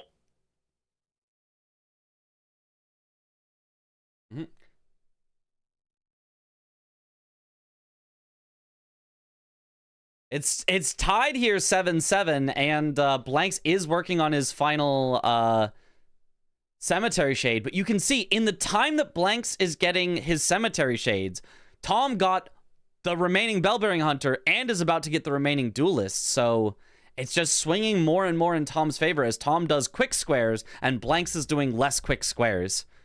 I mean, I just assume Blanks thinks he needs to do this because he has to block, which makes sense. But it's just, you know, it sucks when you are stuck in doing bad squares.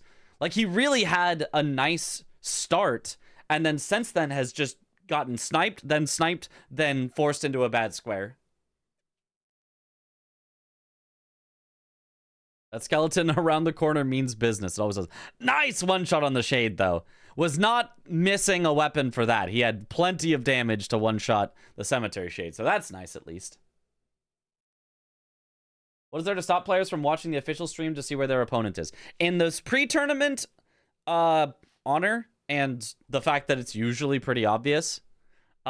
In the full season, we have a streaming service where everyone's stream is on delay. So if you watch somebody else's stream to try to gain an advantage, you'd be watching them 5 minutes in the past, which would probably not tell you where they are right now. It would still be cheating to watch somebody 5 minutes in the past. It's not like you're just allowed to do that. But even if you did, you wouldn't gain that much advantage. So that's what will happen in the full season, but the technology was not working for the preseason. We tried it. It kept crashing. It was crashing. It was lagging. It was crashing. So we just went with no delay for the preseason. From 2-7 to 8-7 is crazy work. Yeah. 6 squares in a row going Tom's way. Is it still not working? I don't know. We haven't tried it in a while. Dom was just like, don't worry about it. No delay for preseason. We'll worry about it for the main season.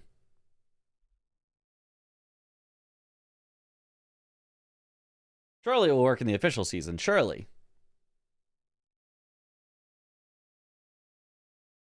Hope Domo didn't gain too many gray hairs due to the technical difficulties. Well, I mean, his head of hair looks pretty good there.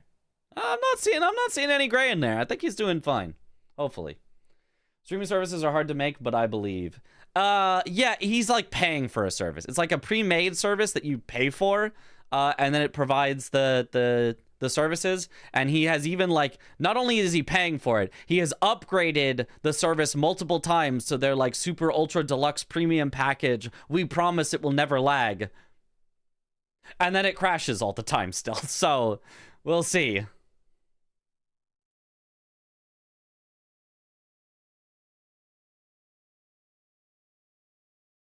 That's neater, but it's still bad. Yeah, unfortunately. It's nothing. It's not Dom's fault. It's just he's paying for a service and it just isn't working well enough. I think he might have looked for now a new service, or I'm not sure. I'm not sure what the new solution will be. Oh, that damage from Death's Poker is huge on DTS while he stands still at the start. And then the big stagger with Star Fist. This is so nice for Tom. Going for gold free here. I don't hate, but I don't... Let's see. Is there anything else you would want in the capital? No, right? I mean, it's a boss with the word God in it, I guess, but I don't know that that's enough synergy to justify going capital over going something like, say, for example, Blue Retta. I think Blue Retta is just faster than gold free. Topski, I think, is also faster. I think Topski, Blue Retta are the ones that I would probably go for now. Vike, much faster for sure. You just have to win first try. Just do that. Remembrance Boss Incants only is weird. It's kind of hung out to dry. Neither of them has killed Godric yet, so either of them could do it. That's honestly probably still faster than Gold Free as well. And is another boss with the word God in it. So I'm not sure I love this call from Tom to go for Gold Free. He is now technically tied 8-8 because Blanks marked cemetery shades. But so it's not like you have to like play like you're behind or anything, but I don't know that this is fast enough. Just kill Vike, easy. Yeah. Did you watch the matches before? Yes, this is me reviewing after I have viewed the first time. But I'm trying to go into it with fresh eyes, no spoilers, and just think about at each moment in the match what was happening, what was going on, what was going through the players' heads possibly, what were they aiming for. Oh, Vike, here you go. He pivots out to Vike. So Tom is just playing, he's playing so weird. He's playing so weird. Like, it's working for him, but he's playing so weird. He keeps like split progressing like 3 squares at a time. Oh, I'll go kill DTS, but then I'll pivot out to Vike, but then I'll pivot out to here, but then I'll go here. He's playing so weird, but it's working. Like, if in any of these situations where Tom is split progressing, if Blanks had committed to Vike, Tom was wasting his time here. If Blanks had committed to Goldfree, Tom was wasting his time here. Like, so it's just like, it's just weird. It's working because Blanks has not gone for a single square that Tom has had priority on, but it feels like taking a lot of risks to me. I don't know. It's hard to read Tom. Yeah, I guess so. Tom knows Blanks needs another Great Rune. Technically not true. Blanks could have gotten another Great Rune, but yes, most likely Blanks would not have done a second Great Rune without getting a Remembrance boss incant only. It would be weird for Blanks to try to hide that instead of claim it. So, yeah. In that case, why even kill DTS, I guess? Like,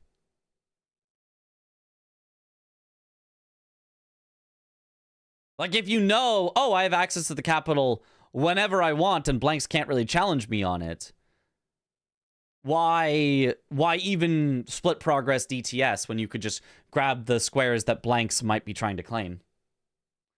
Not one shot by Vike? Oh my god, that never happens. Yeah, I like this this Colossal that he has. He just actually has the range to outrange Vike and keep just, like, barely outranging him, then hitting him.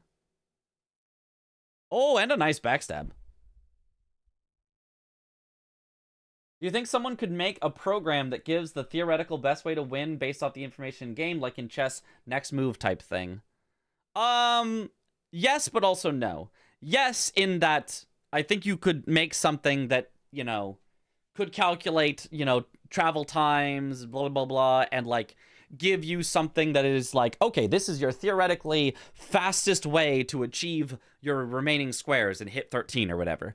But because Bingo is all about the hidden information and it's all about the, like, guessing what your opponent is going to do and what your opponent isn't going to do, which is sometimes more important.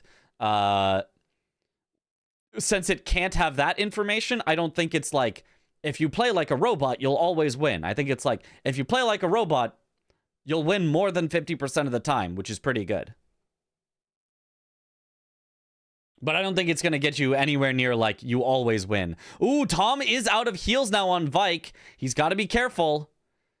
He didn't even get to heal all the way up to full. I don't know if he would get one shot if he got hit here. I think it would depend on the move, but he's doing a good job. Blank's getting a nice quick kill on Blue Retta. I like this from Blanks, honestly.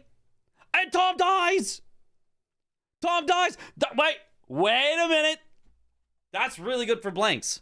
Blanks went for a square that's, like, kind of long-ish, but, like, not too long. And then Tom tried to split progress Goldfree and Vike, but ends up dying to Vike. So now Vike, who should have been, like, the fastest square left on the board, is now going to be not so fast for Tom anymore. Vike is so dangerous. You need to react and adapt your strategy quickly. Yeah. An insane amount of factors as well. A chess engine looks at all possible moves, while options here are practically infinite. Yeah. Feel that new squares added need constant run algorithm changes. Yep, they would. If you did add new squares, yep. Blanks heading to the capital? Goldfree race? Even though he doesn't have a second Great Rune yet? Surely not, right? Surely not, right? Godskin? I mean, he can grab the Grace on the way. But, like, surely you wouldn't do that. He doesn't even grab the Grace. He didn't even... He's just heading straight for Godskin. He just wants bosses with the word God in it. What does Blanks have so far? He did Rick, so he just needs 2 more. So he wants to go Godskin Apostle first, then Godric?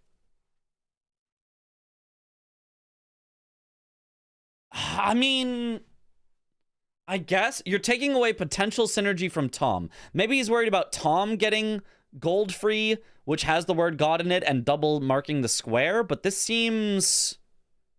I don't know. This doesn't seem very fast. This seems very scared of something.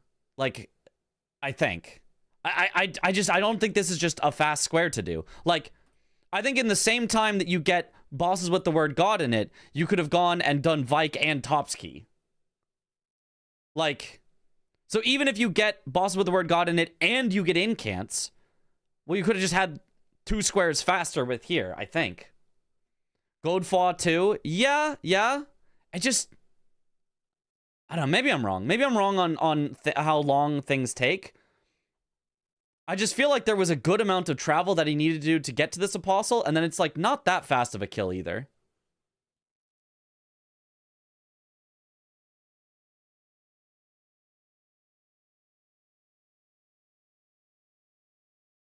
Yeah, I mean it's going faster than the Vike kill at least. Get key, get into academy, kill Red Wolf and 2 key. Oh, maybe I'm wrong. Maybe you're right. Maybe Top's key sucks. Vike, I still think is good. I would still be down for Blanks to race on Vike. But yeah, maybe Top's key sucks. Maybe you're right. Maybe Top's key is horrible. Does Snail count for God bosses? What is the name? Spirit Caller Snail? I guess one of the phases of it does say Godskin Noble and Godskin Apostle, so probably. Wouldn't be bad to prepare key, though. Yeah, I mean, it depends. Splitting progress is fine, especially if you're ahead, but committing is also fine. Yeah, and then he goes for Godflaw. So, I just feel like this is slow, is it not? I just feel like this is slower than other options you had. It's not horrible. Honestly, Apostle and Godflaw, together they're not too bad. I just feel like there were probably better options. 9 to 9, though. Nice and tied. Not bad. Are you talking to chat and commentary voice for practice? How does it work? When something exciting happens, I commentate, like, excitedly. I'm practicing my shoutcasting, basically. And then as far as analytics go, I'm analyzing their plays, which would help me in commentary for... I have a better idea of what are good plays and what are bad plays. So when I'm, like, you know, talking with Domo, I can be like, okay, well, I think this square is a really good one to go for because, you know, it takes less time than this other square or things like that. So I'm practicing my analytics by thinking about things and questioning myself. Right? I'm not trying to pretend like I know everything right now, but asking questions and seeing if I can, like, piece together the answers. And then if we get super hype moments, then I practice, you know, actually doing the shoutcasting part. 10 to 9, Blanks' favor. Does get bossed with the word God in it. Now, it does happen to be the thing that Tom was just heading to next. So it is actually a solid snipe from Blanks. Because it happens that Tom went there after Vike. So... Industry Bingus term for the volume Mitch is using. A zoodling. Yeah. Godfaw is a talisman that also buffs charged incants. Oh! So you could do Killer Remembrance Boss incant only faster? That's interesting. Blanks heading to Gargoyles, Valiant Gargoyles. This seems slow. He doesn't have a lot that's fast left. I mean, I don't know. It's kind of weird because whatever Blanks goes for, it's kind of like a oh, I don't love that. But it's like, that's because everything that's left you don't love. We're down to slim pickings here. We're down to the stuff that nobody likes to do.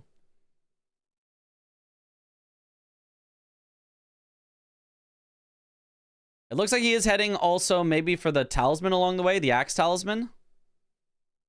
Tom, I guess, must have just bought a talisman. The stream was being refreshed by Domo, so I didn't see what he did at the merchant. But I assume he must have just bought a talisman. Either that or he bought an incant? Is there an incant at that merchant?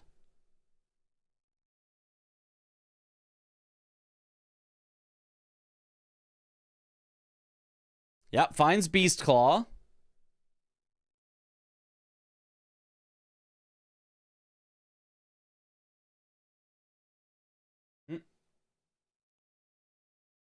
Two Great Runes plus DTS plus Morgott plus Sewer Moog versus Radon plus Mimic Tier plus Gargs. So, yeah.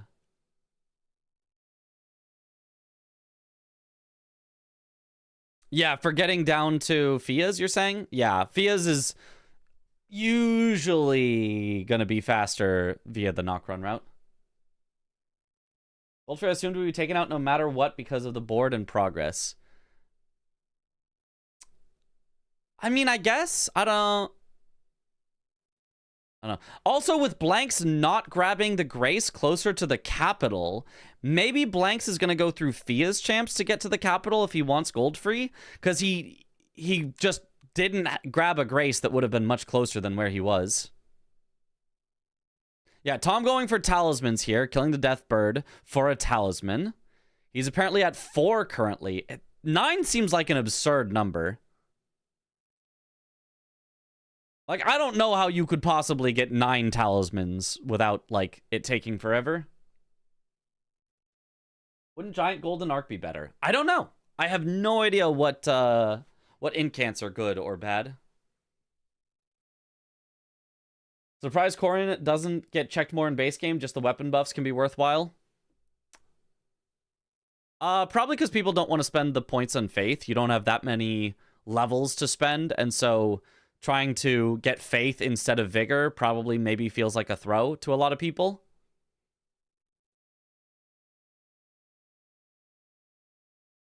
But I don't know. I thought so too, but it's surprisingly fast to pick 9 talismans. Really? Okay. Yeah, Blanks only has 3 currently. Okay, there's the 6th one, I believe, for Tom.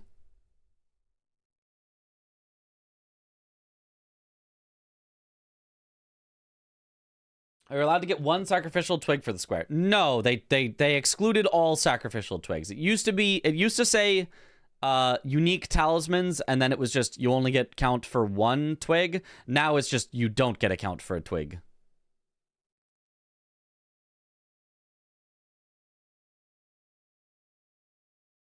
There's 2 talismans you can buy in Round Table Hold. Yes, that's a good point. So that makes it quite a bit quicker. So only 7 that you actually have to go get. So there's 7 that Tom has. So in theory, he can just go back and buy. Or is it only 1 talisman in Round Table Hold? And then the others are something else. Oh, and then he's... Oh, head to Gillica. Gillica is smart because it gives you a talisman that's actually good, that's worth wearing. You bought them already. Oh, okay. Well, never mind then. I feel like I would always buy them last just in case so that I could save my money. Ooh, what's in this chest? Oh, another talisman over here? Okay, I guess, yeah, maybe talismans aren't that bad. Wait, you get a talisman on the way to Gillica who gives you another talisman? Okay. Yeah, I guess that's fine.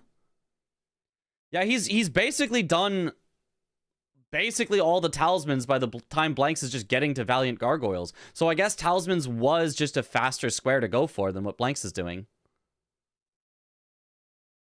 Yo.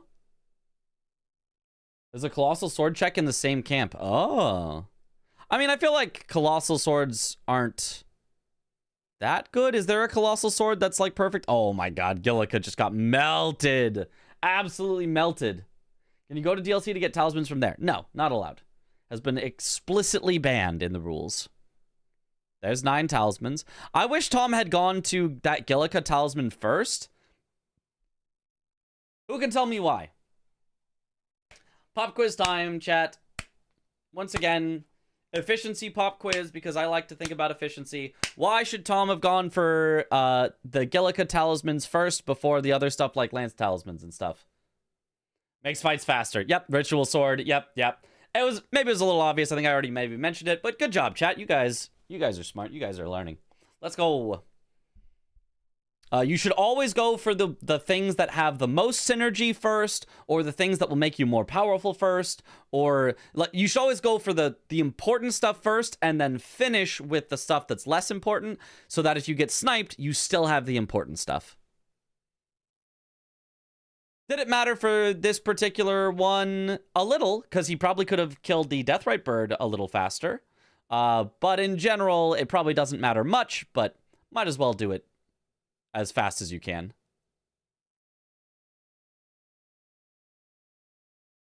The Colossal check isn't necessarily for a good weapon, but for Colossal weapon remembrance only. Oh, yeah. Makes sense, yeah.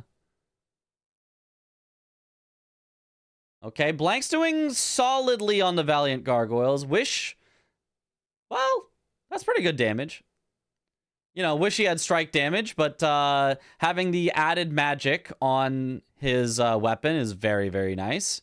Unfortunately, they, I don't believe, can be frosted.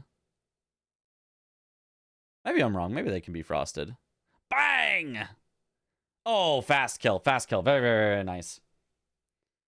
Yeah, bit of shredding. Standard damage, I think, is what the Helfins does. And standard is actually not bad on Gargs at all. As long as it's... Blanks! Anyway, he's fine somehow.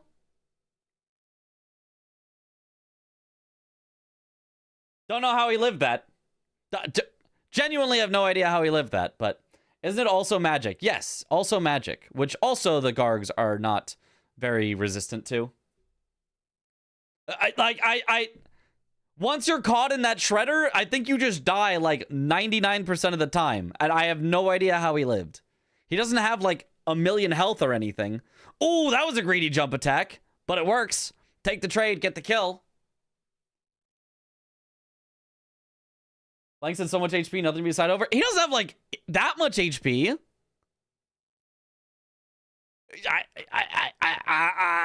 I mean, he barely had enough to live. He's got less HP than Tom, if I'm looking at the bars correctly. I think his bar is a little bit smaller.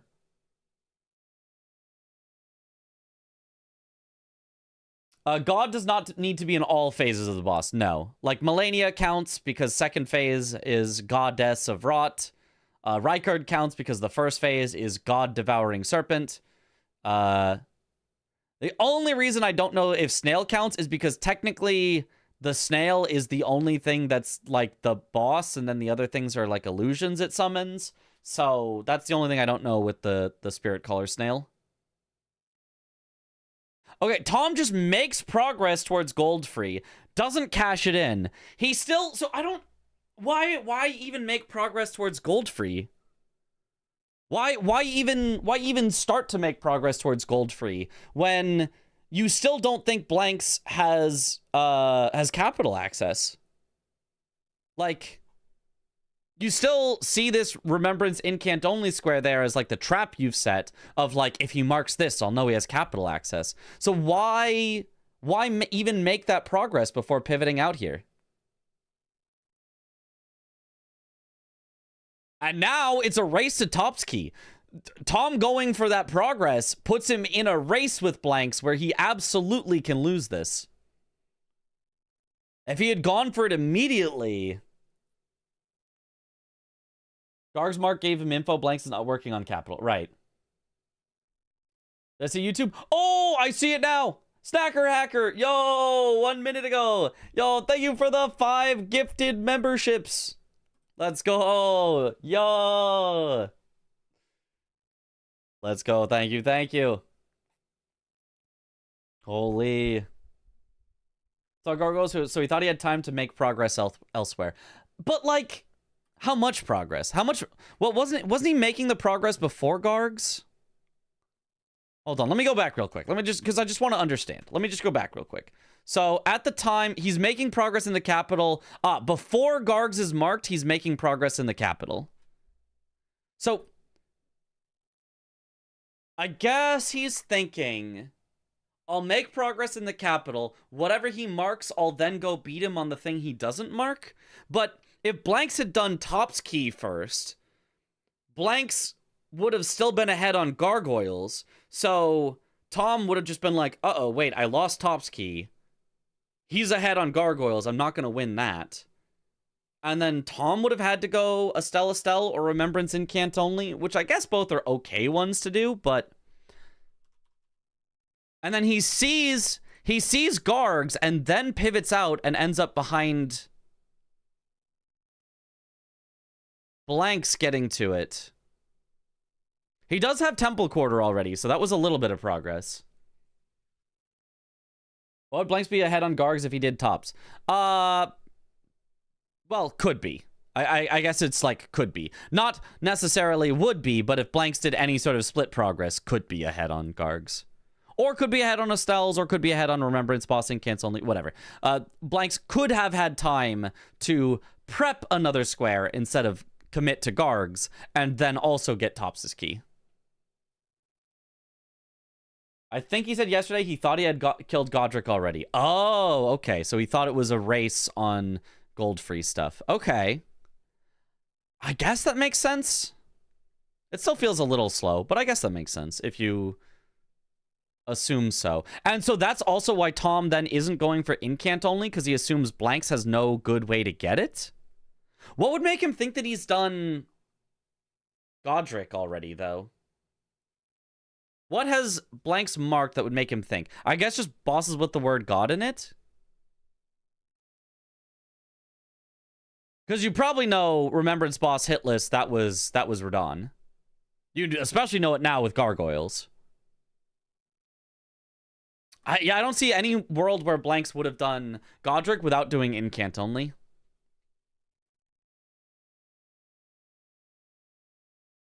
I don't see a world where that would have happened. That would have, I think, been a not a good decision by Blanks if he had done that. I think he said he thought he did Godric hitless. Okay. Okay. Just based on the timing of it? I mean, I wouldn't assume that, because Radon is Radon. Like, Radon is Radon. And there's Remembrance Boss Incants only on the board. I think that would have been a silly move to do Godric hitless and just ignore Incants and set yourself up to lose that square, and also not have Radon killed so you wouldn't have access to Gargs. I think that would have been silly, but if that's what Tom assumed, then I guess that's what Tom assumed. I guess the only thing then I could analyze would be, I don't think Tom's assumption was the most reasonable assumption. It's a reasonable assumption. I don't think it was the most reasonable assumption.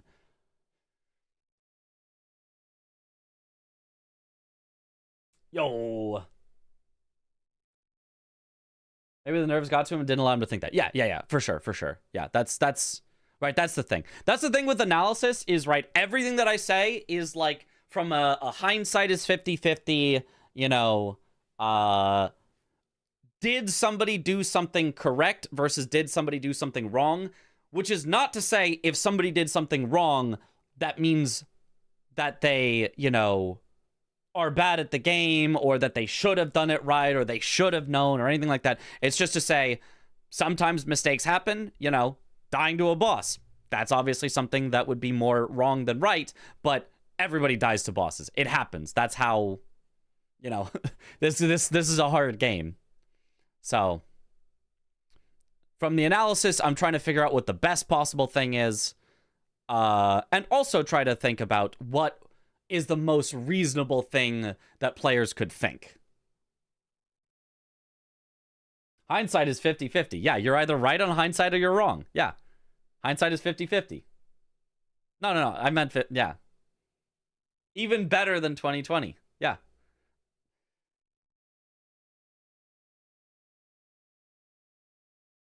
This director's commentary. Yeah. I have to see my masterpiece in action. I was the scriptwriter, after all.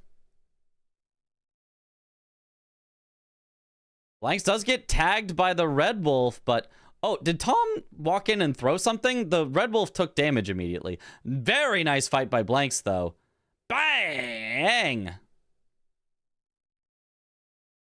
Does grab the Grace, which loses some time. And Tom with not a bad fight either. The Starfist did great as well. Honestly, the Hellfin Steeple did even better, but both of them grabbed the Grace. Grab it a Grace. Is this section scary enough that you need the Grace? I guess would be the question. Maybe the alternate question would be, what are the chances that your opponent marks something and you suddenly have to pivot out? Because if your opponent marks something and you suddenly have to pivot out and you didn't grab that Grace, well, now you're in for a bad time. The scriptwriting bit has paid off insane dividends this preseason. It has. It's basically just a testament to how good the games have been that the bit endured. Because if we had a bunch of like boring games that are whatever, nobody would go back to that bit. But the fact that so many games have been so good. If I get sniped, I could just go back to the Grace. You could, yeah. I guess maybe there's a danger of that guy that like shoots the arrows, but they both kill him, I think, before heading down. So Blank's clearly now ahead here on getting Topps' Academy key.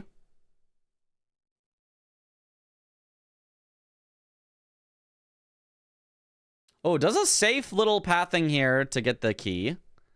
Does have to quit out because he is, for some reason, in combat, whereas Tom does not have to quit out, gets to port away immediately. So what was Blanks in combat with?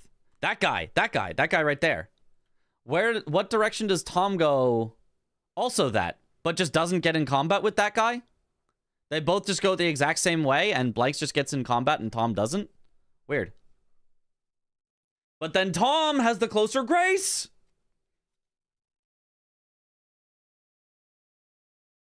Blanks has to go from Lascar Ruins, which is way further away. Uh-oh. This is like a 30, 40 second loss for Blanks just not being at the closer Grace. So it went from Blanks grabs the key first to all of a sudden Tom is way ahead on this and Blanks has no hope of catching it. And Blanks invested so much time into it as well. It is a relatively long square that it does not pay off for him.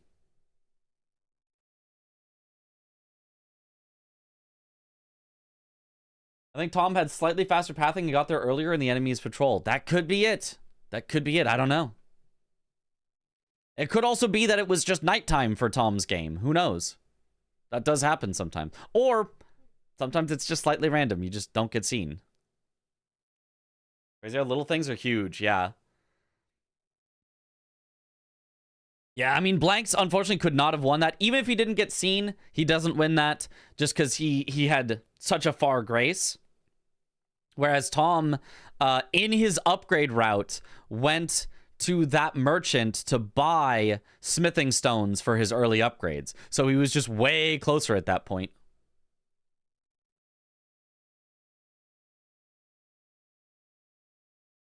Tom also received runes. Maybe they died. Maybe.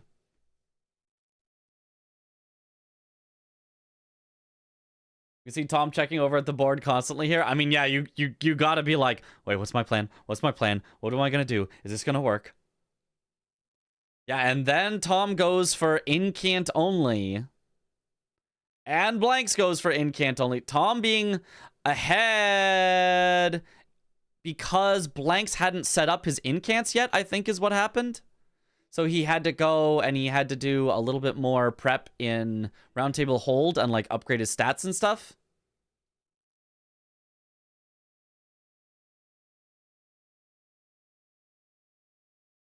Just realized this is still only game 1. This series is really peak. Yep. Yep. Okay. I'll go for Incant here for Tom. He has no info on blanks from the last snipe. I mean, Tom hasn't had a lot of info on blanks for a while. I think the last thing blanks marked was gargoyles,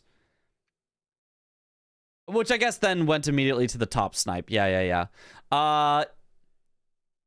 So according to what Tom has said afterwards, Tom assumed that blanks had already killed Godric and not locked himself out, but would have had a really hard time with Incant only. But I'm guessing Tom just says, I've got so much priority on Goldfree, I can just get both, I think is what he says. I'll go for this one first because I don't think blanks has been to the capital yet.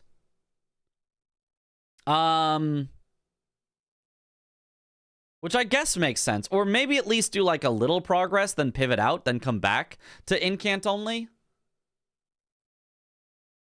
Because he just assumes he's ahead on Goldfree, so it's like, why should I cash in Goldfree first when I can try to get Incant first that I don't think blanks can win, then get Goldfree, which I don't think blanks can win.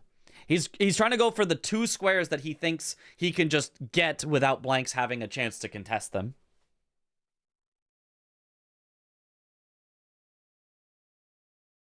Tom is sacking Estelle Square, is trusting his progress on Goldfree and going for Incant. Yeah, I think so. He does pivot out, though, here.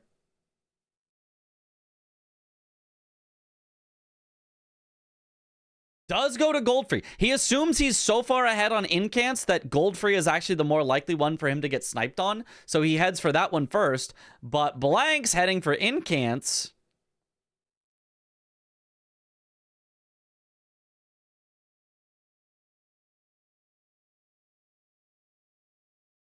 So with this 11-11, I mean, Tom does have the more priority on Goldfree, but with him cashing it in right now, that's good for blanks, because if he held it, then, you know, blanks would have to win both of these outright. And Tom would then just be able to go this if Tom won either one. But with Tom cashing in on this first, blanks still has to win both of these, but now all of a sudden he's ahead of Tom because he has now more progress towards Incants. It's a style race, isn't it? We'll have to see. We'll have to see. So, based on what we've been told that Tom assumed, this is, I think, actually a very reasonable play. I think his assumptions were very wrong. But based on what Tom has assumed is true about the match, that blanks did Godric already, this is a very reasonable play, I think.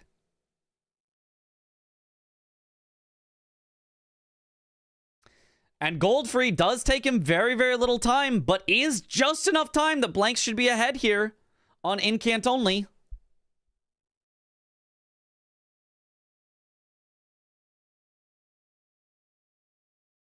And, oh, but Tom goes to Estelle. He had set up... Wait, but blanks goes to Estelle. They both go to Estelle.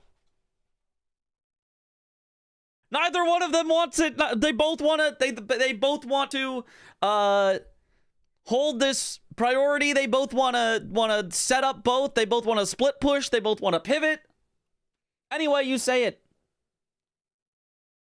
His methodology is correct. It's just that his assumptions are wrong. Yeah, something like that. And blanks using an actually good seal, but Tom, as we'll find out, has a better incant. He has 2 good incants. He has Poison Mist as well as the Beast Claw, so he can poison and then and then Beast Claw. So that's just more damage than only Beast Clawing. Great, thank you for the raid. Welcome on in, Raiders. We're watching Cinema. Game 1. No spoilers. No spoilers. Nobody come in here and say, "Wow, I can't believe that so and so won." No spoilers. We're watching through. But yeah, it's oh, but Tom only gets the Grace and then pivots out. Wait. So he grabs the Grace, then goes back up the elevator to go to Godric. I mean, I guess he's like, that's all the priority I need to win it if I get sniped on incant only. But like, that's so inefficient. That's so inefficient.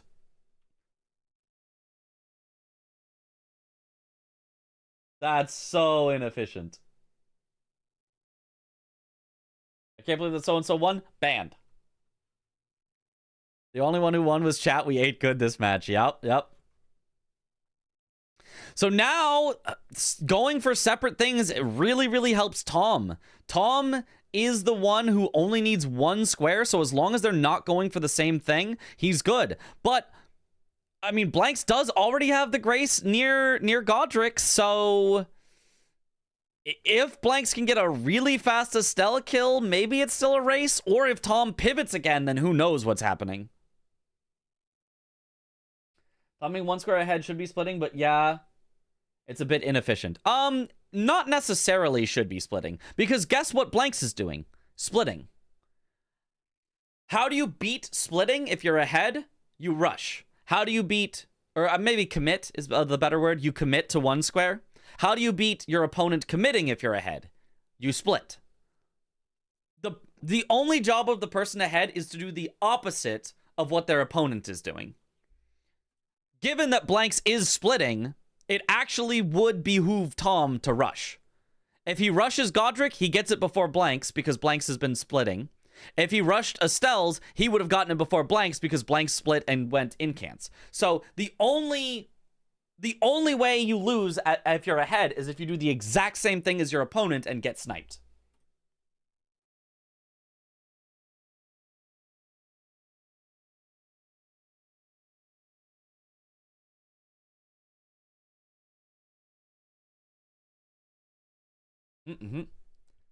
Two best quit outs from Tom. Did Tom have to quit out? Quit outs are not great if you have to. I did not see that. Yeah, but Blank's committing at least to the first Estelle, which will give him, you know, massive priority here. And now it's up to Tom. If Tom re-pivots out to Estelle, Blanks is actually in a great spot. But if Tom commits to Godric instead of splitting more, like Blanks is doing, then Tom is gonna have a good time. He's gonna just get this.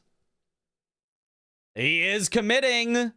So as long as he has a good Godric fight, then Tom should just win this. Pay attention to what Tom does now with cinema. Oh, right. Right, I forgot about this. Did you see it? Watch Tom's screen.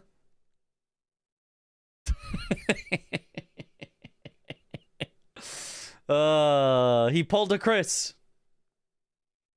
He punched Godric instead of casting, so he has to go again because that's not sorcery only,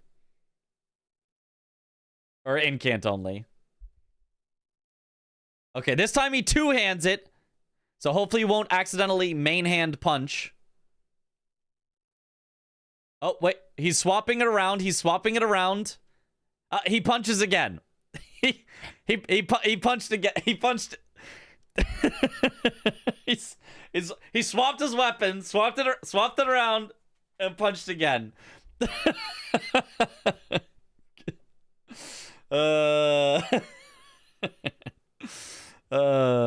because he pressed the weapon art button, and seals don't have a weapon art, so you just punch with them.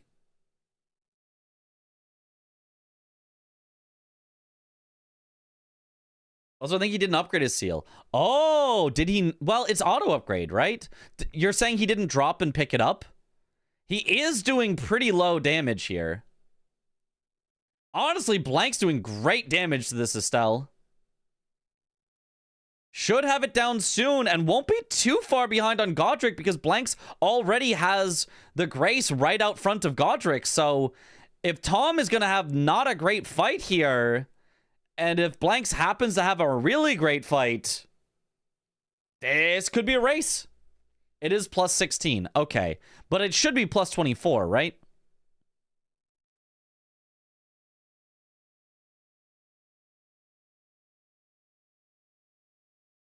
Okay, he's got to reallocate his flasks to have enough mana. Okay, he's heading in. Now it's a race, but Tom's already got him under half. Well, about half. So Tom definitely with a big lead here. Oh, nice damage from Blanks, though. Really, really nice damage from Blanks. Definitely better than what Tom's got, but yeah, 350 with a fully charged one. It's nice, but Tom is still just a good bit ahead. Tom would probably have to punch again or maybe get hit or something or play really safe for Blanks to have an opportunity. Ah, and the wind knocked it back as well. Yeah, more wind. He's got to wait it out. Oh, nice. Gets the phase transition, but this does take more time that you don't get to do damage. Tom's got him 20% health left. Going for the poison mist as well here. I probably wouldn't go for it when Godric is this low on health. I don't know that the poison is going to do that much. Oh, gets slammed though. Blanks in the second phase, doing good. Tom, though, only needs maybe 2 more casts, maybe 3. With the poison ticking, I think it's only going to be 2. Dodges in. Tom is at half health, doesn't even heal. Gets the knockdown. All he has to do is send 1 more. He uses the mana. He sends it. That was actually kind of scary. He actually could have died there, but he doesn't, and he gets the square first. Kill. 13-11, Tom wins. Oh my goodness. Blanks also had Godfrey icon. Yeah, and that did help, but not enough. Blanks does barely kill Godric right as the square gets marked. Loses it by the time of the yapping, pretty much. Dang. I think players always assume incant damage is garbage, so they're never suspicious when it's low. Yeah. Tom definitely could have done that much faster if he made sure his seal was fully upgraded, I think. You can see Tom confused about his win. I mean, it was an early disadvantage that he had. And he came back, and it went from 2-7 to 8-7. So, like, from that point, it was like, oh, Tom definitely can win. But, yeah, at the moment that it was 2-7, that was rough. Seems like Blanks was charging it longer, too, or maybe it's just an optical illusion. He was fully charging it, because he had Godfrey icon. So you only get the bonus damage if you fully charge it. If that wind wasn't being spammed, Blanks might have won that race. It was so close. I don't think so. I think Tom still had it regardless. Because Tom had like half of Godric's health remaining when Blanks entered the fight. And yeah, Tom was doing less damage, but he was doing like 30 to 40% less damage, not 50% less damage. So I think Tom wins there regardless. Assuming the RNG was roughly equal. But yes, Blanks did win by a good chunk of time because he had so many of the swirling whirlwinds. And he lost 30 seconds too. Well, Tom lost like a minute or 2 with the punches. Poison Mist made the difference, not gonna lie. Might have. If Tom hadn't punched Godric twice, it wouldn't have mattered. Right. It mainly came down to just like Tom just kind of got every snipe. Like, every snipe. Like, oh, yeah, well, maybe it's not exactly a snipe, but Blanks dying on BBK. If he got that, Blanks was still in a great spot. Blanks got sniped on Top's Academy key by like a tiny little bit of time. Blanks got sniped on Moog as he was setting up to go there. Blanks got sniped... I guess not much else. Blanks got sniped on incants only, and is then the other one at the end. So it's just, Tom did not get sniped for any of the times that he split progress, which was very risky. He split progress a ton of times and never once got punished for it. And then Blanks didn't even really like split progress, didn't set himself up to get sniped, but committed to things and got sniped like 3 or 4 times. So that is really what it came down to. Blanks played super well, super fast, super great. You know, the Blackblade Kindred is the one thing that you can point to and say, okay, that was not necessarily played so great. But outside of that, Blanks played like just incredible, and just like everything went Tom's way in terms of like the snipes and things like that. Because otherwise it was just like a very, very even game. Oh, Blanks also sniped, though, at the very start with the baboosh on Millicent. So I guess Blanks got 1 snipe on Tom, and Tom got 3 snipes on Blanks, I think is what it came down to. Otherwise, they basically played perfectly even.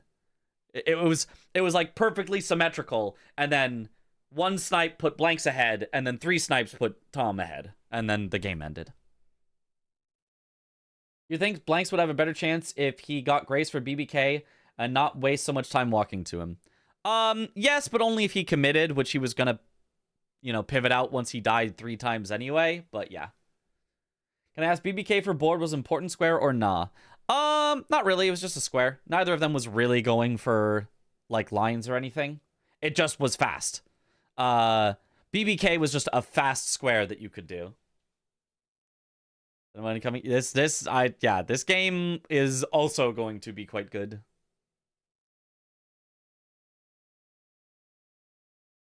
This is the case that's only been theoretical up to now, where you can be super behind but still make it back as long as you happen to just beat your opponent enough times in a row. Yeah, but I mean, that's why we've always said it's not over till it's over. Just snipe your opponent 10 times in a row. Well, Tom only had to snipe 3 times in a row, but even 3 times is more than enough to get back because Tom also, you know, had hid his priority and stuff. Okay, Parky. Yeah, but like seriously though. Interesting difference in starting weapons here. Blanks went for the Smith script Circ, which I think sucks.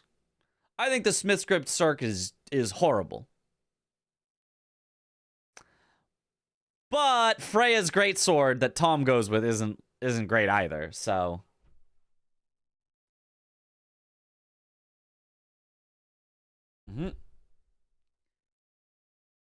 What good might be an understatement of the year, yeah. It does suck. It sucks a lot. Yeah, it's not great. But, I mean, minor spoilers for the very start of this game. It works. It works. It's better than I thought it would be. You can't grease them. Yeah, that's a big problem. You can't grease them. Yo, copy! Thank you for the sub. Getting closer to the 3 years. Thank you very much for the great Bingus content lately. Let's go. Type, do you train with the squares in your background?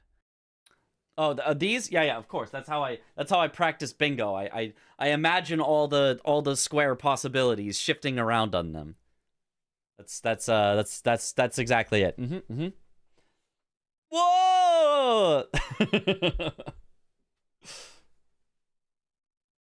You think that lately players really stopped actually going for bingo lines? It's more like I do 4 squares to force the opponent to the last one. I don't like too much. Yes, that has become the meta. I think that is 100% a true statement that most players, most of the time, do not actually push their lines. They just try to force their opponent into bad squares. But it works.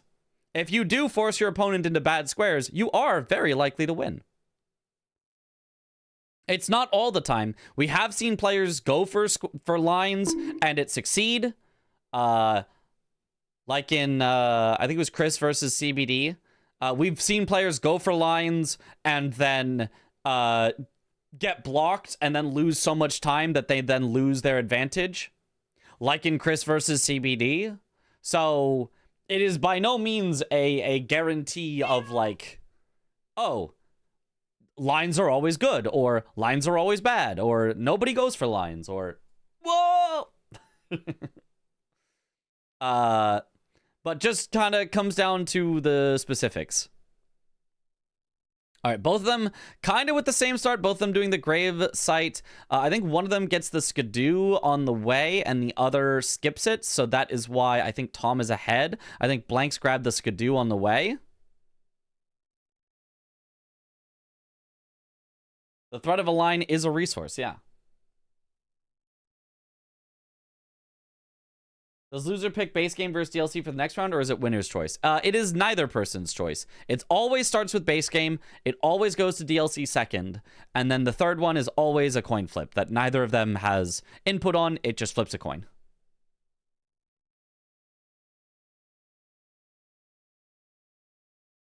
Hydrate. Thank you for the hydrate.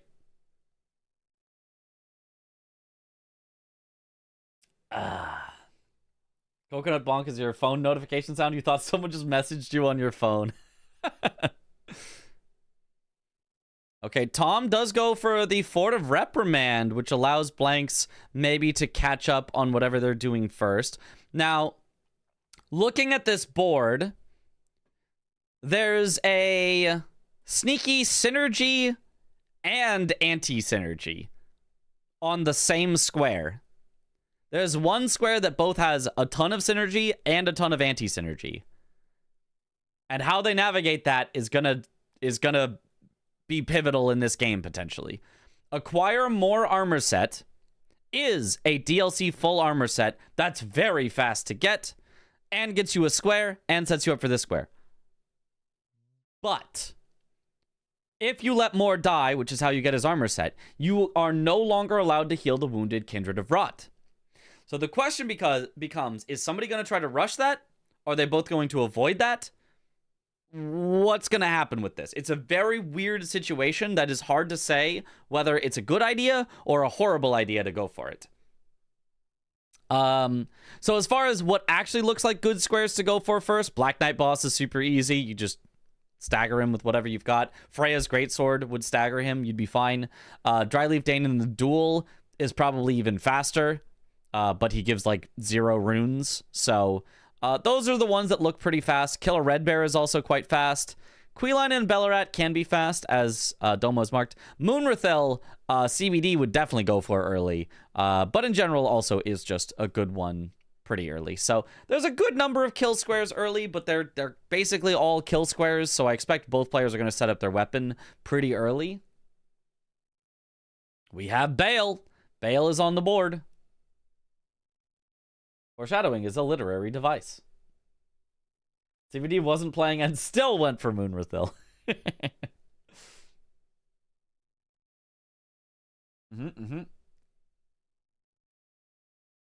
You really like Blanks' ideas? We'll get to Blanks' ideas when we get to Blanks' ideas. We're not there yet.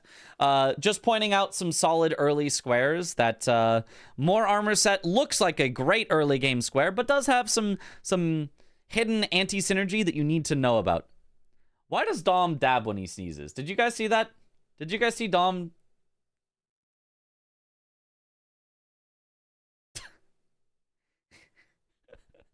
He definitely does a full. Anyway. Oh, this is corner square, so blocks 3 lines at once. Dryleaf Dane, yeah, is a corner square. But so is Black Knight boss. So they're both corner squares. They're both good. Both solid. Dab, sneeze, Lamau. Yeah. In the big 2026, so unk. Yep. All right, so both of them did go Fort of Reprimand to make sure that they had a chance for Black Knight after Dane. Neither of them went for the Black Knight. They're both going for Dane. But Tom is ahead on getting to Dane because he just had a slightly faster start where I think Blanks went for the pot guy and I think Tom just skipped it. So as long as Tom upgrades quickly here, he should just be able to get this square first. Checks the weapons. Moonveil! Aw, but it's not even Monday. Oh, Crescent Moon Axe, though. Crescent Moon Axe is solid as a great axe. Blanks not far behind, though. Blanks doesn't even consider the weapons at the bottom. He just says, nope, I'm going smithing stones. Well, I guess you don't need to consider the ones at the bottom because you always upgrade a seal. Looks at them, doesn't even like any of them. Does grab some armor, though. Can you explain why they prefer the Dane square over killing Edred? I thought Edred would be preferred because it builds towards another square, gives more runes, and is a more predictable fight. Well, let's see. What square does it build towards in this set of squares? Bosses with Knight in the name. That's a good point. It does build towards bosses with the Knight in the name. It does give more runes. It is a more predictable fight. I agree with all of that. I would just say Dane is like really, really quick. Dane is like at least 30 seconds to a minute faster than Edred. I kind of feel like I would probably go with Edred, but I can definitely understand why someone would go for Dane.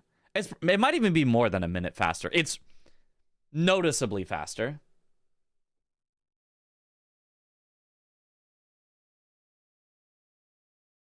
Yep, they both upgrade, but Blanks took less time looking at the weapons, so actually is like barely behind. Tom was kind of way ahead as they were porting to Roundtable Hold, but now Blanks is like seconds behind, like just a couple of seconds behind.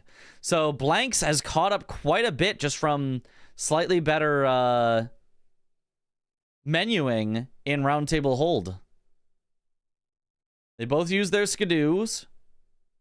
They both level. They both... Oh, entering the fight. Oh, Tom also upgrades his stuff outside of the fight. Blanks already dropped... Blanks dropped his stuff before even doing the upgrading. So Tom lost some time because he forgot to drop his stuff before upgrading at Hugh. So he had to drop them... here before attacking Dane, which lost him a bit more time. And you can see the Smith Circs kind of shredding Dane. He's probably very weak to slash, if I had to guess. Whereas not that weak to standard. Tom also putting on a grease, which also makes sense, but he put it on a little late, so he might miss out on some value with it. I mean, as long as he still gets the freeze proc, it's probably fine. But Blanks knows that Dane has, like, no poise, so you can just keep spamming attacks with a backhand blade type weapon, which these are, and gets it noticeably faster than Tom. Dane's diagonal is just so bad if you don't get him. Oh, Tom dies to Dane too, but I think that was because he got distracted by the mark. I think he didn't care.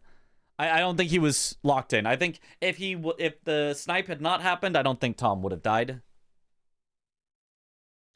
No blind spot? Blind spot's weird on Dane. I think it just misses a lot. I think you just kind of go behind him and you just miss. Because Dane is too, like, he moves too much with his attacks and stuff. Blanks also has more damage talismans. Yeah. Oh, but... no, Tom spent all of his runes on level, so he doesn't really lose any runes here either, so he's totally fine.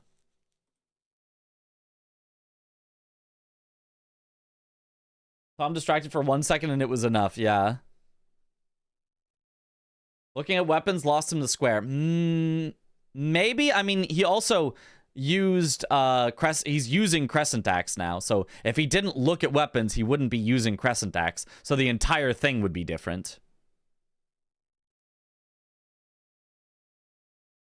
But now Tom has to just go for Black Knight boss as like a, you know... Okay, well... Blank's got that one, so I guess I just gotta go get the other one and hope that I'm fast enough.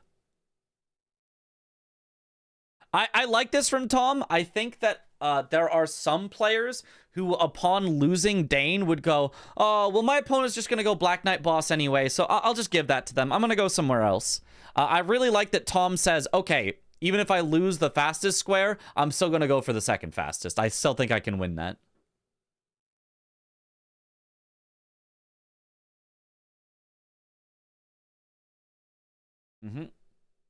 How many runes does Dane drop? Like 3,000 or something? Like, it's nothing. It's an absurdly low number for a DLC boss. Smithscript weapons also can't be grease, which apparently is the hidden meta. Yeah, greases are really, really good in the DLC. An insultingly low number of runes. He's a hobo, I guess, but like... Come on, like, in Pokemon, you know, you win a battle versus, like, a literal child, and they still are able to give you meaningful amounts of money. I think it makes sense because Blanks would have no reason to know it's a race, so Tom can also guess that Blanks might think Tom is super ahead on Black Knight. Yes. That is the other thing, right? I think there's a scared way to play where you assume your opponent is going to know what you're doing and snipe you, and then you're like, I need to play unsnipably. And then there's the slightly more aggressive line of like, okay, well, if I go for it, there's a good chance they're going to think that I was doing it the whole time. They're not going to know that they just sniped me and I'm going to go get it. So sometimes playing scared works out or is the correct thing in a situation, but I at least think of it as being more scared of your opponent getting something versus aggressively trying to take things. And I like the aggressively trying to take things. I think that is the way that Tom plays most of the time. And he does pretty well. Yo, what up, Liv? Zoodle looks different today. What? You noticed? I got it's a haircut. Got a drop down north of Ralva to the path to Rau base. Interesting. I wonder how often that would actually be, like, good or necessary. I do like Blanks going for the red bear as well. And then Tom, honestly, maybe playing kind of the opposite of what I said. Maybe not going for red bear because he thinks Blanks is going to do it. But in this case, like, he's obviously far behind and signaled to Blanks that he was far behind with the Black Knight boss kill. So leaving red bear, I think, is fine. Red bear does feel like the next obvious square to go for here. Does give a ton of runes. Honestly, though, these Smith script circs, I mean, it's not yellow damage. Let's just say it's not yellow damage. The jump attack is yellow damage, but yeah, they're okay. It's okay. It got the job done. Red bear down. I'd use compass line because it's dark.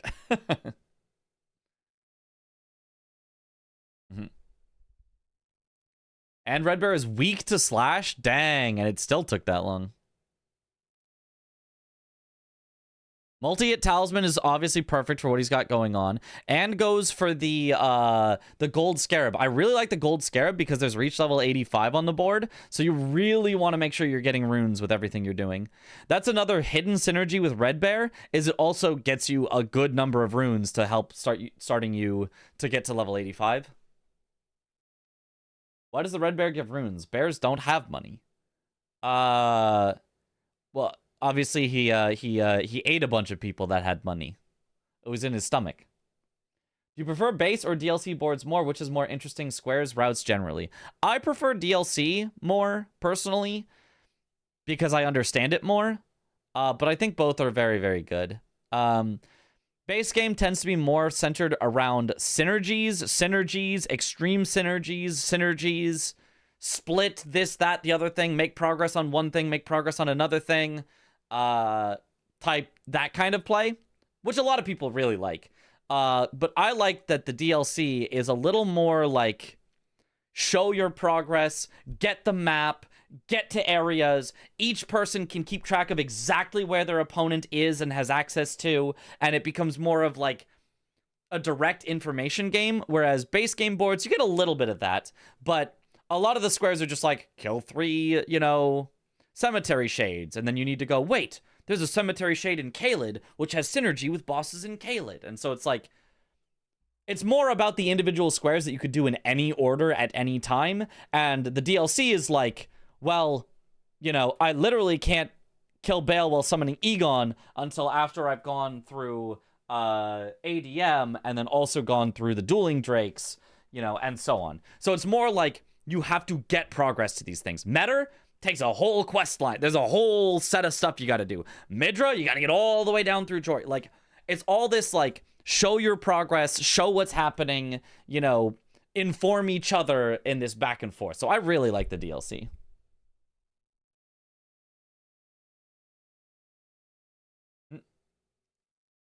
Why didn't Tom go for Queeline? Because Queeline is fine. The thing is just that it doesn't get you any map progress. So, is there anything else in Belurat?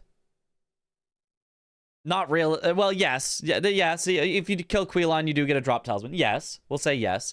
No.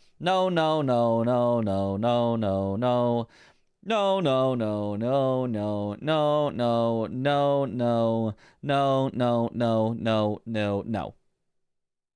It's just that's the only thing really there. It's just, oh, Queeline and also drops a talisman. It's an okay square. It's just like, it's far to go through Belarot in order to get one square.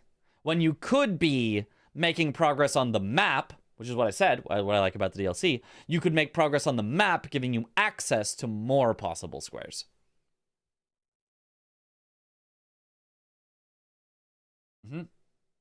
Blanks is smart to get it ahead, build a threat. Tom's smart to leave it. Yeah, that's the thing. For Blanks, it's in the perfect spot on the board. Well, maybe the perfect spot would be Yolan and Ana, but like you can't just get that whenever you want. But it builds a column for him, and it builds a row for him. So building up multiple threats at once is quite nice. There's also a talisman from the tree spirit in Belarot. Yeah, but you're not doing that. That would take an eternity, and you wouldn't even get the square. You'd have to find one more after that, when you could instead just go blow a finger, which gets you 2 talismans.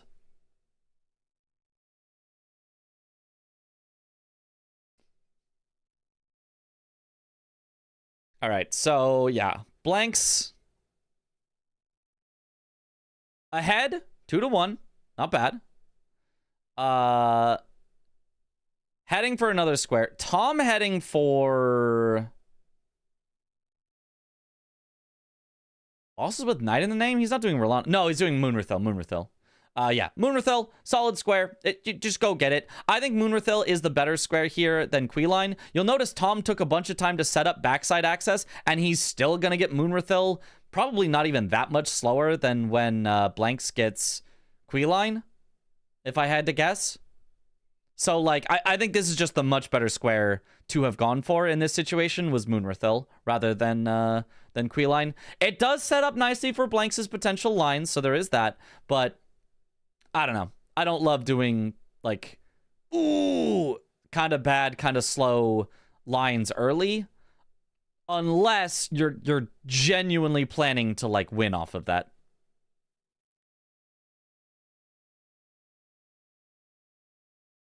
And if I know these players, they probably are not committing to their lines. So I would rather just have the fast squares rather than set up for lines that they're probably not going to commit to.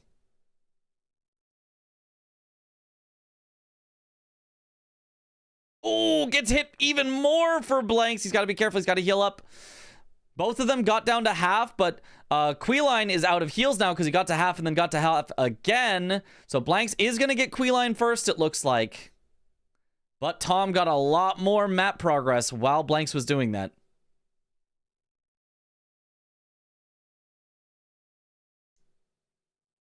Oh, nice! He gets the stagger on Moonrathil, breaks his block because Moonrathil tried to block the Savage Lion's Claw.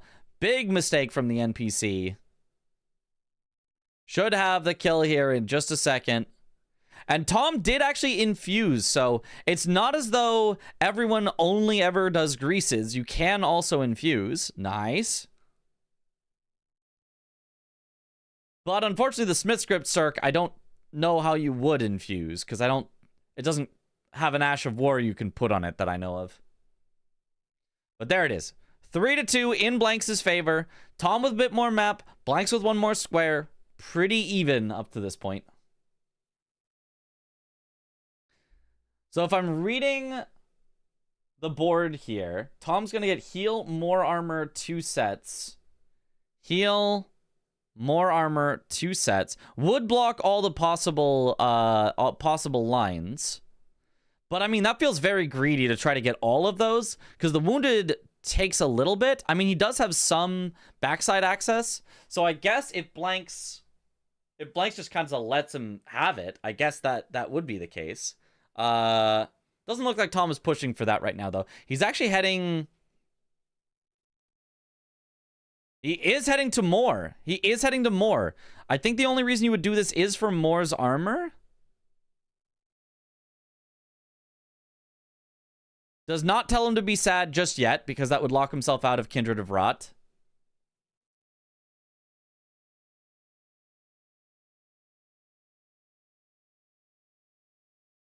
Whereas Blanks heading for this armor set. He already grabbed the one by Red Bear. Yes, he's wearing it. So this will be his second DLC full armor set. Okay, this makes sense.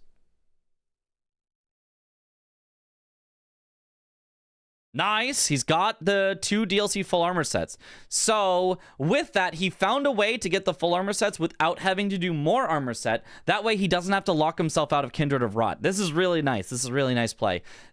Fast enough, synergized really well with the Red Bear he already did, and then collecting the other one after Bellarat was nice and quick. Really nice play by Blanks. 4-2, gets him ahead. Mausoleums out of nowhere. Yeah, so Tom goes for a Mausoleum, which would have had a full armor set. Maybe he was thinking he wanted that combination. And then is a boss with Knight in the name. So I think he wanted the 3-piece combo here. Is only going to get a 2-piece. They're going to forget the third chicken nugget from the pack. Very unfortunate. Especially because mausoleums just are not fun to do.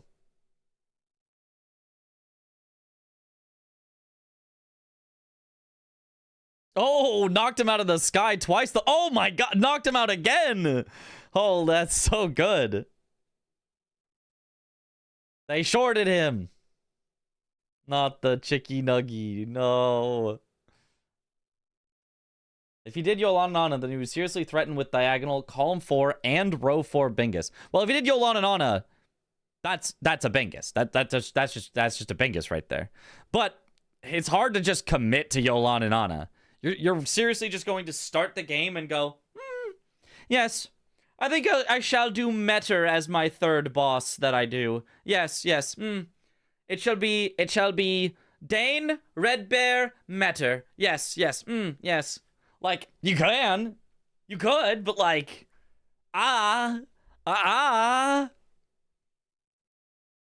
Is Spirit Ashes not allowed? No, you're allowed to summon Spirit Ashes. They just generally don't help.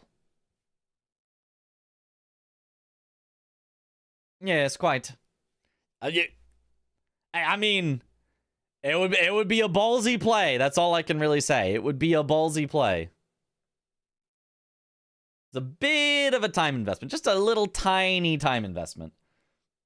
Also, huge map progress with Metter. Yeah.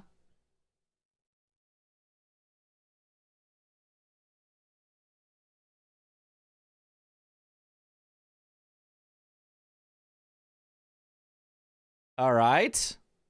Nice kill for Tom. First Mausoleum. Second boss with Knight in the name.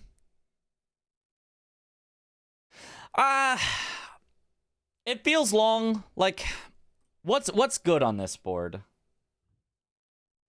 More armor is still good, but only after healing the wounded Kindred of Rot. I mean, I'd be down to just do those as a 1-2 combo.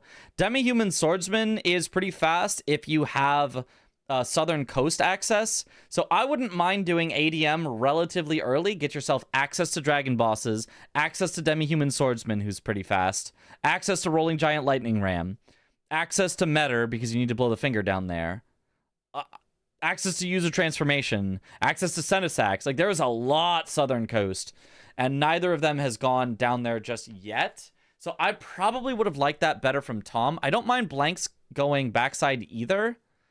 Oh, and Tom is doing the classic thing. Oh, let me go kill Knight of the Solitary Jail. Oh, so you're gonna commit to a square right now and you're gonna get a square? No. Oh, no, it's just gonna like set me up for these maybe later, and then I'm just gonna go split progress other things. Like, okay. Tom could blow 2 fingers for 3 talismans, show prio, and leave. He could. Metter, Midra, Sealing Tree, Bale. Sealing Tree is not south, but...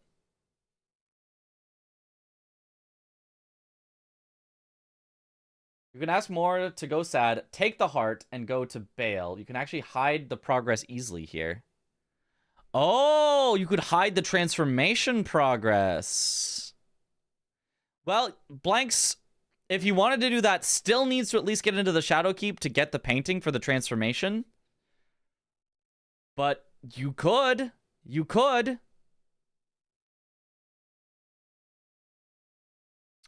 Ooh, wait, that's kind of devilish. That's kind of devilish. What if Blanks tells Moore to be sad, but doesn't get the set? Leaves it there. Leaves it on the ground. Doesn't go goes and gets it. Goes for the painting. Goes for ADM. And then only goes for more armor set after Tom marks Heal the Wounded Kindred, because he knows he'll have time after Wounded Kindred. Tom would still need to go tell Moore to be sad, so Blanks can port in, scoop up the armor set beforehand, and he'll know Tom was doing something other than Southern Coast. Ooh. That'd be very sneaky. That's a really hard line to come up with in the heat of the moment, but that would be very sneaky. Using another square to inform yourself. Because it's not like Tom's just going to immediately rush more armor set and lock himself out. And it's also not like Tom is going to rush Southern Coast for transformation and bail. So you can get priority on all of the remaining squares while having a warning system for yourself to make sure you don't get sniped. Should have been a lawyer. Should have been.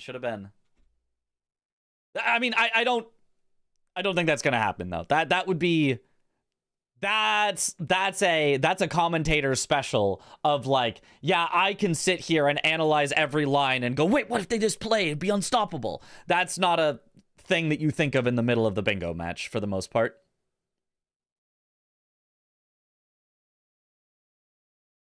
It's like something you do after like 7 years of Bingus. That's a no pressure play. Yeah, that's tough to come up with exactly that. Possible to come up with, as we just did, but like in the middle of a bingo match, that's really hard. Like, you would not blame anyone for not seeing that exact line. We're just talking about healing the wounded kindred. I was talking about healing the wounded kindred, using that as like a trap that Blanks could set before doing more armor set, so that he knows when he has to finish off more armor set.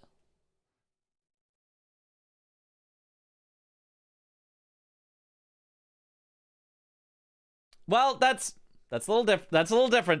We'll get to that. That's a little different. We'll get to that. That's different. That's different. We'll get to that. Love Tom pre-draining the water here too. Yeah, I really like pre-draining the water anytime there's anything that requires draining the water. So here there is where'd it go? Sunflower? Sunflower's here somewhere. Skadootree, there it is. Skadootree Avatar. So I like pre-draining the water because it takes way less time on your way through than it does to come back later. So I really like pre-draining the water.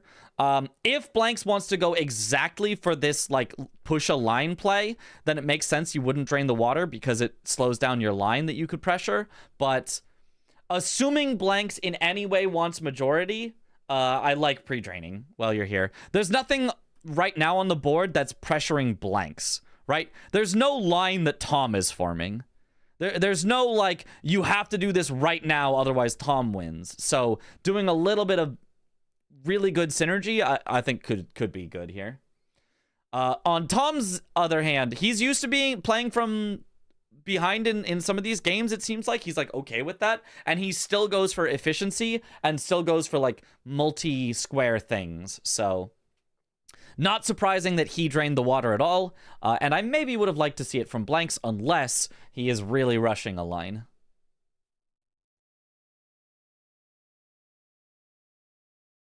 Okay, now he is telling Moore to be sad forever. As long as he doesn't cash in on this and then goes ADM, that's a pre-warning system, but he is cashing in on it.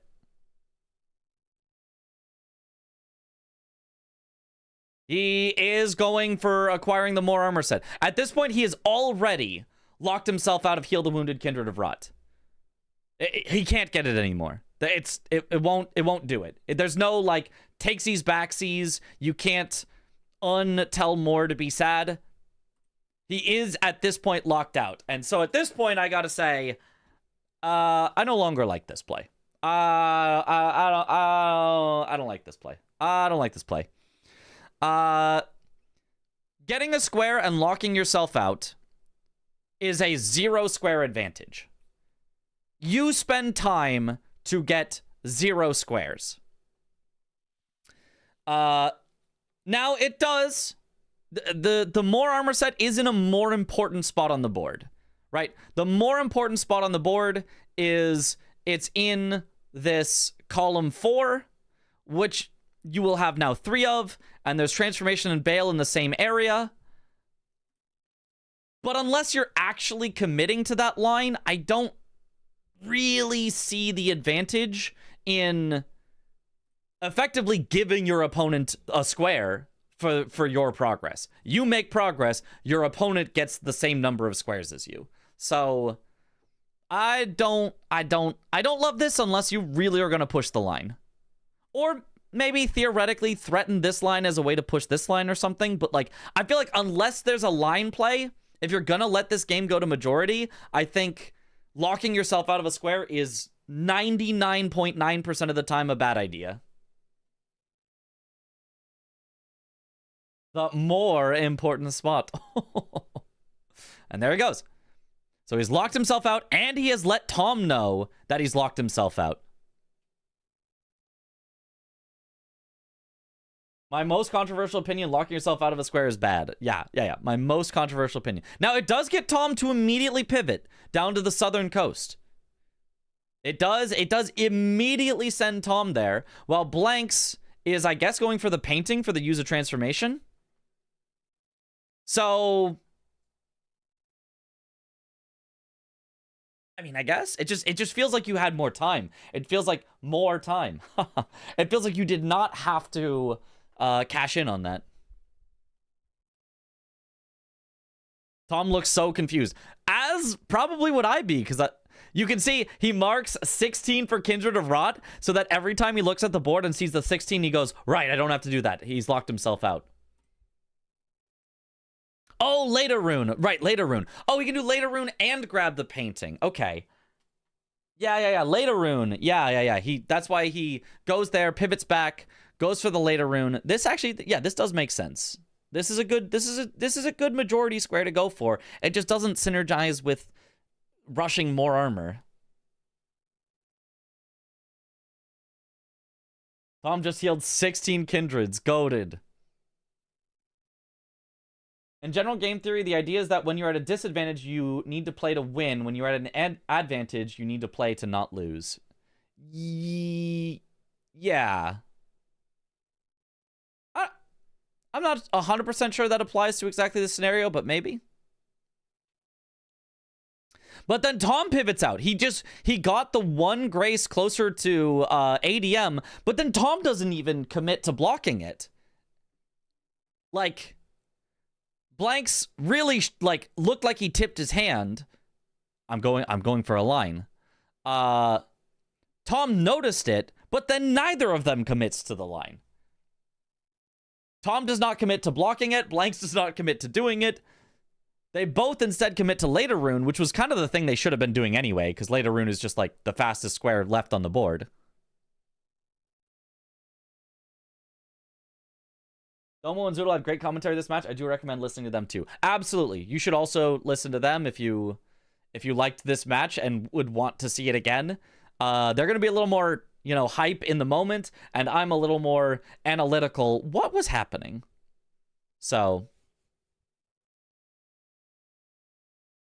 yeah, 3 voices is just a lot to have all at once. So I don't have their voices on while I'm reviewing it, but I would recommend that you watch it with their voices. Or applies to how last game ended up playing out. Oh, okay, gotcha. Yeah. I mean, the last game, Blanks was very temporarily ahead. He was ahead, but it went back to even so fast because Tom had so many squares that, there wasn't enough time for it to be oh, this happened, and this happened, and this happened, and it was so, whatever, and should have done this differently. It was no, it kind of just flipped around very quickly, And the only thing Blanks really did wrong in that first game was died to BBK. That was about it.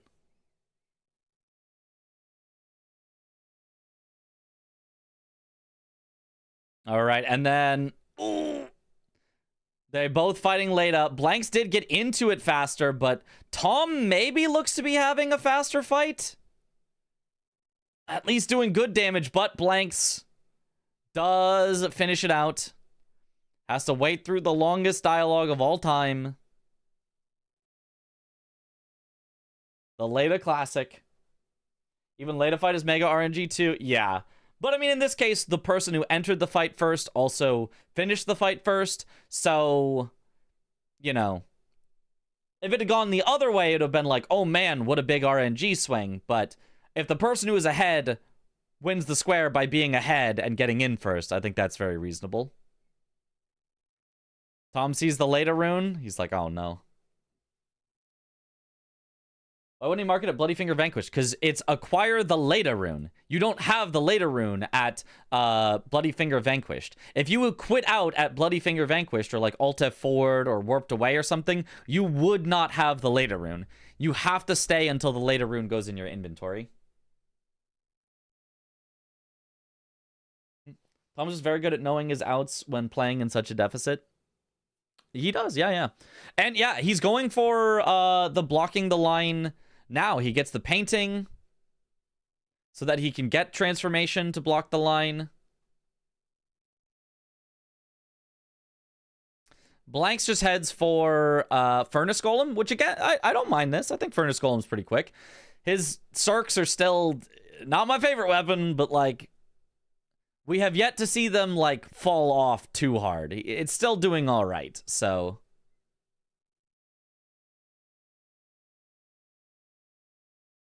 I just don't, I still don't get the locking yourself out and then immediately not pushing the line, because he's going for everything but the line. But outside of that, this game has been really, really well played by Blank so far. And honestly, good on Tom for keeping in it after he's now been sniped twice already.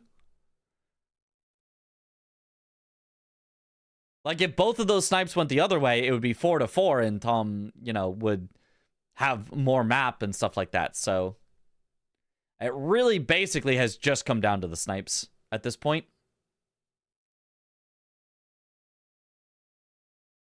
I guess it would be different if it was Kill Leda versus Acquire Rune. Yes. We attend Season 6 final. Assuming I get to cast, then 100%, 1,000%, I'm down, I'll be there. Assuming I'm not asked to cast, it would depend a little. I would love to, but trips are expensive. And, you know, if I'm not casting, I can't make that like a business expense or whatever. Maybe I could theoretically on, you know, taxes or whatever, but like I don't have enough business expenses for that to matter anyway. I mean more like justify in my head as a business expense, not like literally taxes.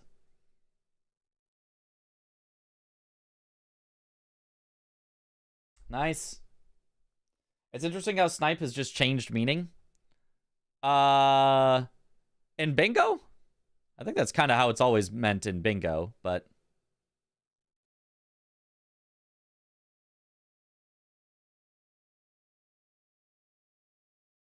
assuming he's ahead on both Metter and Bale is interesting. Well, Tom is going to be ahead on both Metter and Bale, except that he died on ADM at 1 health. What happened?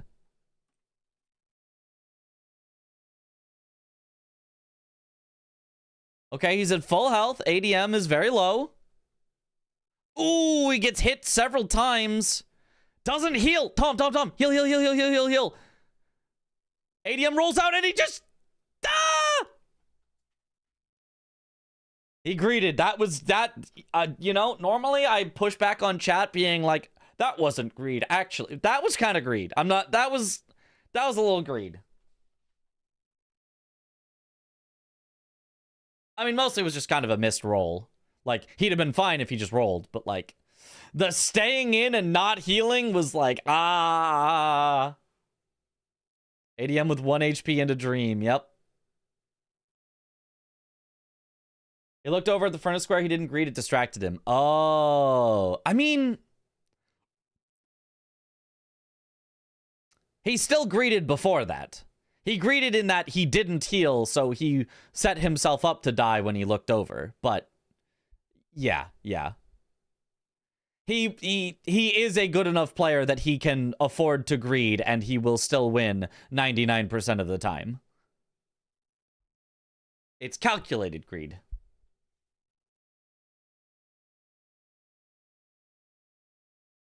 On the last pixel on Dahugaka hitbox, yep.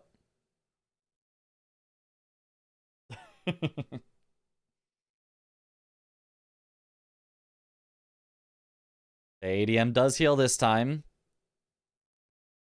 But I mean, Tom still, at this point, effectively has priority on everything Southern Coast, including Transformation, including Bale, including Metter, including Yolan and Ana. So even though, like, Blanks has kind of threatened some lines, he hasn't committed enough to any of them to actually be truly threatening Tom with them. Although maybe Tom doesn't know that at this point, but we can kind of see that, like, Tom has a good chance of stopping whatever line Blanks wants to go for, probably. Felt like he was anxious and it came through as a mistake in that death. Could be. I don't know. You'd have to ask him if that's how he was feeling. The facts of the matter are he did not heal. He looked at the board and he died. Those are the facts of the matter. Still 3 lines you need to deal with very soon.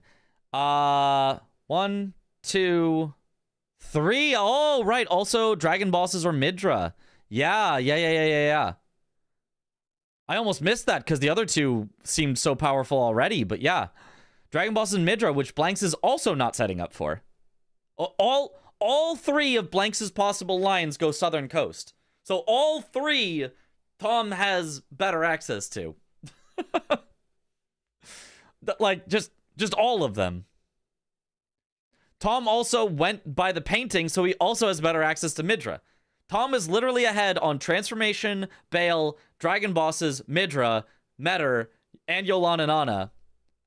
He shouldn't win all of those because Blanks, you know, could set up for any of those, but it's like Blanks set out these lines and then just kind of left them out to dry at this point, which is fine. He's ahead on majority. That's totally fine. You do not have to chase your own lines, and a lot of people don't. Anskadu Avatar, he drained the water. Yep, Anskadu Avatar. And he's closer to Demi-Human Swordsman. He's got a faster path there. And he's closer to Rolling Giant Lightning Ram. And Senesax. And he's done a Nameless Mausoleum. And he's done a boss with Night in the name. Like, he's ahead on everything. Blanks heading up here has a finger? Is that the only thing up here?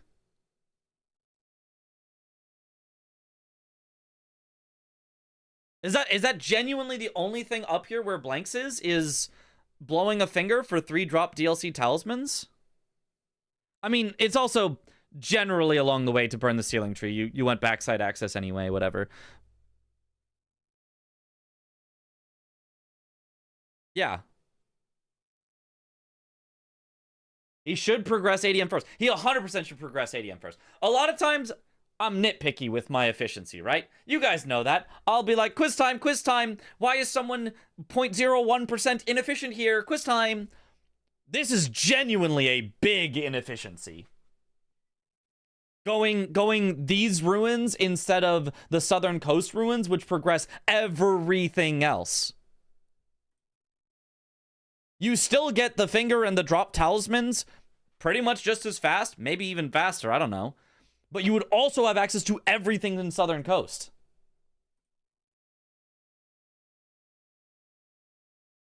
Doesn't push him further to Metter. It does, but in an inefficient way. Going Southern Coast also progresses you to Metter, because you have to go both. You have to go north and south. But south has everything. North has nothing. So if you're going to go one of the two directions first, you should go south first.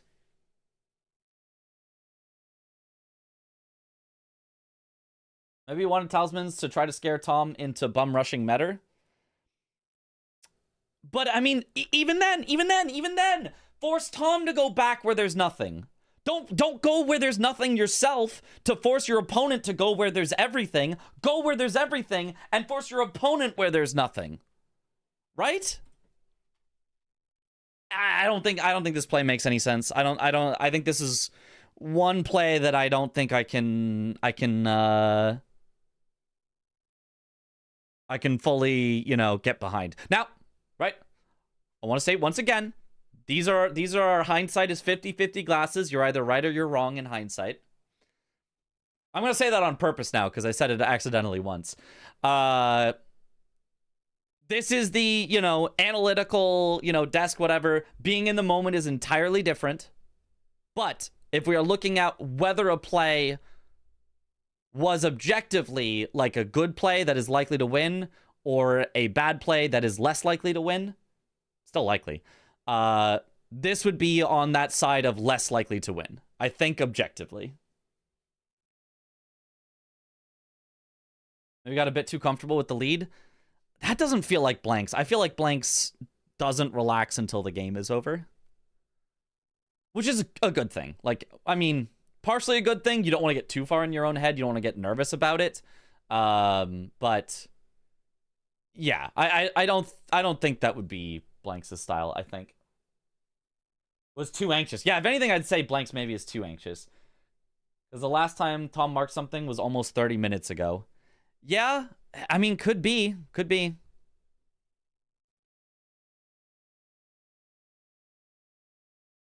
If you have only one square left in your line, that's the square your opponent is going for, so take other squares while they know what they're doing, or risk getting sniped and losing time for the early win. Yeah, depends. Going for lines can be risky, for sure.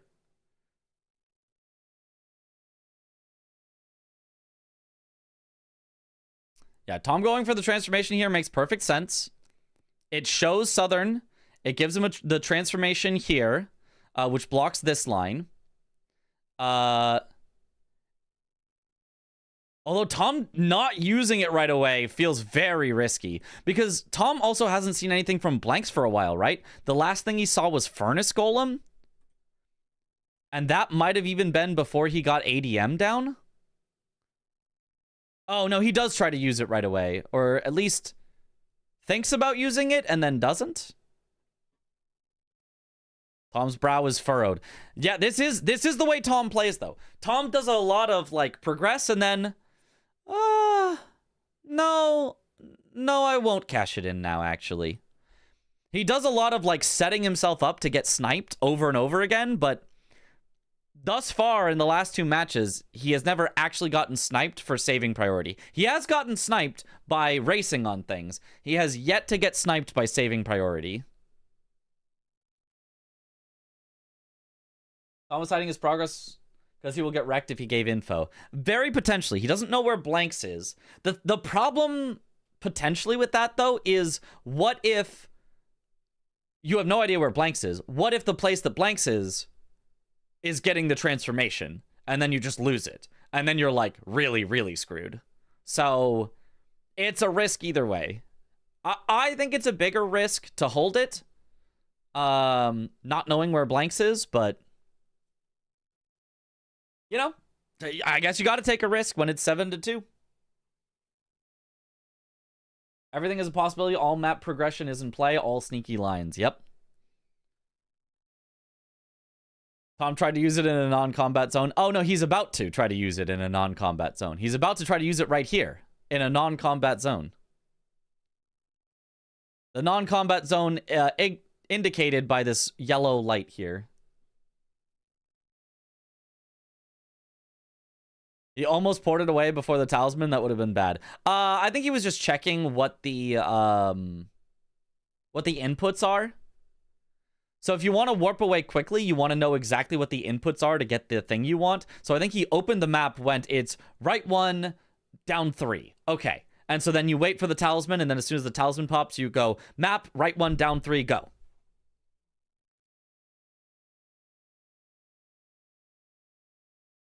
Yeah, Tom seeing the 3-drop talismans should assume, oh my god, wait, Blanks is in the southern coast with me. He just blew a finger.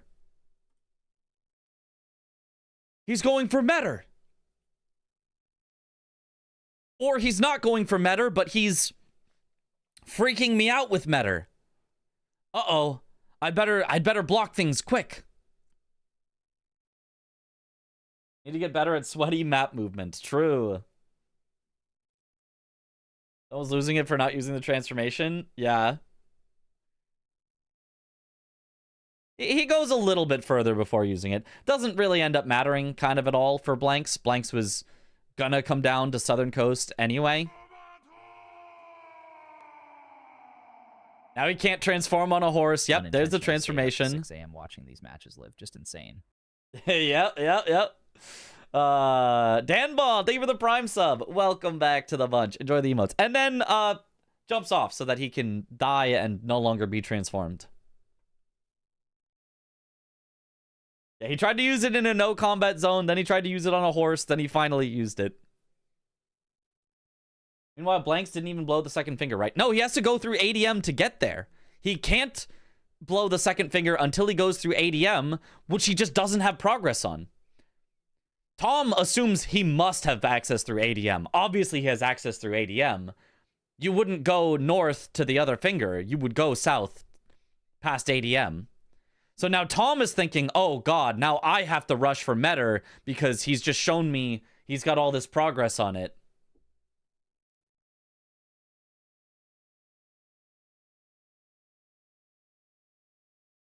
Blanks could have hidden his progress by not going back to Ymir for the 3rd drop talisman. He could have gone one finger to the second finger and just saved progress on it. But he wanted to make sure he didn't get sniped on the 3 dropped DLC talismans. But that does tell Tom that he was progressing Metter.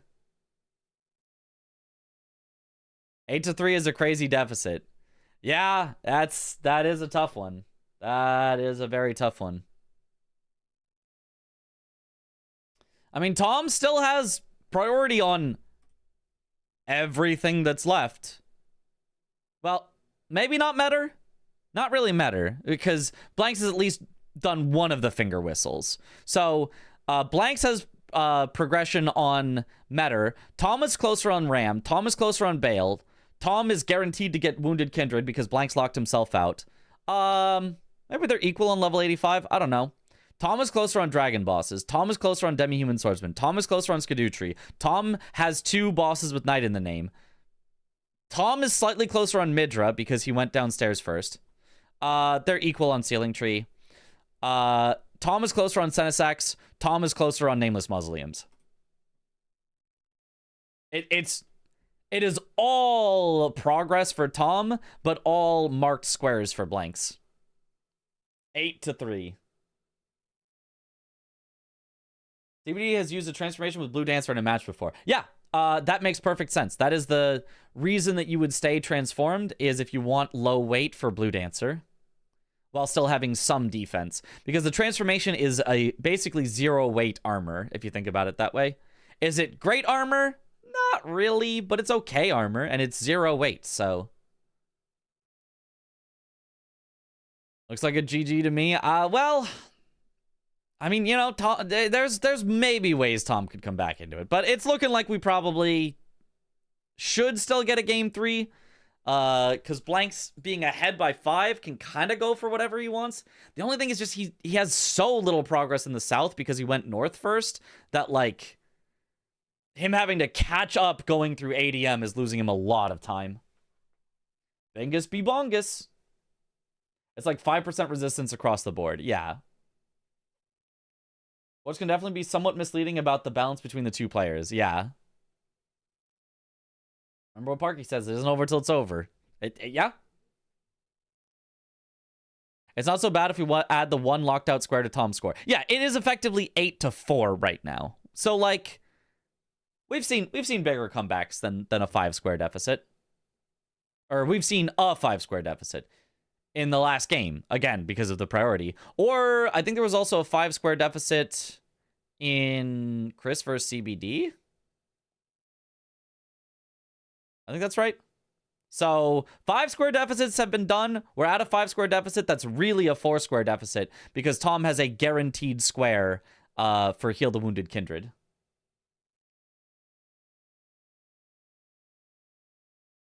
It's 10% resistance across the board. That's really not bad. Yeah, that's all right.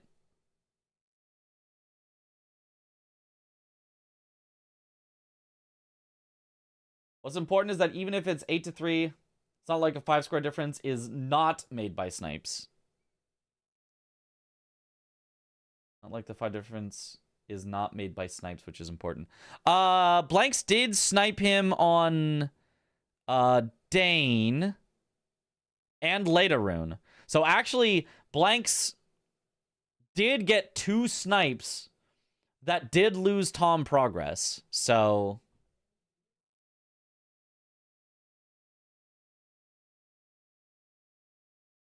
yeah, Blank's still in a good spot, heading to blow the second finger whistle, and Tom actually heading forward as well. The rare case of both players actually pursuing a line, like one player pursuing stopping it and the other player pursuing doing it. The rare case of that.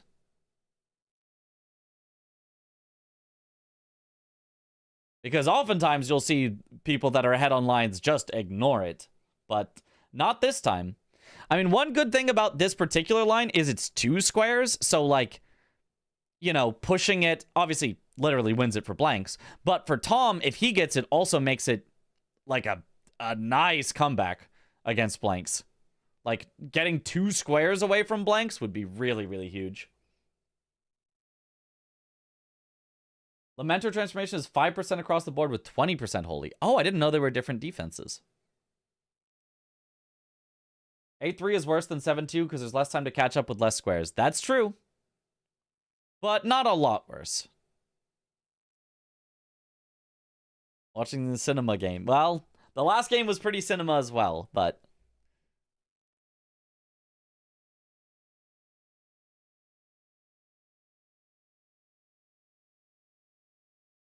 Alright, Tom...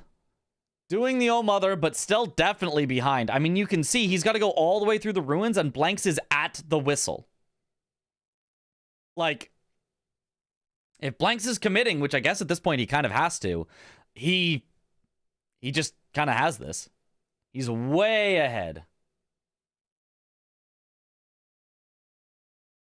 He's an entire whistle ahead.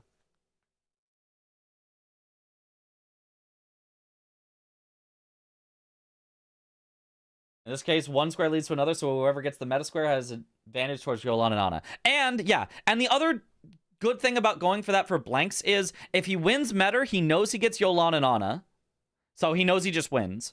And if he loses meta, he can pivot out before Tom does Yolan and Ana and not lose that much time. So it's a nice one to go for because, like, it's 2 squares, which you don't want to lose 2 squares, but, like, it's not like Tom is going to instantly mark both squares and then, uh-oh, now Tom gets ahead on Midra or something. It's going to be like, if you lose it, it's going to be because you lose meta, and if you lose meta, you know not to go for Yolan and Ana. So it's a nice one where you have this warning system, you have this safety, so it's a bit safer to go for it than it otherwise would be.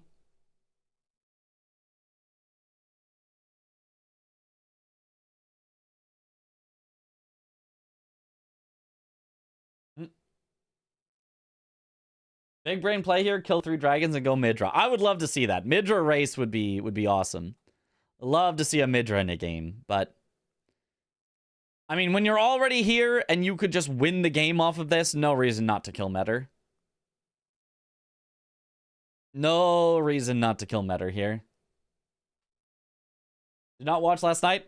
I did, but I'm going to treat it as though I didn't so that we can react freshly for anybody that didn't.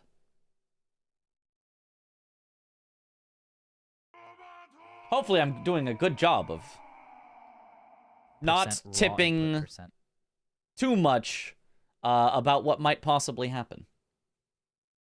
I'm not trying to like say it in a way where I'm like, ha, chat, a thing that's coming up.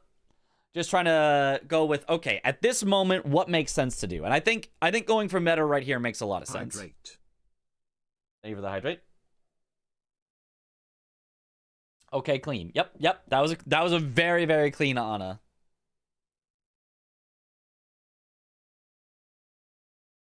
Yeah, Blank's way ahead.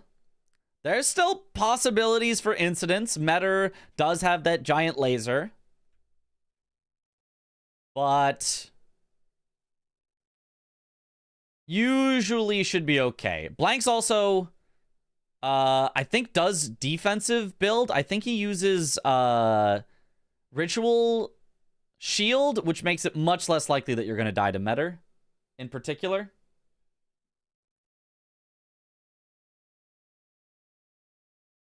Nice. Nice. On spoilers and recap in Australia and can't watch the games live. Yeah. Oh, nice dodge on those. So he starts out with the Meteoric Ore Blade, which I don't like as a katana, but it is more stagger. He wanted the stagger before the phase transition. So really, really nice. Gets him a ton of damage into that phase transition. You always just get hit by the first thing, then roll out the rest. Nice damage. Nice.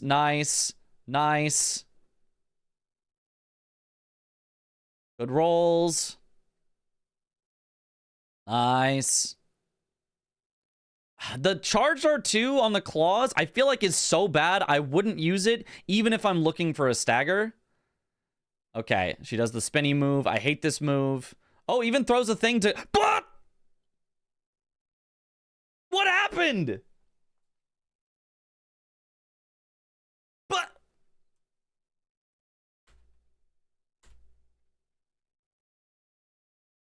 So...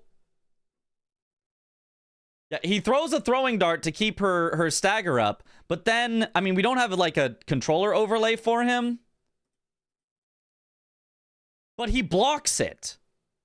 This is the only thing you cannot do on the spin. You cannot block it. Because if you block it, it breaks your stamina while doing damage to you, and then when you get your stamina broken, it double hits you, and you just die. The literal only thing that you cannot do on Metter is block her spin. I think every other attack she has, if you blocked it, you'd still be like, okay. But the spin will just double hit you because the hitbox is gigantic on it and will just stay on you. Now it's a race. I mean, Blanks is still way ahead on it. Like, Tom still has to go all the way through Anna, but like...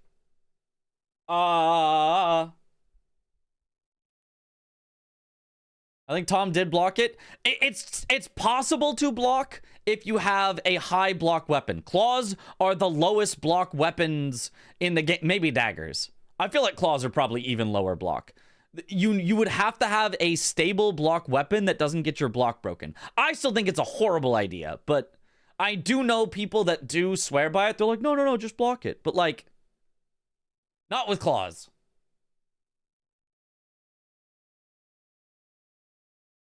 The race is back on. Tom has a chance. I mean, Blank still has her, like, under half here. As long as Blanks doesn't die a second time, he should still be fine. And he knows this time not to block it, so...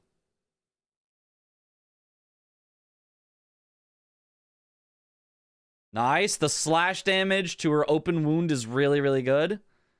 Ooh, good dodge. Here's the spin. Just don't block it.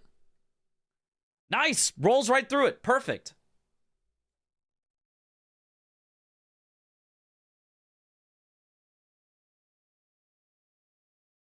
Swaps to this, going for another stagger. I don't hate it. I don't hate going for more staggers on Metter. Nice. Gets the stagger. Easy kill. There it is. There it is. Okay. We were all worried for nothing. Blanks gets Metter while Tom is just starting the fight. We were all worried for nothing. He's totally fine. He's totally fine.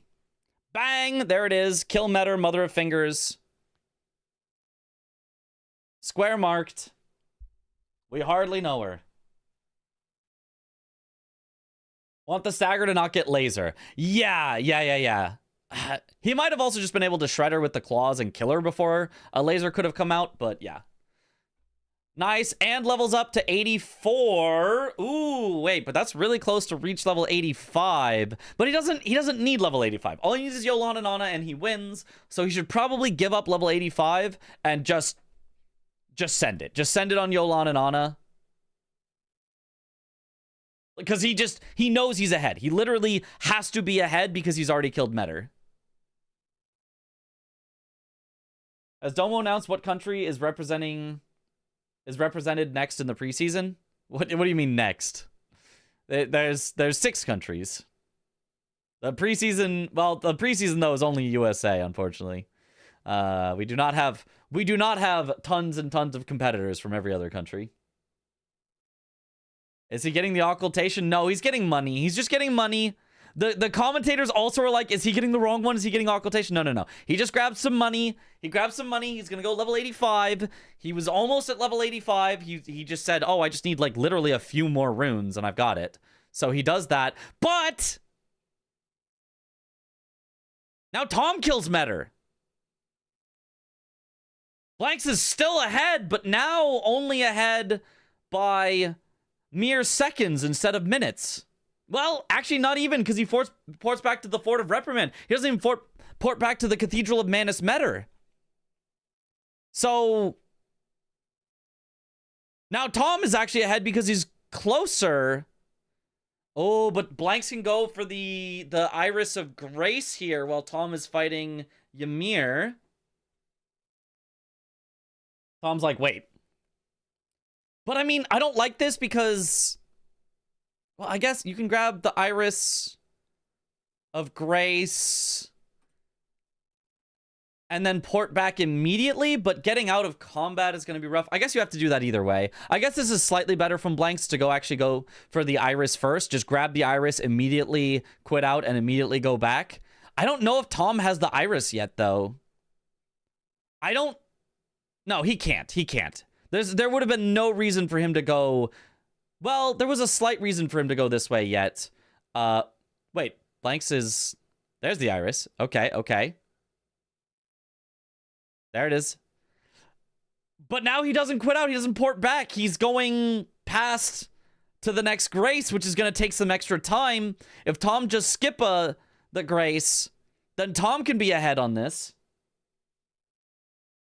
Tom does not have the Iris. Yeah, he came over here for the Kindred Cookbook, but he did not grab the Iris when he did that. So Tom has to grab the Iris too, and not having a good Ymir fight. Blanks could definitely have a better Ymir fight than this and potentially still win this. But he just doesn't go for it. He pivots out. He was literally guaranteed ahead on this line, and he pivots out. He just says, I'm ahead 10-3. 10-3. I'll just win on majority. And honestly, that's fine. I mean, it's fine. I hate it. I've always been like, no, just do your lines. But like, it is reasonable. With what you know, with where things are at, it is okay to push for majority instead. That is okay. That is an okay decision to make. But I hate it. But I would rather that he just did it. Sure, veggies. Then notice, but Tom blocked the same attack as Blanks, also with claws. Wait, what? Let me see. Hold on. We're going back.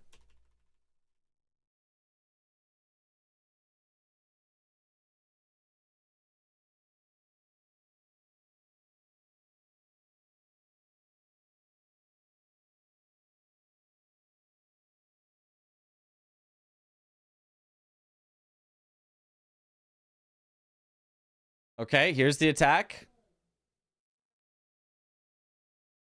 Oh, he just happened to not get double hit?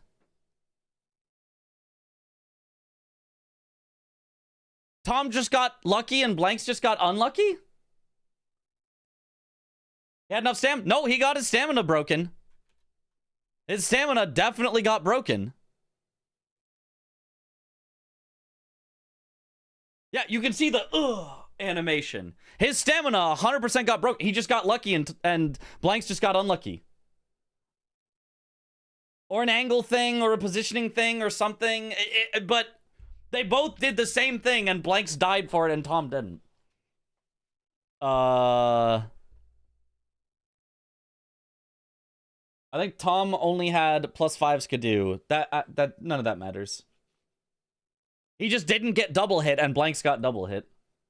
This game's a little silly. He walked to the left, then maybe it's safe. Maybe you have to walk to a certain spot. I don't know. I am never gonna block that. I will happily get hit by the Beyblade thing because it means I won't die. I'll take damage, but I'm not going to die instantly. I am never going to block that attack.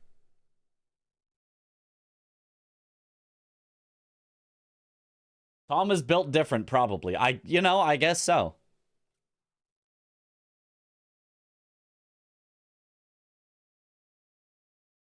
Somebody else was asking about Skidoo, not in relation to this meta thing. Oh, okay. Gotcha. Blanks got hit by the side of meta. Tom got hit from the underside of meta. Yeah, I guess. It's some sort of positioning thing. I don't know. Some attacks are made up of multiple animations. You can hit by the end of one and the start of the other, or just a frame of two. Yep. It's just weird. Is it replay? Yes. We are reviewing the match from earlier. Beyblade brought back childhood memories. It's the Beyblade move. She goes up in the air, winds up, and then drops down into the arena. It's the Beyblade.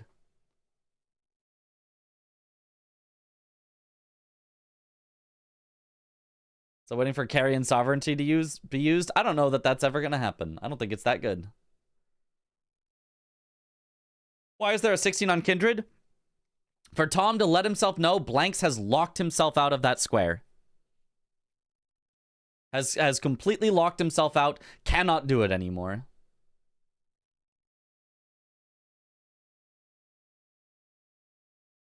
You don't think it's good because you haven't used it. That's how I know. Okay, Blanks heads for Demi-Human Swordsman. I really, really like this. This is a very fast, very good square to go for. Tom is continuing on Yolan and Anna, which is still taking a while.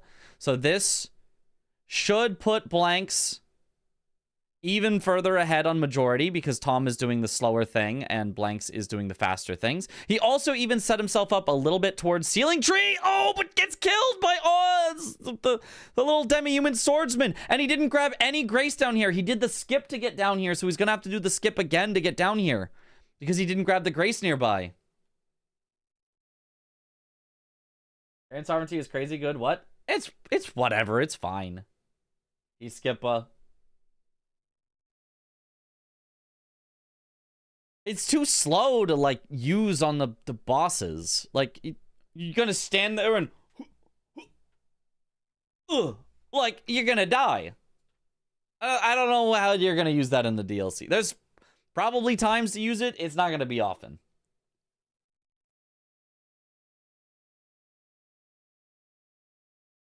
Why is the on square gone, though? Gone. Ons Jr. Did you not watch the series on purpose to comment today, or you couldn't watch it? I did watch it, but I'm reacting like it's the first time so that we can all experience it together. I do know what's going to happen, but I'm glad that everyone thinks I don't know what's going to happen, because that means I'm doing a good job of keeping us all invested.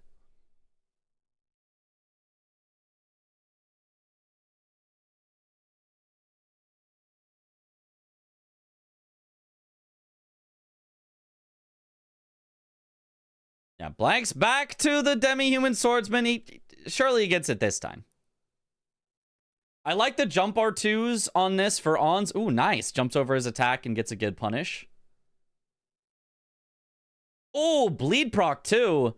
Oh, yeah, that'll easily kill. Demi-Human Swordsman seem to take so much riposte damage. Okay, 11-4.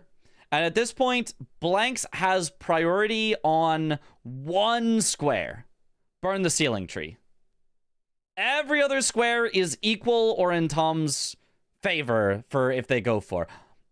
Rolling Giant Lightning Ram is even and is short. So both of them heading for Rolling Giant Lightning Ram.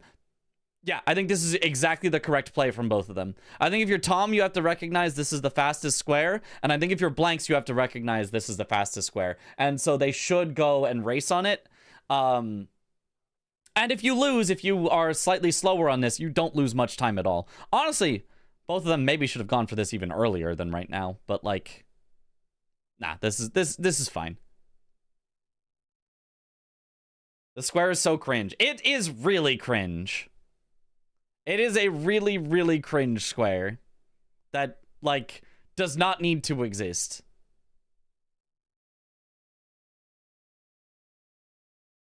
Nice hit from Blanks, jumping off of his horse. His damage, though, is just not that great. This axe that he has just does not do good. Oh, Tom does literally twice as much damage as Blanks' hit. Tom only has to get 2 hits. Blanks is going to have to get 3 at least, maybe 4. Ooh, I don't know if Tom missed the R1 or if it just didn't quite kill. Blanks does get another hit. 1 more hit should do it for Blanks. But yeah, it's going to take 3. It only took 2 for Tom. Tom gets it. Kill the Rolling Giant Lightning Ram. Tom's insane with the foot. Yeah, that's... I mean, Dom says all the time to use Savage Lion's Claw on it as well. And it works. Tom also specifically bought the fire infusion specifically for the Lightning Ram. He says it does way more damage. And I mean, it showed there. It saved him an entire go-around of the Ram. So now 11-5. Really 11-6 because Tom guaranteed has Heal the Wounded Kindred. Blanks has priority on Sealing Tree, but he's heading there right away, which... making some progress on, I don't necessarily mind. It's a little scary to just take the one thing you have priority on without getting something else first, because now all of a sudden everything left you don't have priority on. So now it's like you get into this scary situation. Whereas if you went for something you don't have priority on, and your opponent goes for Burn the Sealing Tree and takes it from you, and you're like, oh no, they took it from me. Well, it's at least a trade, right? Let's say, for example, Blanks went for Dragon Bosses right now, and then Tom went for Sealing Tree. And then Blanks, you know, oh, I lost the Sealing Tree, but I had priority. Oh no, this is so bad. But Blanks would win Dragon Bosses, which is good for him. So it's totally fine to kind of give up the priority that you have. Whereas if Blanks gets Dragon Bosses and Tom gets bosses with Knight in the name and then Mausoleums and then Skidoo Tree Avatar or whatever, Blanks goes, oh wait, I still have Sealing Tree in my pocket. Let me go back and get it real quick. So I think the main thing you want to do if you're ahead and you need 2 squares is you should go for not the thing you have the best priority on. You should always save your best priority for last. It is, though, reasonable to get a little more priority towards your thing that you have priority on, then get something else, but I just don't think you should full hard commit on the thing you have best priority on. Maybe right now, split progress, a few squares right now. Just take graces everywhere. Yes, but... it's not like that's guaranteed either. That is still possible. Oh! Tom dies to Garu.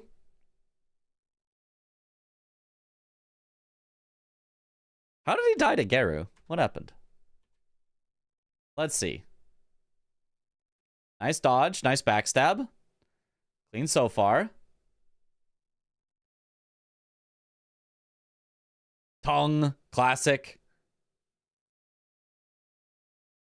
Ooh, gets hit and then rolls when he shouldn't. Yeah, gets roll caught.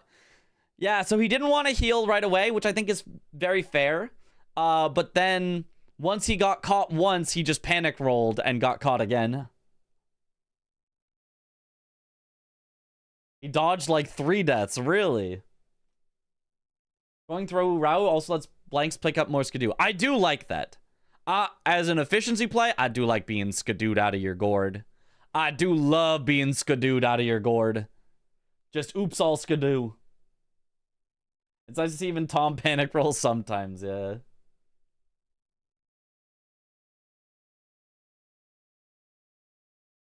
If anything, Ceiling Tree should be Blanks' 13 squares. He knows Tom won't push it. Give up on Heal the Kindred of Rot too. Yeah, yeah. So, yeah, that's the other thing. Is, and Blanks says this after the game. He actually says, I knew that I was ahead on Ceiling Tree. And he says, and I knew that Tom isn't allowed to burn the Ceiling Tree until he heals the wounded Kindred of Rot. So that's the sneaky, like, 5-head thing. When I said earlier, he got more armor set and then heal the wounded Kindred of Rot was like a free square for Tom. The 5-head thing is Blanks was actually okay with that being a square for Tom because Tom can only claim it before burning the Ceiling Tree. So Blanks gets a warning system on burn the Ceiling Tree. We talked about using it as a warning system for more armor set so that he could rush this line, but Blanks thought of it as a warning system for burn the Ceiling Tree.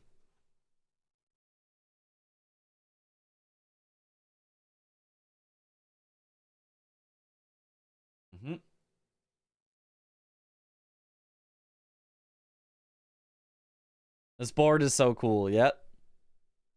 Oh, Tom died again! What happened this time? Oh, tongue. It always starts with tongue.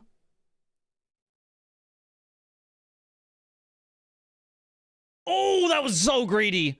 Yeah. You do not mess with the big slam. Yeah. Just went for an extra hit. I have done that a lot. And every time I'm like, why did I do that?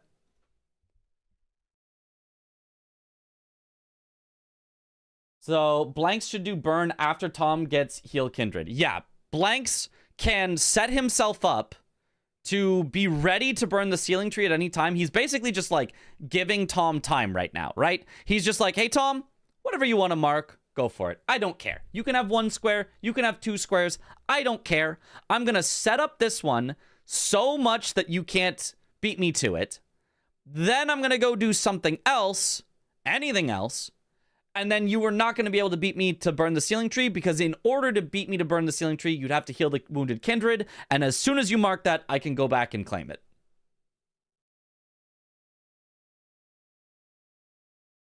That is basically what Blanks is setting up here.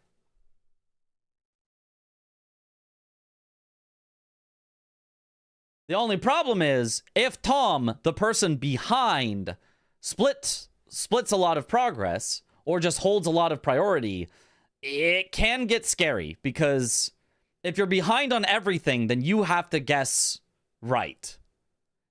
Or maybe more accurately, you have to make your opponent guess wrong.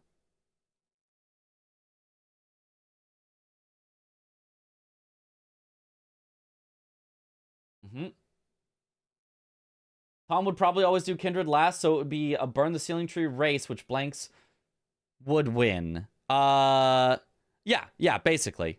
Tom knows he does not want to spend time healing the wounded Kindred. It's just kind of wasted time. So he doesn't want to do that unless he has to get Ceiling Tree. So it's likely that that's the very last square that Tom would go for. So Blanks doesn't even need to put in this much priority into Ceiling Tree. He honestly could have just not done anything with it and gone somewhere else.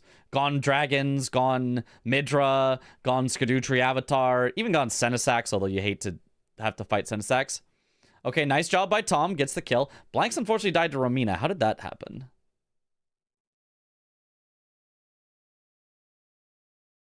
Oh, gets tagged by that. That's not so bad. Oh, rolls way early and the wrong direction. Yeah, and it double hits. Yeah, that attack from Romina, if you get scared and you roll away early, yeah, you're just going to get killed instantly.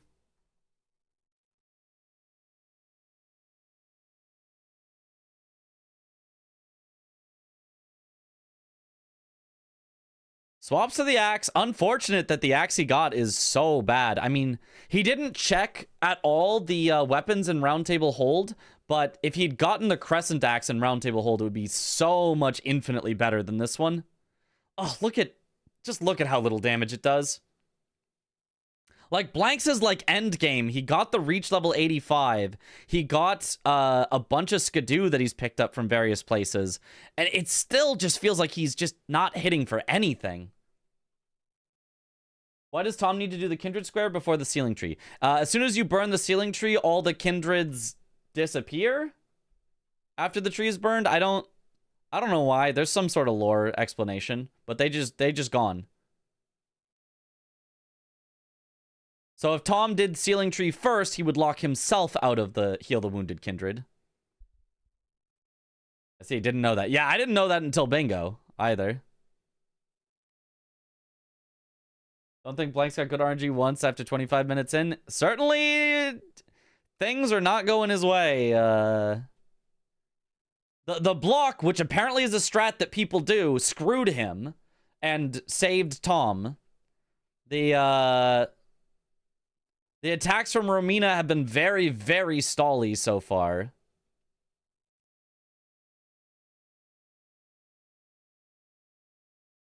Tom going for dragons immediately, though, with the synergy with Bale with Egon.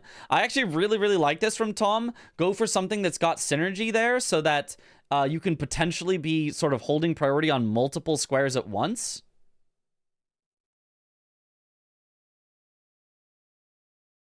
I literally died twice to Geru, losing 3+ minutes. Yeah, that was also not great.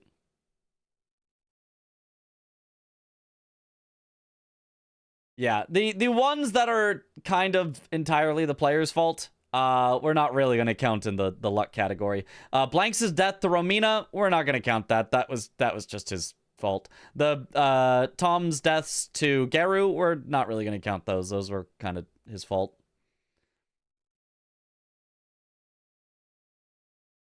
But the blocking thing on Romina, on Metter, that was pretty silly. I mean, maybe it's their fault because there's some sort of spot you can stand or something, but like when it's that, like, if you stand here, you live. If you stand here, you die, and they're a 1/4 inch apart, it's like, okay, well, that's just silly.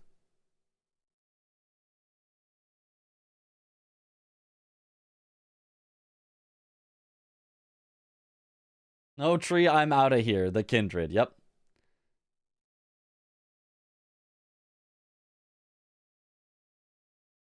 Okay, Blanks now, he got Romina, and he knows he's still way ahead on Ceiling Tree. He has to be, because Tom went and did bosses with Knight in their name. So, Blanks has to know he's way, way, way ahead on Ceiling Tree. He does not need any more progress here.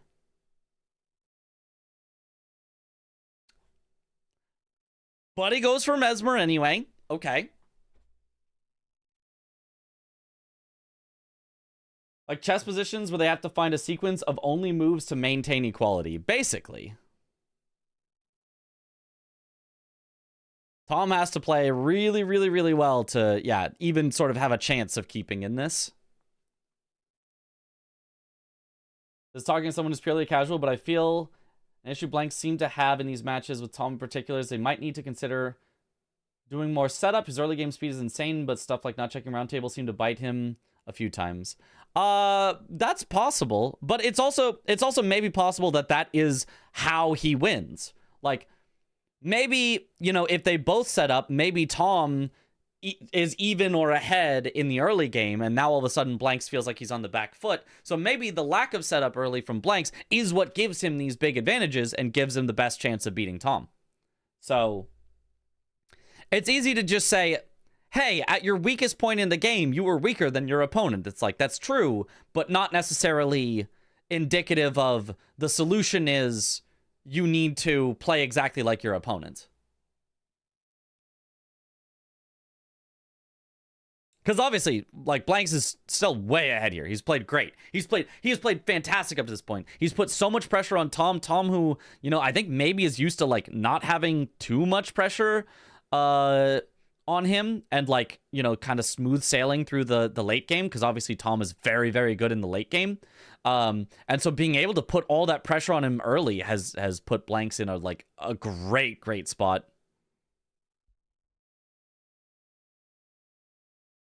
So I would not mind so far what Blanks has done almost at all, with the few exceptions of what I've said so far.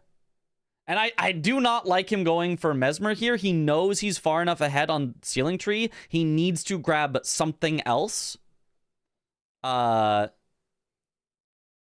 Because Ceiling Tree does not win you the game. One thing else other than Ceiling Tree wins you the game, right? If he went right now and got Dragon Bosses, that wins him the game.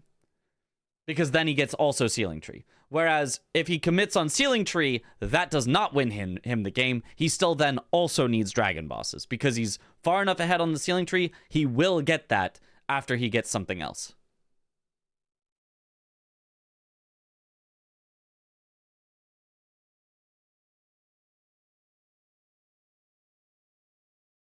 Okay, it does kill Mesmer. That's nice.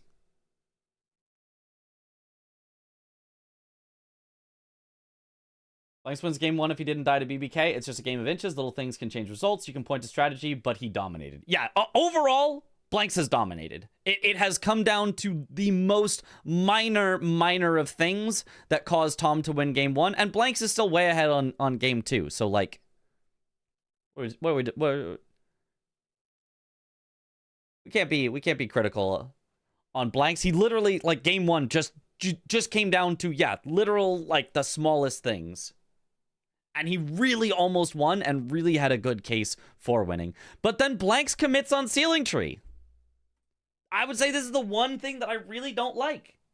Because now Tom never has to go heal the Wounded Kindred. Right? As long as Ceiling Tree is active, Tom has to heal the Wounded Kindred eventually in order to contest Ceiling Tree. But now Tom never has to heal the Wounded Kindred because Ceiling Tree is already gone. He can just save it for literally after the game is over. He can just go clean it up. So I really don't like this in specific from Blanks.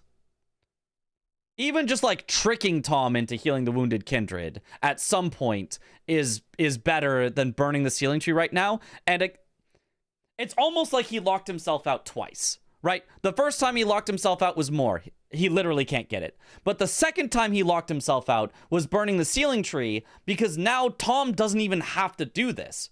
Before he burned the Ceiling Tree, Tom had to heal the Wounded Kindred. Now Tom doesn't have to anymore. First he locked himself out, then he like handed it over or something. I don't know what the analogy would be. But so this play I don't like. I don't like this one.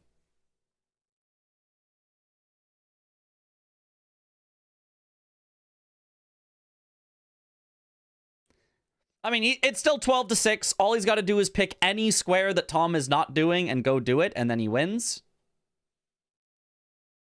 But they have both ported to the exact same spot.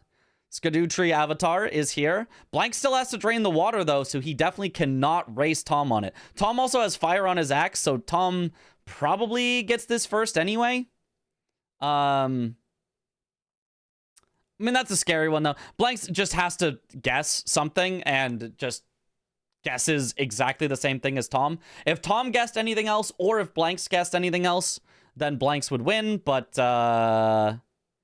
yeah, he's got to drain the water first. So unless Tom pivots, Tom could still pivot. Tom is a pivoter. Tom could get to the bottom of the elevator, grab the Grace, pivot out, and then Blanks commits on Skidoo Tree and wins, but, yeah, right now it's just, yeah. Unlucky for Blanks. He picks exactly the wrong square to go for right now. Worst thing that can happen right now is whatever square Blanks chooses is a race. Yeah, that's the only thing you don't want to happen as Blanks. You just don't want there to be a bunch of races. Blanks also needs fire. Honest to God, an instance where it's worth it to grab an infusion for a single square. Yep. For Skidoo Tree Avatar, super worth it. Yeah, fire is just so much better, and it's such a long fight. Blanks should do double progress in the situation, I think. It's actually fine to commit. So there's... I'd have to go through the paint thing again. But imagine the way that Blank splits is by doing one Dragon Boss that Tom already has. By doing one Nameless Mausoleum that Tom already has. By draining the water, then pivoting out, which Tom has already done. By going and getting the Grace closer to Midra, that Tom has already done. You know, like, imagine all of the split progress that Blanks is doing is just catching up to where Tom is. Well, now all of a sudden, he's just wasting time everywhere. So it is not as though it is just guaranteed, oh, if you split, you're going to be fine, you're going to win something, you win the game, blah, blah, blah, blah, blah, period, the end of story. At the end of the day, you have to, at some point, commit to something. And in fact, Blanks has a much better chance committing to things because Tom is such a split progressor. You're kind of not going to outsplit him. The more you split, the more time you give Tom to further split and, like, get advantage on everything. So it's actually, I think, a good idea to commit to something. It just shouldn't be, like, the most obvious thing. You should go one layer deeper. You should go straight to Midra because it sucks and Tom wouldn't want to go there. You should go straight to Bale because it sucks and Tom isn't going to want to go there. Maybe even Senesax. I don't know about Nameless Mausoleums. You don't know if Tom has progress, you know. But you should do something that sucks because Tom isn't going to want to do it. Probably. Commit to the longest square. Yeah. Commit to the longest square is also a good play because let's say you're going for Midra and you get, you know, through Jory and Tom still hasn't marked anything. You might be like, we might be racing. I'll go somewhere else. Whereas if you go halfway to Midra and so all of a sudden Skadutri Avatar's marked, you're like, oh, sweet, I win. Keep going. So I would say commit to the longest square is good. Split progress can be good.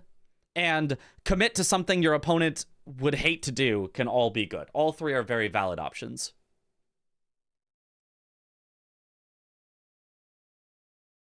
They're all counterable. Every single thing you do is counterable.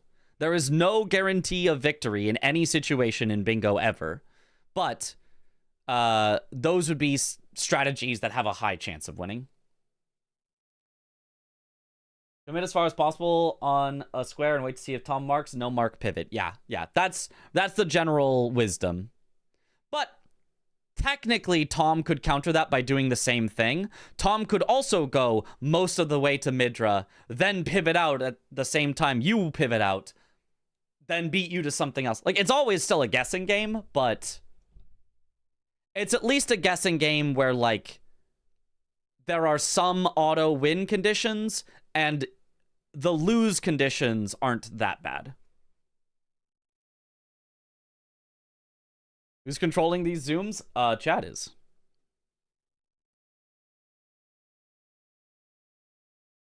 Splitting the longest square with something else is probably the play. Yeah, it's the most likely to give you information is the main thing with splitting the longest square. It's not actually any better than any other play, but it's the most likely to give you information.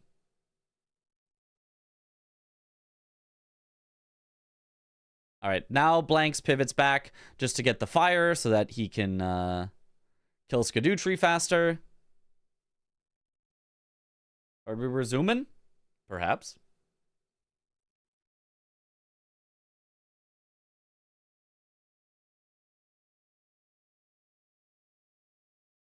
I'm surprised Tom doesn't do the jump strat for the explosion. I feel like the jump strat is like way easier. Thank you for the hydrate. You can jump that? No, but you can use the jumps to time the roll. Okay, so now Blanks, you know, the progress he made to Skadutri Avatar gets sniped. He's like, okay, gotta go somewhere else. That's fine.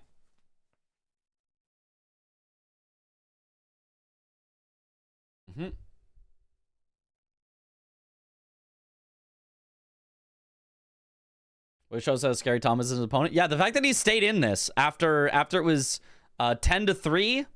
I mean, 12-7 isn't that much better for Tom, but he's stayed in this up to this point has been already good.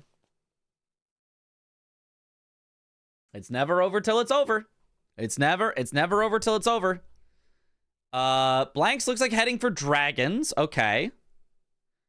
I don't mind this. Go for this dragon on the way up to the dragon that you then need to do Bale. I don't mind this. I don't mind this.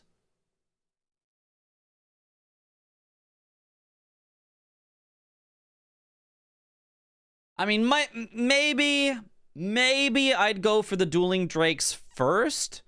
Just because if you do see dragon bosses marked, you can then immediately go to Bale or like, I don't know. But if dragon bosses was marked, maybe you'd pivot out to Midra. I don't know. I don't know what you would do in that scenario, but I do know that the dueling drakes is like the most important one because it also, you need it for Bale. Honestly, what about doing Bale as your third dragon boss? Thoughts? Would that work out a good percentage of the time? If you do Bale as your third dragon, if you get sniped on dragon bosses, but not on Bale, you're in the middle of the fight, so you win it. If you get sniped on Bale, but not on dragon bosses, you still have an easy dragon to pivot out to? If you get sniped on both at the same time because Tom was doing the exact same play, I mean, it is what it is, but you were going to get sniped either way then, right? Whichever way you did it. There's Senesax too. That's true. So Blanks actually could have skipped this dragon, done the dueling drakes, gone for Bale. If he somehow got sniped on dragon bosses and Bale at the same time, or no, if he only got sniped on Bale and not dragon bosses, he could then go for Senesax as his third dragon boss. Tom would have to, I don't know, it's complicated. I'm not that's too complicated for me. I think it might work, but like, I don't know. That's not one that's obvious. I don't know. Why not Dueling Drake, Senesax, and Bale? Yeah, but I think it would be Dueling Drake, Bale, and Senesax, because Bale requires a previous thing that you already have, whereas Senesax is just go there and do it. But yes, I think going for kind of stupid amounts of synergy kind of makes sense, because if your opponent doesn't go for that synergy, if your opponent just kills 3 random dragon bosses, you should be ahead on Bale and or ahead on Senesax. So, yeah. Going for extreme synergy when you're ahead, I think actually kind of makes sense. It just makes it harder for your opponent to snipe all of it, I think. Maybe do Senesax. If you lose that, then pivot to Midra. I mean, could be, but if Tom does the same thing, does Senesax, then pivots to Midra, you're still screwed. Like, it's still bad. But yes.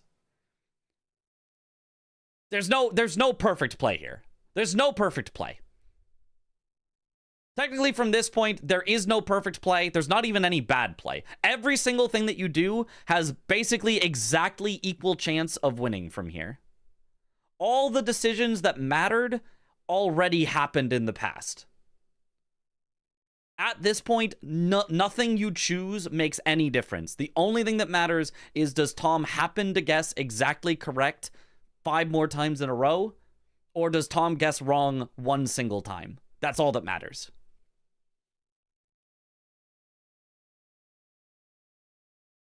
Whatever you do, if Tom guesses you're going to do that correctly, Tom wins that square. There's nothing else to be done about it. It's just that. Homo. All the decisions that mattered. Drake first for Bale progress, Senesax then, and bomb to Bale if you lose that, or 3 dragons. Use 3 dragons as a warning, maybe? But if you lose 3 dragons, you know Tom then has dueling drakes. I don't know. Tom going for the synergy with Senesax makes a lot of sense.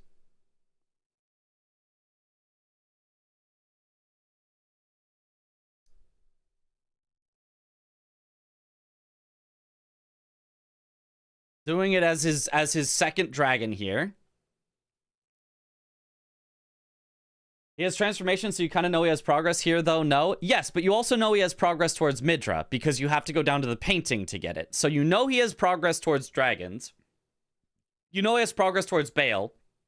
You know he has progress towards Senesax, and you know he has progress towards Midra. Doesn't matter what you pick. Everywhere you pick, you know he has progress. So it's just a guess. Every single one is just a guess regardless. This Jagged Peak Drake fight is so long for Blanks, though. His damage sucks. He just never had a good weapon this whole game. Like, Meteoric or sword is just so bad. But it's not like he has anything better. This one at least has bleed on it.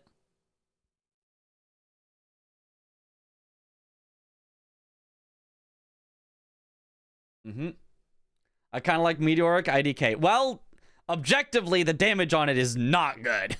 Like, you can like it all you want. It is probably the second worst katana behind Serpent Bone, I think. Like, just look at how little damage that's doing. Like, there's just no way. And these are on charged R2s. I like the animation of the charged R2. It's fun, but like, ugh. The damage is not it. I like the charged R2. I like the look of it. It takes forever.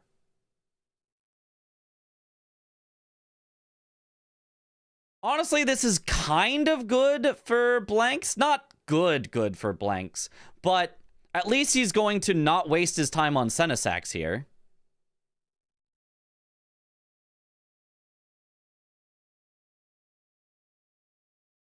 Right, at least he doesn't, at least blanks didn't like commit to Senesax and then lose the race to Senesax and then be forced to pivot out without having any dragons to show for it. He at least gets to now go immediately race on dragon bosses because he's got 2 dragon bosses.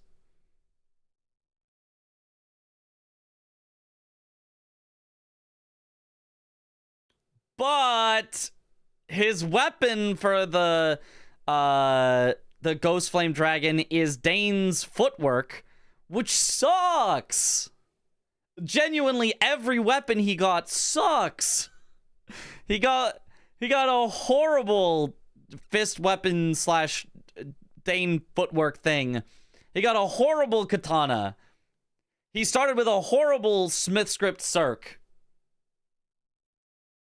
The claws, I think he had claws. Claws were solid, but like not good for a Ghost Flame Dragon. Strike, but yeah, no, they're like, oh, look at how little damage he's doing. This is end game. We're at the end of a hour and a half game, and he's tickling the dragon. Like, it's so bad.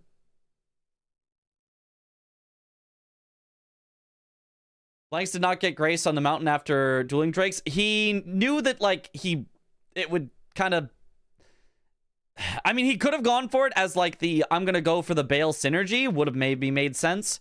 But going for this 3rd dragon, it would have made no sense to go all the way up there, then go for the 3rd dragon, which would have been in a different direction. Doesn't even save you, like, that much time of efficiency. But, yeah, he gets the Ghost Flame Dragon down to half. This weapon is mega ass.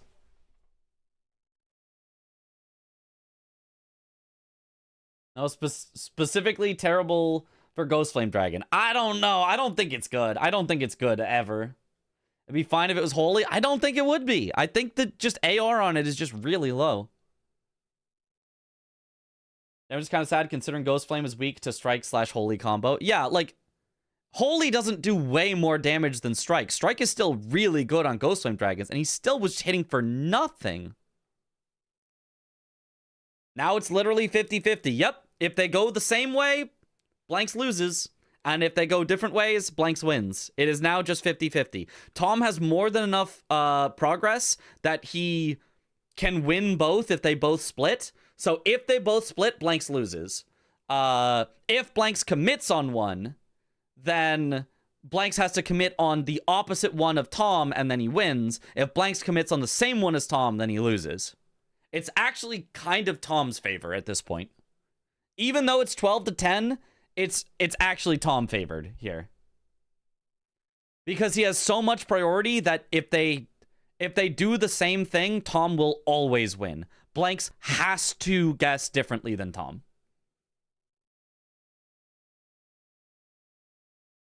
Strike 10, holy minus 10 for Ghost Flames. Okay, it's different, but it's not... You're still doing... You should be doing still fine damage with Strike. Even if you took 100% of the damage he was just doing and converted it all to holy, the Ghost Flame Dragon still would have lived with 30% health by the time Tom was done. So, yeah, not good damage. There's a 50-50, but there's also time being an information giver. Blanks should know there's a ton of priority for Bale for Tom. Yeah, but what if Tom also knows that and then pivots out? Blanks has to commit to something, and he has to make it not the thing that Tom is committing to. That is the only way to win. You cannot win split progressing as Blanks. It is not possible to win split progressing as Blanks because you're too far behind in total on both of the squares. You have to commit, but you have to commit correctly.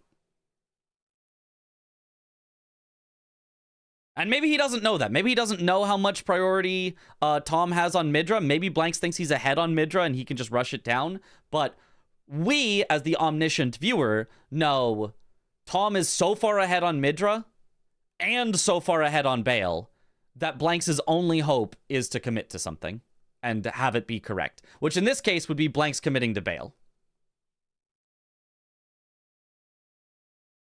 He should have known from transformation painting. Of course, he knows. He knows. Yeah, he knows. He is aware. He is aware that he's closer on Bale, but he might not think that he's closer on Midra, and so Midra seems like the safer bet. But Tom knows that Blanks knows that he's closer on Bale, so Tom knows that Midra is safer for Blanks, so therefore Midra is safer for Tom because Tom needs to do what is safer for Blanks and take it away.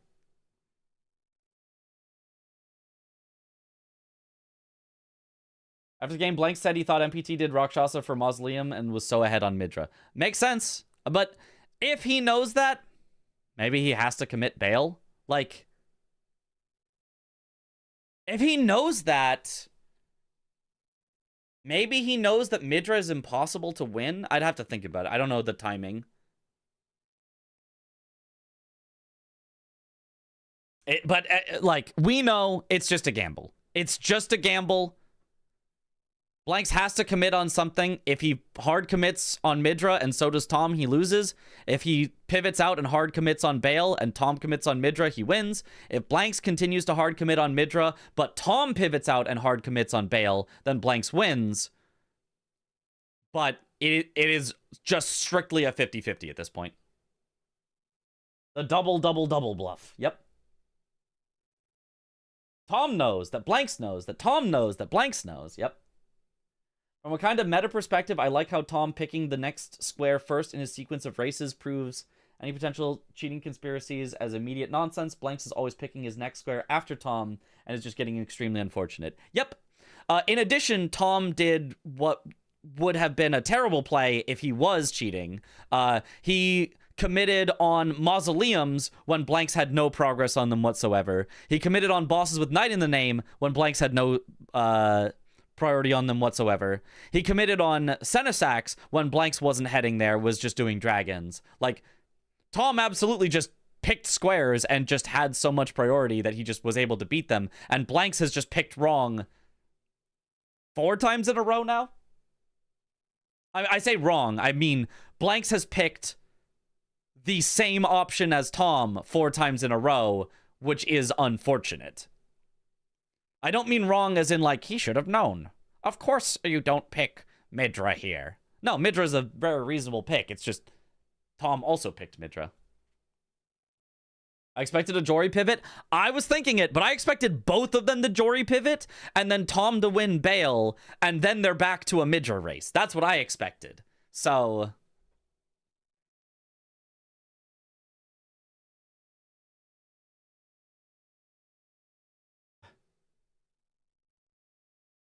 maybe Tom is an amazing player, but a terrible cheater. And now it's even. The Jory versus Jory here is actually so even.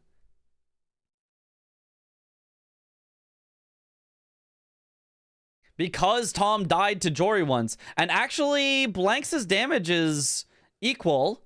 Gets the nice backstab. Tom does not get the backstab. Lets him teleport away immediately. So this should be really good for Blanks. What? Maybe he just commits on Midra, and then because Tom had an incident, maybe he just wins. Even not guessing correctly, maybe Blanks just going for Midra wins anyway, just because Tom had a bit of a Jory incident. Blanks is ahead now. He just has to keep the loop. Nice. All he has to do is play better than Tom, which is a hard ask. But all he has to do from here is play better than Tom. Nice stagger, takes the riposte. It's going to be maybe 3 or 4 more backstabs. Ooh, misses that one. No. Now they're both teleporting. I mean, still Blank's favored because obviously lower health, but like, yikes. They are both in a horrible spot here. Tom's is just like stuck on rocks and stuff. Okay, Blanks gets the backstab, but unfortunately gets knocked away because of the stupid summon. God, I hate Jory. What a horrible fight. And a quick teleport from Jory also sucks. Tom now kind of catching up. They're really close now. They're really, really close now. Okay. Okay, backstab from Blanks should put him ahead here. He's ahead. Okay. Blanks is ahead. Not by much. He's just like a few steps closer to the exit. Not by much. He knows the right spot to jump off. Tom gets booted off of Torrent. That's going to lose him a little bit more time. Blanks definitively ahead. If they race for it, Blanks just has to know that Claws is the play for Midra. Do not use the Meteoric or Blade for Midra. The Claws will be much better, and then Blanks should be able to beat this first as long as he has a good Midra fight. But where is he going? What? Why is he going to the Grace on the left? I mean, I guess he's pivoting out to Bale, which I guess works if Tom's committing. That's actually fine, I guess. He didn't pivot warp, but... Okay, I guess he's spending his money. Then he's going to pivot out to Bale and... What?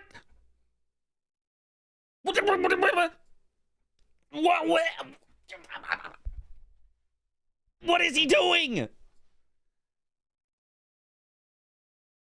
He sat down for no reason. And then is going just the slower way. Just the objectively much slower way. Like, much slower way. Ah!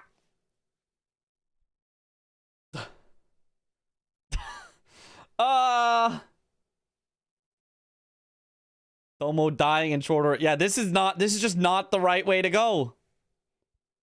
We're on the map. Tom is not on the map. He's disconnected from the board.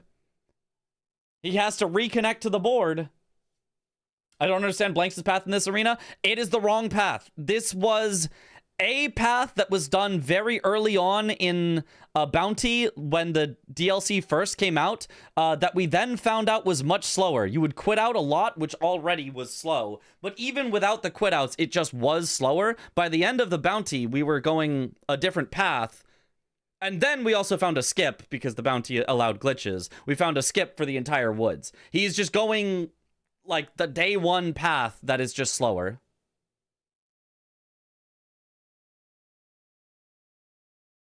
Like it is just objectively, there is no reason ever to go this path when you are racing to Midra. He unfortunately just did not learn the new path to the right. Blanks was a DLC player. That's a little surprising. I mean, Midra doesn't come up that often in these races. Midra is usually the last square, and it usually does not come down to a race. So I guess Blanks kind of never needed to learn the faster path. But yeah, he is way behind.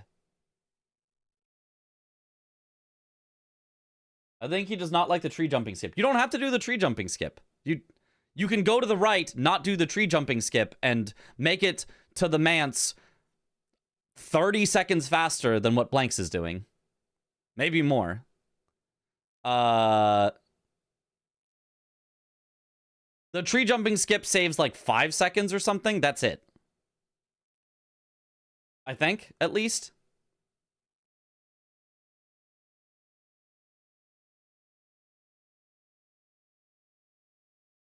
Is Chris versus Blanks today? No, it's on Thursday. And yeah, and he has to quit out a third time. Yeah, he's definitely losing at least 30 seconds. I think he's lost almost close to a minute at this point going this path. Because he's had to quit out so often. And he's gotten knocked around, and he's gotten a madness proc, and like...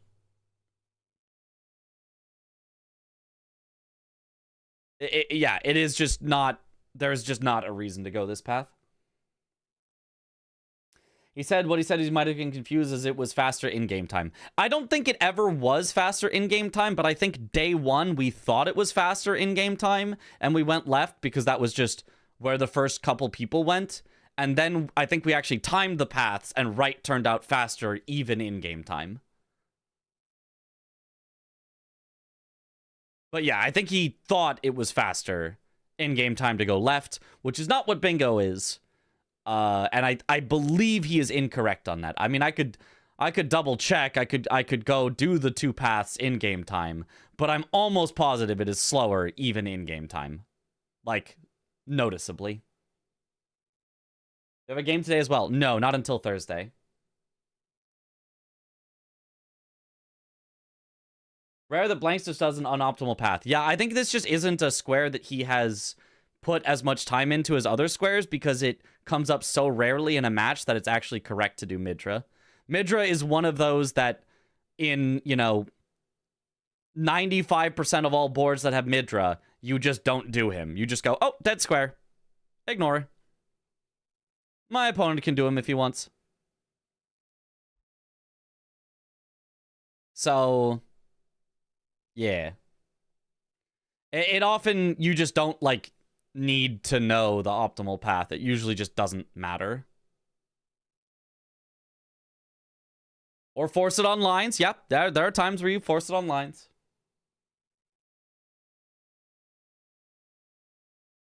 In hindsight, he should pivot at any time. But that's the thing, though. That's scary. Because if he thinks I should pivot now, what if Tom also thinks I should pivot now? If he pivots right now and Tom pivots right now, Tom wins Bale, they're back at Midra's Mance, Blanks loses Midra. Or imagine the alternate scenario. Imagine Blanks had gone the correct path. He was ahead. Imagine he was still ahead of Tom right now, and he was ahead of Tom by 10 seconds, let's say. But then he decides to pivot out and go Bale. Well, now all of a sudden, that 10-second advantage that he has on Midra would be gone. He'd be doing the thing that Tom has more advantage on. So if he had known the path through the forest and committed and got a good Midra fight, he was guaranteed to win. Whereas if he pivots to Bale, there's a chance that Tom, beats him to Bale and snipes him. So it's scary either way. It is absolutely scary either way, and we are all just the armchair coaches saying, well, I would have done something different, so I would have won. But it just turns out that Blanks just made a bunch of decisions that all could have been correct and got incredibly, cosmically unlucky that Tom happened to pick exactly the same thing 5 times in a row. That's all it is. I would have lost 13-1. Well, that at least would have been different. Just heal the Kindred? He can't. He's locked out of it because he did Moore's Armor. When you do Moore's Armor, the Kindred either disappears or is dead forever or something. I don't know what it is. But because he did Moore's Armor, he cannot heal the wounded Kindred.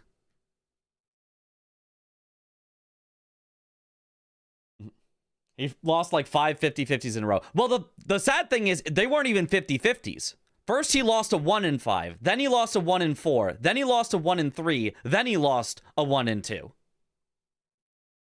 That's the sad thing. Right? If he just lost 5 50-50s, sure, that's unlucky, but But the very first thing, he picked something and Tom picked exactly the same thing when there were 5 options. Then he picked something and Tom picked the exact same thing when there were 4 options. Then 3, then 2, then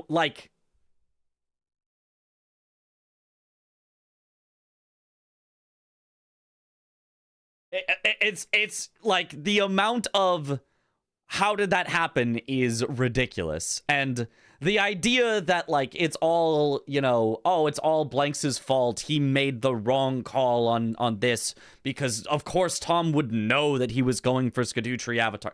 No, he didn't. Tom just guessed. Oh, it was the wrong decision when he went for dragon bosses because Tom would know that he was doing dragon. No, Tom just guessed. Oh, it's the wrong decision to go for Midra because he would know that. No, Tom just guessed. And Tom will tell you, he just said, yeah, I think, it kind of made sense to me that maybe Blanks would go this way, and I was just hoping you would go this way. That's how Tom would tell you. That's how both, That's just what happened. 1 in 120, I think. Yeah, 1 in 6 factorial. And now Blanks has lost Midra and is way behind on Bale. Clean Midra, very clean.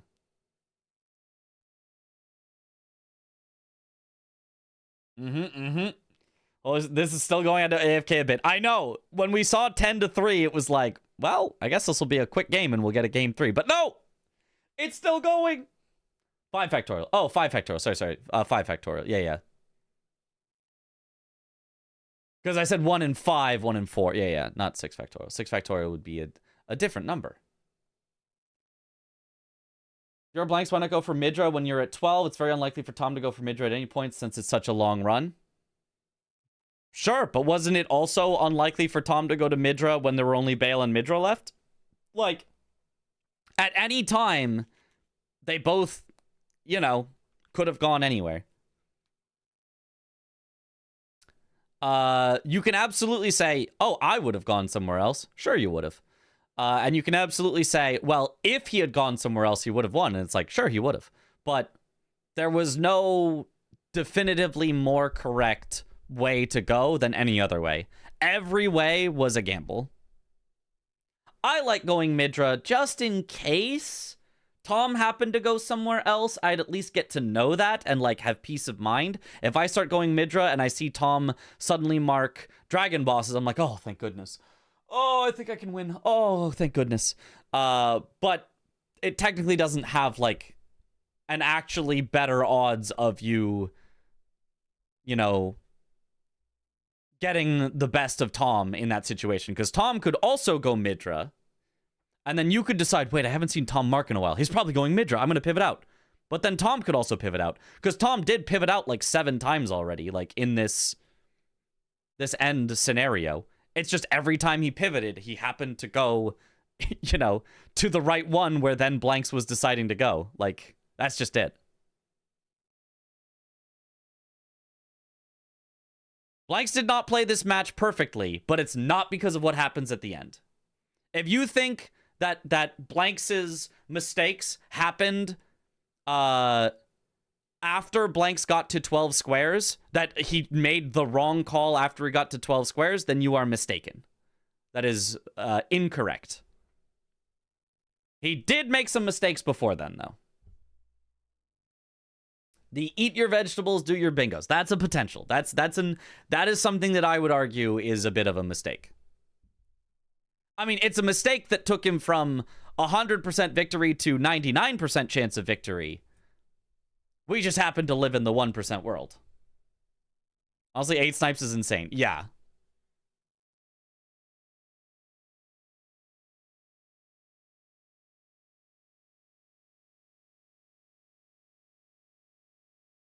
I feel like the transitions are too long. I agree. I think they're way too long.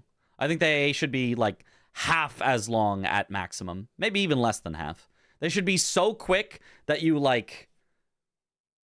you don't feel like you missed anything. Blanks won in all the other timelines were just in Tom's. Yeah.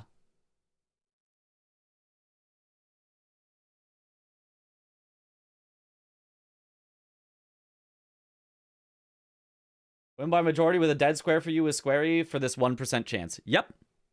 So those are, I would say, the 3 mistakes that Blanks made. I would say there are 3 mistakes that Blanks made in this game. I mean, dying is also a mistake, but Tom also died, blah, blah, blah. The 3 strategic mistakes that I would say that I think that Blanks made this game were 1, locking himself out of Heal the Wounded Kindred. Why do I say that one was a mistake? Because he didn't go for the line. If he did Moore's Armor and locked himself out of Heal the Wounded Kindred by going for the line, love it. Love it. Put on that pressure, go for the line, get your user transformation first, win the line. It could have been holy genius. Tom never would have expected it. But he went for Moore's Armor and then let it go to majority. That's a mistake in my opinion. Don't lock yourself out of a square if you're going to allow the game to go to majority. He no-hit Bale! Mistake number 2, not going for Yolan and Ana. He was ahead on it, but he didn't trust that he was ahead enough, and so he wanted to go for majority instead. Again, I've described, I think it's a minor mistake. I think you are still very, very, very likely to win after. But I think if you know that you've killed Metter first, it's worth committing on. And even if you lose it, right? Even if he committed on Yolana Nana and lost it, he'd still be ahead enough. He'd still, you know, it would have gone from 99% chance to 98% chance or whatever. Like, even if he lost it after going for it. So I think that mistake number 2. And then mistake number 3, burning the ceiling tree. I think that was the only square that he needed to not do, because as long as you hold burn the ceiling tree, Tom has to heal the wounded kindred of Rot at some point before the end of the game, because Tom has to heal the wounded kindred before burning the ceiling tree. If Tom burned the ceiling tree first, he'd get locked out of heal the wounded kindred, so you know he can't do that. So as blanks, don't burn the ceiling tree until you see Tom do heal the wounded kindred. Make Tom waste some of his time. I think those are the only 3 mistakes that blanks made, and I think all 3 of them are relatively minor. Almost said he should have committed for the Bingus too. I agree, only because he got Metter, right? If he lost Metter, yeah, don't go for Yolan and Ana, right? But you got Metter, so it, like, you know with certainty you're ahead, at least even by a few seconds. I think going for the bingo could have made sense, but this game will be talked about years from now. It might. I don't think Heal Kindred is a mistake, but it became one by doing Burn the Ceiling Tree. Yeah, that's the thing, is it's almost like those 2 things that I mentioned, More Armor and Burn the Ceiling Tree, each individually kind of aren't a mistake unless you do both of them together. If he didn't do both of them together, then it wasn't really like that much of a mistake. Vidra pathing 2, no. Sure, but that's... I guess strategic mistake. 3 strategic mistakes, and then several execution mistakes. I'm going to call the wrong path an execution mistake. That's not a strategy. He just didn't know the right path. That's not... He didn't make a choice to go that way. He just didn't know that he was supposed to go the other way. That's a different thing. You know? I think there were 3 choices he made that were the wrong choice.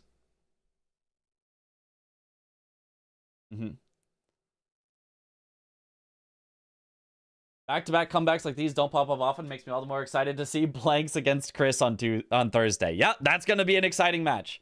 Blanks has, like... Early game Blanks is so scary. Like, oh my god. Late game Blanks, though, maybe gets in his head a little bit. If he cleans it up, though. If late game Blanks is as good as early game Blanks, sheesh. I mean, he could win the whole thing easily.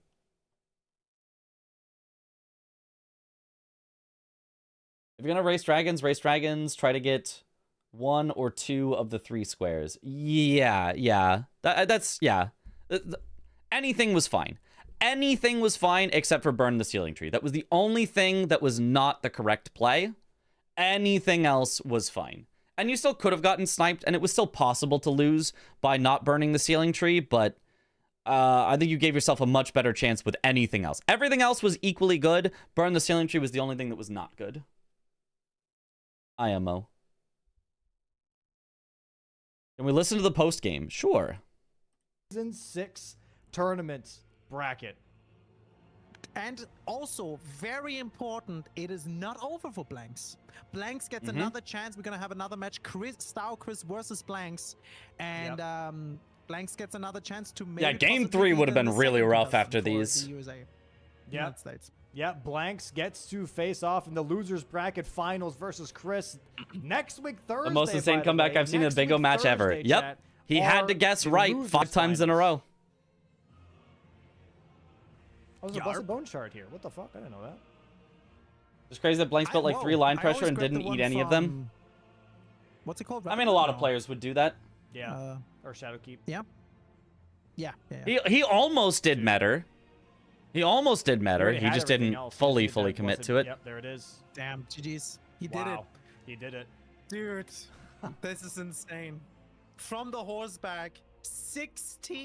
Blanks did say in the post interview that he wasn't going to win the race because he died to Metter. But the thing is, he would, because he still killed Metter first, right? He said, we can listen to him. He said he didn't think he would win the race because he died to Metter. But he killed Metter first. So he is ahead. Guaranteed. Because if Tom was ahead, Tom would have killed Metter first. So This is his 17th You know? Kindred of Rod. Heal the wounded Kindred of Rod. GG's. Tom, dude. Let's got to game 3. Mentally, you're dead after this one. Wow. Yep. I don't even know what to say. Absolutely unbelievable. Don't think he'd have man. the iris. Yeah, but neither did Tom. I mean, I guess he can't have known that Tom didn't have the iris, same as him, but Absolute cinema. he also can't have known that Tom was even anywhere close. Tom could have also died to Metter, right? Blanks assumed 2 things to assume he was behind.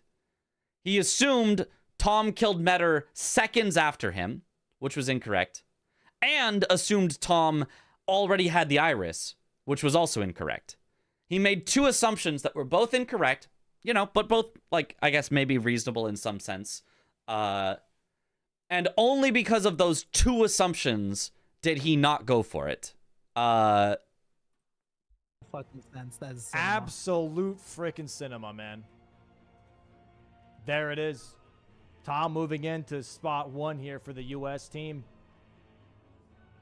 See, this is the thing, though. We did. Yeah, Blank's early game is very aggressive, but yeah, Blank's late game is more defensive, which honestly is not like a bad way to be. If you're aggressive early, you can afford to be a little bit more defensive late. You can just block your lines and say, okay, well, now I'm gonna, you know, bleed you out on majority, but it just doesn't It's scripted in work the first versus match, Tom. So one of them fucked up. Well, it doesn't work against Tom. It should have worked against Tom. It was incredible that it Let's give did them a not. moment. Let's give them a moment. Tom had, you know, a 1 in 120 That's chance to actually win. insane. Dude, he but actually just clutched up, dude. Tom was like, what is happening? Yep. No, that's fucking insane. 10-3, Domo. 10-3. Tom in shock, yeah. Poor Blanks. Yeah, I mean, Let's move on to that post-game screen here. I think I'll it bring up feels worse to be ahead and then lose a game than it does to just be behind all game. Being behind all game, it's like, oh, this is normal. Like that it happens. Sometimes you just have a bad game and it is what it is. But being ahead and then losing, it's like, man, I should have won that. That I think is the even worse. Let me move my camera so I'm not getting rid of their reactions. Game 1 here as well. Yeah. Also, chat being Oh, sorry, I cringe have it on doesn't the help. wrong Yeah. side. Yeah, chat also being very cringe does not help. Hold on. I got on the wrong side. Oh, here we go. Like the Dude, I comments can't of believe like blanks through is like, no, that's just silly.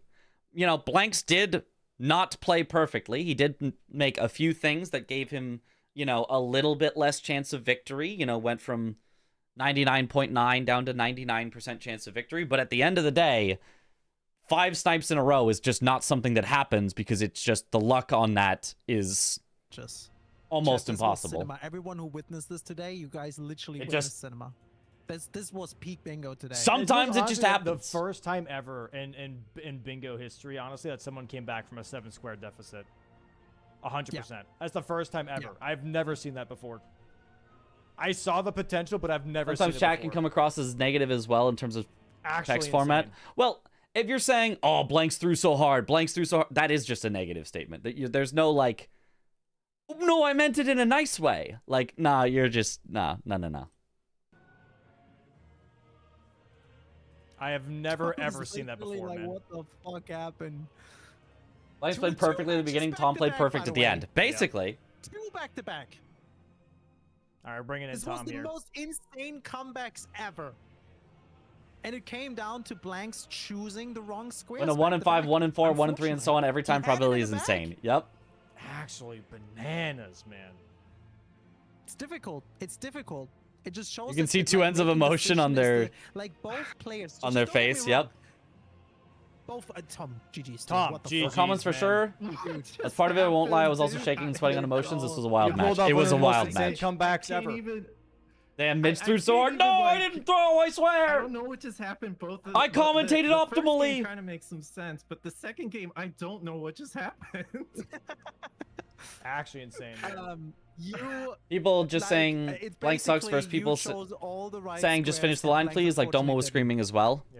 Yep. Yeah. Domo was screaming as well. And I also would be like, oh, I want him to finish the line, but Oh my god. That was just genuinely insane. I Like, just don't- congrats. I don't understand how I got Midra. you know, it's like not taking that of like, ah, damn, he would have won if he did this, and not taking that into like, why didn't he do this? Why he's so bad or whatever because he didn't do that. Like, is just, you know, that's where it's like, you take it too far. You had he threw because he didn't. you had or that whatever. you had that grace down there and everything, and that mattered. Yeah, I we'll, died to Jory. I don't know. we'll get into it. We'll get into it. Yeah, we got into the But yeah, we'll get into the game. People who haven't played bingo at this scale have no business telling him he shoulda, woulda, coulda. Yep. Competitor for official season 6, man. Thank That is you. also an emotions. Not Spot all of number us are one goes bots. to you, Some dude. might be. Perhaps. Oh my god, dude. Actually insane, dude. How do you feel about the series as a whole, dude? How do you feel about your performance? Oh my god, that was the hardest 2 games I've ever played in my entire life. I The believe it. first game, I was shaking so badly after. People the do first that. game. People I was talk like, shit about LeBron how do missing shots. How do I Yep. get control of myself. Yeah. It And was- then it was- when Same Blacks way was streaming just at TV going while on a watching football. storm Yeah, with but his- you know, the difference there is like in a Twitch chat, it's, well, first of all, you know, you're publishing it. If you stream at your TV or if you stream at your computer monitor and you don't type anything in Twitch chat, who cares? Scream whatever you want. I mean, maybe don't stream like really bad things, but like, you know, for the most part, I don't care. But when you're typing it into a Twitch chat, it's like like sending it at, you know, at everyone else in the audience who's trying to have a good time. It's sending at the casters, the commentators who want to be looking for fun chats to interact with. It's sending it at the players that just had to play this match. You know, it's just, you know, try to be nice. early squares, I was like, dude, I'm pushed into meta, I'm pushed into Midra, I'm The pushed football into players don't Bale, read I'm your pushed comments, into- right. What is happening? And I just... If and there he was a locked chat for himself football out, matches, killed people the would be wounded. I writing was it there like, too. that Yep. was smart, So but, luckily there like, isn't. It just Risky. put too much pressure on me. Yeah. And yeah. Oh my god. You played fucking out of your mind today. First match, 5 squares behind. We have now on the screen Yeah. the Tom board. seems so 5 poker face. squares It's kind of behind, surprising to hear him and, talk like that. I was he got shaking the sniped entire in game. at the beginning, right? Blank's now coming in here. Well, Yeah, he kind of seems poker face, but I've seen him in person a few times now at Speedrun Summit in New York and at Kaizo Coliseum Souls Edition. And yeah, he's an emotional guy. He's a you know, he just like, it's more like the way he says things rather than what he says. It's like you can clearly tell like he's just being, you know, normal, but then he'll talk and he has that kind of like almost monotone where it's just like he just doesn't like come across as much, but you can GG kind of tell Blanks. from what he's GG saying. Blanks. GG. Tom was just extremely Dude, locked in during the Blanks. match. Yeah, Insane that too, times. that very too. disappointed What? in myself. So much Yeah, more emotive as I Horror can Lou. understand those feelings for sure, man. It's very tough. Well, this match is truly a battle of I the think top having two. game Yeah, one and game yeah. two early game Incredible being play very by much in your both. favor, and then just slowly not having that edge anymore. You should see random people's comments on but, soccer hey, players' you social still- you medias still have after they don't losers perform bracket how people think finals they should. Versus Chris to get Yeah, wouldn't be yourself a spot surprised. into the U.S. team here. But dude, insane series from both of you guys. You guys played absolutely insane. For me personally, in throw both of these implies that matches. Blanks I have should have game one up 100% right had now. it if he was We a have it bad in the player. matches screen as You well, so can't can say see he through. threw because saying throw is implying you're in such a high priority to win the game.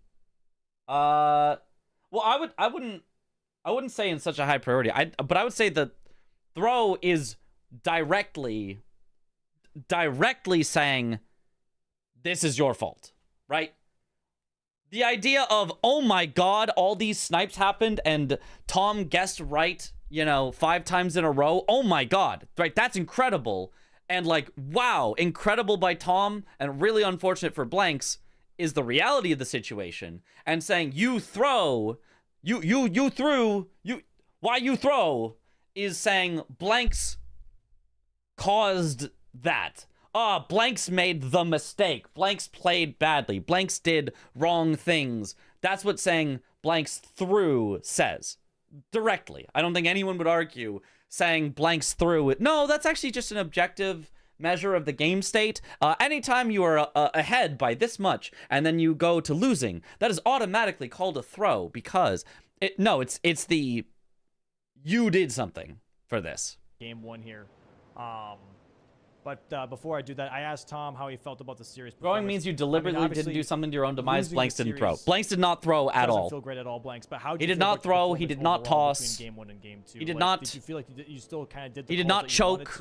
Or did it he played really, really well to the very end, and Tom just got the better of him with constant perfect guesses. I wanted to do, but my gameplay was really bad today. Throwing implies making a huge mistake. Play the game correctly. If I had won BBK, I would have won Game 1. If I had won Dragons, I would have won, but my Dueling Drake was just terrible. From his perspective, he did nothing wrong. Mechanical misplays. There's those 3 things that I would argue, but other than those 3 minor things, which some people would probably even argue those 3 weren't even mistakes. They're only ones that I would say were mistakes, but like I don't think everyone would even agree that those 3 were mistakes. Outside of those 3 things, Blanks did nothing wrong. Play right today. Well, dying is. I think you guys played. You know. To be fair, still fantastically. Like you should still be proud of yourselves for your performance. Blanks definitely thinks he did things wrong. A lot of it was just absolutely close. Well, and I mean, you guys after the fact, yourselves. In the middle of the match, he thinks he's making the right call with the information he has. Both had just good decisions and good execution. It just came down to like the absolute niche moments that mattered, obviously, at some point. Yeah. And looking at Game 1 here, right? Or in the ceiling tree is unoptimal majority for Blanks. I was shocked he didn't do Dragons first. Yeah, that's one of those things that I'm like, both of you guys. I don't like that one. How is Game 1 going to be playing out in your head? But calling that a throw is absurd, is ridiculous, is silly. Well, I saw Game 1 as Tom having home court advantage because they were all squares that he likes on good positioning. So I kind of played it as if Tom had the ball in his court. Match 1 was really was the BBK death. Play, yep. Which was to yep. just do Radon hitless, you know, kind of sack the Moog setup. I think there are lessons to learn, but I don't see major mistakes. Right? Yeah. Yeah. Steeple, exactly. And you know, maybe try to create a threat somewhere. But yeah, like I said, Tom just got like really good squares that he likes doing. So I think I just had to like maybe do Moog first or something, because I mean he's very comfy. It amounted to a really shocking swing and score. Yeah. What about you, Tom? The Millicent snipe hurt because of Woods was the one you would call a throw, but throw I think still implies some amount of intentioned thing. Like I don't think dying to a boss is a throw. But I do think if you if you like had some way to guaranteed win and you just like didn't do it and like it was obvious that I don't know. Like I think there could be ways that you could call something a throw, but I don't think like, oh, I thought this way was faster and I was wrong is a throw. He thought the way was faster and he went the way that he thought was faster and it wasn't. He was just wrong. So I don't know. Either go straight into Moog's palace. Online multiplayer has devalued the word throw, so people just use it all the time now. I guess so. I decided to go for Grafted Scion. Just didn't. Yeah, he just didn't know the fastest route. If Blanks gets this, I'm in real trouble. A throw would have been if Blanks tried to heal the Kindred after he couldn't. That could be, yeah. That'd be like a, oh, he should know that. That was interesting because, the Tom punching Godric was funny. Tom punching Godric was probably more of a throw than anything Blanks did in both games. And Tom still won that game. And that wasn't even a big throw or anything. But Tom punching Godric was probably more of a throw than anything that Blanks did in either game. Defense mode, you essentially had all of the offensive, you had all the pressure. And it happened twice. The match. and I was on defense mode. I was trying to make sure I can set up my weapon. Also trying the to get transformation. correct blocks. Yeah. Punches and were we comedy. setting Yep, up yep. For some later game squares like god bosses. Also, saying blanks I through had a undermines feeling you were going Tom's for, like, achievements in the match. Cemetery Shades Yeah, give kinda them both their early. flowers. They both played incredible Getting God matches, as and you Tom just, played like, one of the I most was in incredible it matches thinking we've of ever the square, and seen, it was right? Boom, you got it. Do a trio. Boom, That's you way got it. more I was like, interesting. oh boy. And so then I correct was to the like, all right, situation. column 4, potentially. So And then column 3. he threw a punch. And then you rush the Caleb bosses. I was like, column 4. A throw is leveling the wrong stat, something Tom did in game 1. Wait, he leveled the wrong stat in game 1? What did he level? I didn't see that. Oh no. When high on emotions, a viewer won't be thinking, okay, what should I say to mentally hurt blanks? Because reason 1, reason 2, I'm a terrible person, so I'm allowed to say bad, mean things. When you're watching this in the moment, you're screaming it because you're frustrated. I'll translate your statement. Because you're frustrated and because you want blanks to win. Or you want blanks to do something in particular. Yes. That doesn't mean that we all have to put up with it, though. You know, if in the heat of the moment you throw out some insults because he's so stupid and he played so bad and well, I was just being passionate. It's like, understand. Still not allowed. You can still, you know, get your messages deleted or timed out or whatever. Like, I was like, there's no way I'm going to shades. But I see that's the my idea. score, and Bro, if go I to get sleep, Dolores, Lamau. Belvanese, We're and BBK, fine. I can tie it up or like. Streaming your get screen in is the different than lead. writing it in chat. So Yeah. I tried to do that, and then I like.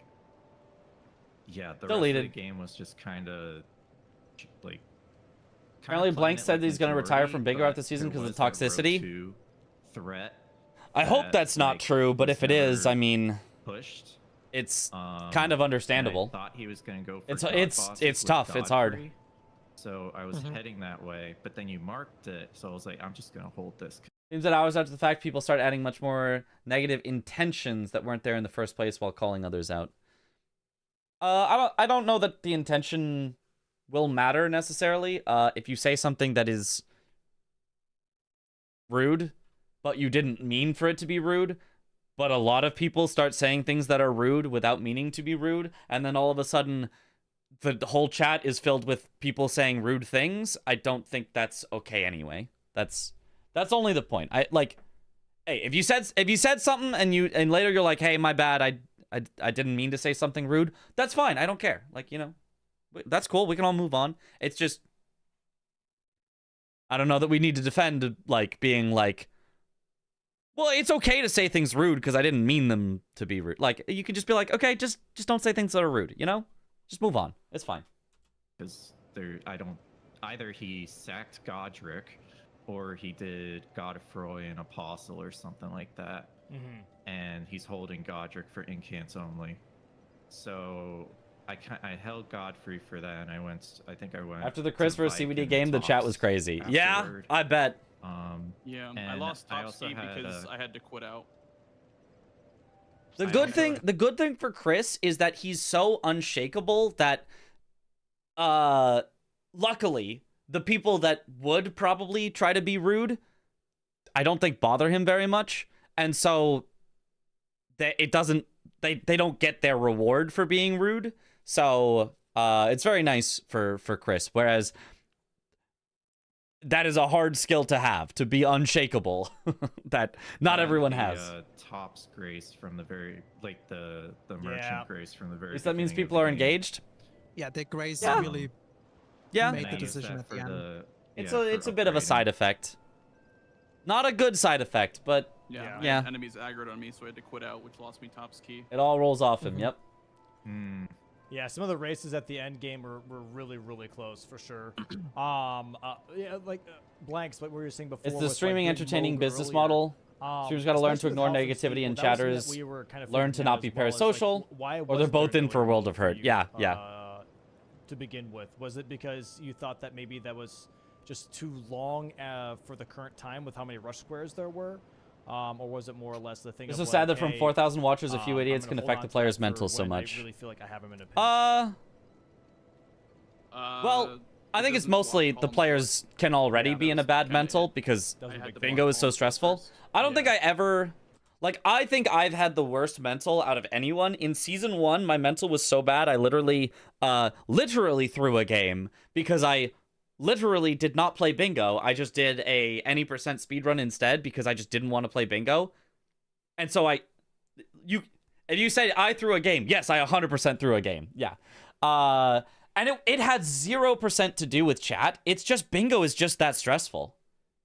It's just that stressful. So if you're already in that state of mind where you're like, I don't even want to play right now. Like, I'm so, everything is going, and then you see people going, oh my God, he threw. Oh my God, he threw. Like, why didn't he just do the thing? Oh my God, he threw. Like, you know, it just adds on top. I don't think anybody in bingo, except for maybe me, has a weak mental. I just think bingo is that stressful. Fair.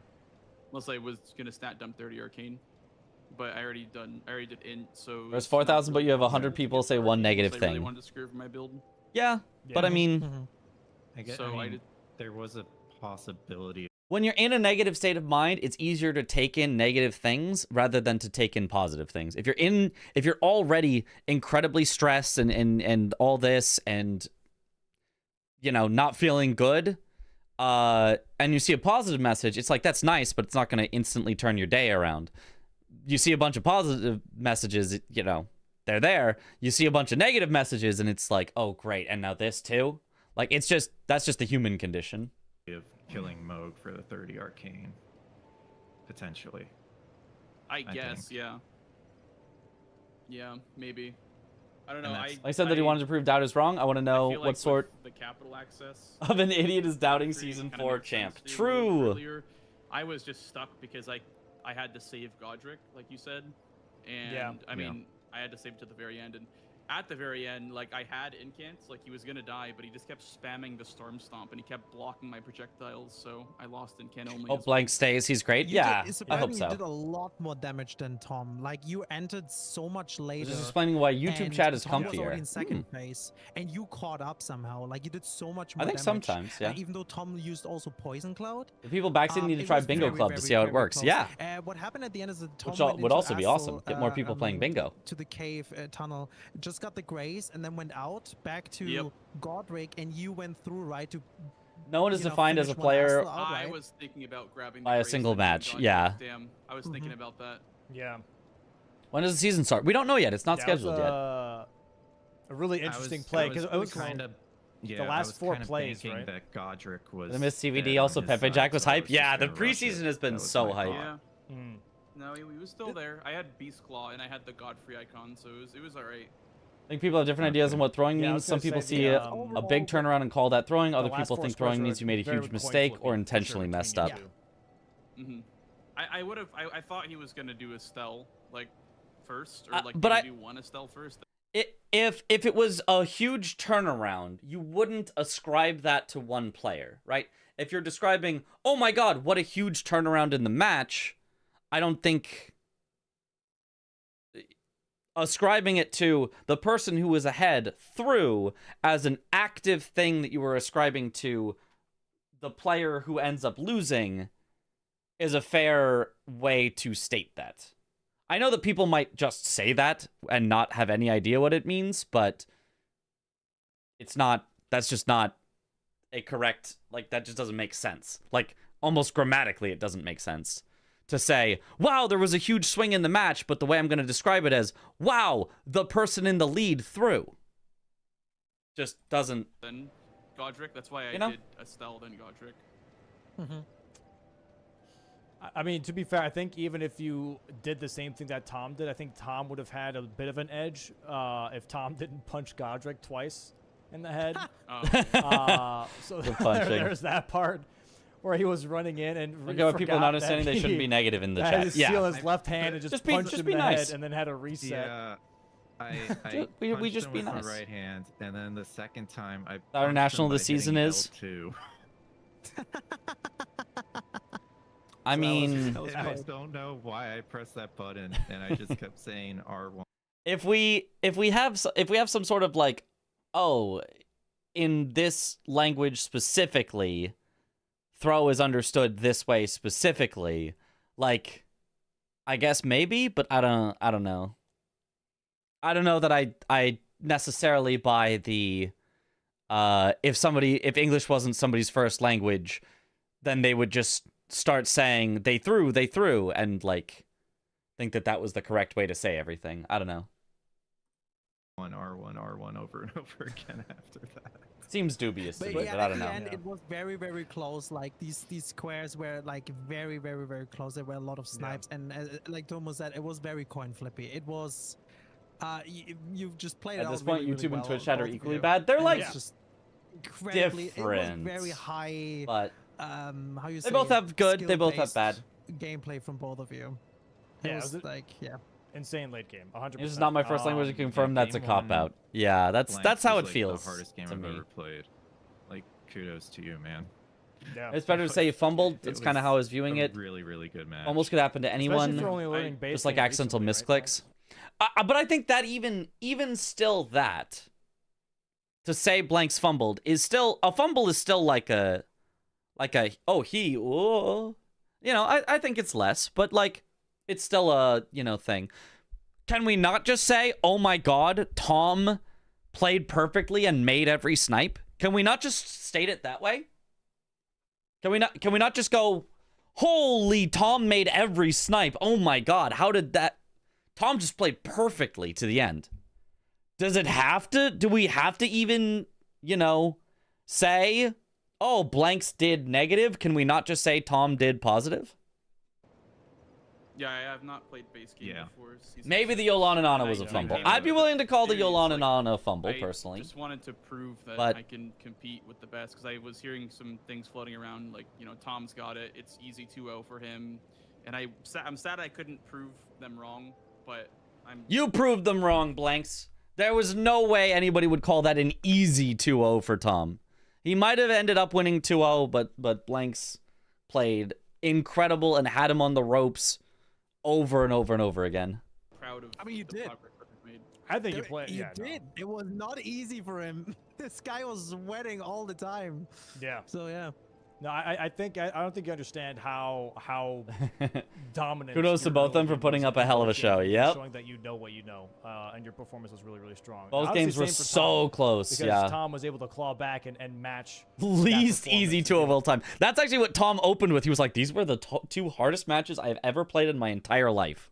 Like, hey, okay, he's bringing the heat. Yeah. I'll bring my own heat. So this was I definitely don't know how like he's a able to great keep it showcase. mentally.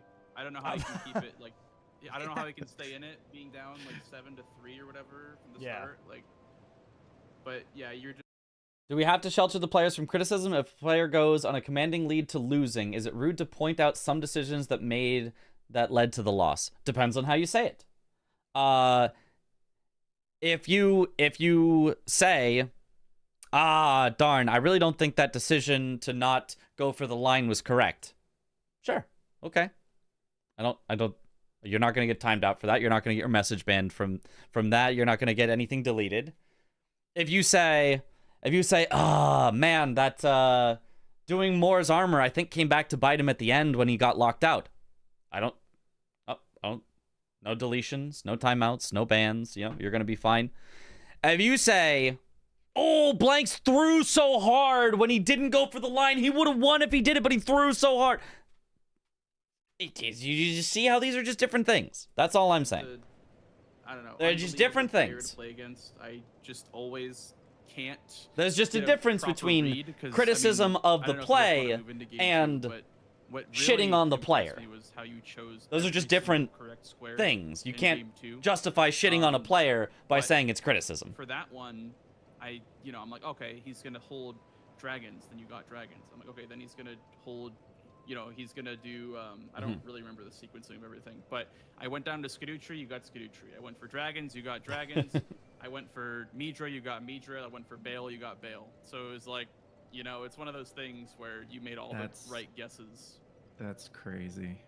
Yeah, it was similar to base game for the first match. Going overboard is what the issue is. Saying it was make.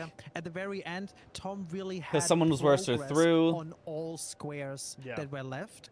That's the And issue. Yeah. It literally came down to blanks. You literally choosing this. You guys were choosing the same square, and Tom was winning it because he was ahead. So, for example, Scatter Tree Avatar. Speaking of criticism, you see that Skip Bayless is back in first take. What? Skip Bayless? His first take back was that he had LeBron number 9 on the all-time list. I don't actually know that much about Skip Bayless, except that he just always has inflammatory takes. So, you know, that tracks. Tom already had the water drained. Then the dragons, Tom already had the. That also likes to talk as if players knew when you exactly what started each other the was first dragon, doing right? and can just an example. can't So relate he to had them to flying focus on absolutely all of blind that. and It running would on fail. best He already guesses. had Yeah. Senesec stats. Well, that's also a human thing. That's really, really hard, right? That's the hardest thing. I don't think I would expect anyone to be able to watch both perspectives and put their mind into the perspective of only one person who doesn't know what the other person's doing. It's impossible. That's one of the hardest, not impossible. People do that. But as a spectator that's just trying to look at it, might as well be impossible. That's so hard to do. It's then the idea that, oh, I haven't figured out how to figure out, what they would know, and dang, that's really hard, but I'm going to criticize them anyway, and not only criticize, but, like, tell them they are bad or wrong in some way. So that the Grace was is already like, up there. You had to go up first. It really just literally came down to. It was really 12-6. Yep, it was 10-3, then it was 12-6. 12-6 might even be more ahead than 10-3 is. Unfortunately, choosing the same squares. Yep. Yeah. Yeah, I mean, that's just Bingus. People will say that's what they Bingus. say about insane throw, like monumental throw, but it's really hard to make that call when you're. Don't in the middle don't of a let situation those like words get to you. Don't let those words get to you. Those people don't even know how to boot up the game. All right, so it's like don't even worry about that. You know what I mean? Like you've been practicing and you have insane skill, which we've seen today. So there's that, right? And here's the thing: is like the one question that I have, and that's why something that we were trying to figure out is not coming to the row 4 makes sense because you were ahead by 7 squares, right? So you're like, hey, why even try and race on this if I can just go for majority? Yeah. Well, that's probably the idea, right? I had died to Metter, right? So like I knew that Tom was probably close behind me. Here's and what I we were didn't talking know about when he earlier. was gonna kill Metter because I had the square. So I just since I died to Metter, I didn't want to race it per se because he could have killed it on the same frame as me, but just missed it by like 1 second. Me dying there made the difference of me not wanting to go for Yolanana. Interesting. Are the finals going to be some sort of GDQ type setting? We don't know yet. We don't know exactly where they're going to be or exactly how like structured they're going to be, but here's hoping. Here's hoping they end up as something really cool. That's fair. Interesting. Okay. It will be something live though. Yes. So when you went and made the decision of going for majority, which makes a lot of sense, and then you went for burning ceiling tree, right? How did you choose your squares to go for? Like, what's the reason you, for example, didn't go for meter, which is like one of the longest right away as your last square? I should have just rushed Midra. Honestly, at the end of the day, I mean, my intuition was telling me to just rush Midra, but I chose burn the ceiling tree because Tom had to heal the wounded kindred before burning the ceiling tree, so I knew that I was going to get that square no matter what. That was a guaranteed square for me. Yeah. So here's the one like and this is kind of almost feels weird to say after we, just got into the like, hey, be nice, but like this is the one disagreement that I have with Blanks about strategy. Is he said I chose burn the ceiling tree because it's the one that I knew I would definitely have. And so for me, my mind would go the exact opposite. I would choose exactly anything else because I know burn the ceiling tree is the one I will definitely have. And I would save the guaranteed square for last and go for the non-guaranteed square first. Yeah. And then also there's a bunch of dragon stuff, so I knew he'd be up there. The finals is not even I decided, but think there's already a that's team logical kicked out about, because it I'm can be afraid LAN. that- No, it will be in person. It's not decided exactly where in the U.S. It will be in the U.S. There's not a venue that has been picked out. There's not a date that has been picked out. But a team cannot get visas to visit the U.S. at all, so they can't make it no matter where it is, no matter when it is, no matter, like, it is not possible for them to get to the US, so they could not commit or to being in the finals of the season. So if they made it all the way, which, you know, you want to assume that every team could make it all the way, it would cause big issues. He's gonna scoop up all the dragon stuff, but I still win. Why does it need to Neutral. be I don't know US? why It I was doesn't so have to scared be, to but do something. Domo's US. Yeah. A lot of the players are US. Makes sense. It's easy for Yeah, it the was definitely Canadian tough, team to get to the especially from the US, spectator etc. spot. Like we mentioned, it was like the only thing that Tom did not have an advantage on was pretty much giant lightning ram. And If that Tom was burned it. the ceiling Everything else tree, were you like, could instead bro, heal the like, kindred, so it's kind of a 1-to-1 trade. No, if Tom burned the ceiling tree, Tom would not be able to do heal the wounded kindred at all. He would have locked himself out, and then as blanks, you are guaranteed a tie at worst. Tom could have done that as a sneaky play of like, I'll take the tie. I won game 1. I'll take a tie game 2. Would have been kind of funny, but no, instead, Tom did not ever have to burn the ceiling tree or heal the wounded kindred because blanks was locked out of heal the wounded kindred. If he just picks right, and it just pretty much kept on happening, we're like, oh my god, this is turning Gore into about something the that we've armor. never seen Yep, before. yep. The more armor. Pretty much, which is just insane. At The very visa end, we difference had to don't have decide US between Midra and places Bale. to do it in here. We apply in another country. Oh, you go somewhere else, then do that. Okay. I mean, I think we asked them. I think we asked the Russian team, like, would you be able to get out to the US? Is that something that's possible? And I think they said for their situation, and maybe it's personal to them. I don't know. I don't know the specifics. I wasn't the one who asked them. I think they said they couldn't or wouldn't feel comfortable getting out to the US. So, and both of you guys committed to Midra over Bale. Why? tried to make it work, Tom, but if you wanna go it did first not on this work one. for them. How many of the contestants will be playing live? I don't know, but I hope it's the final like 4, let's say.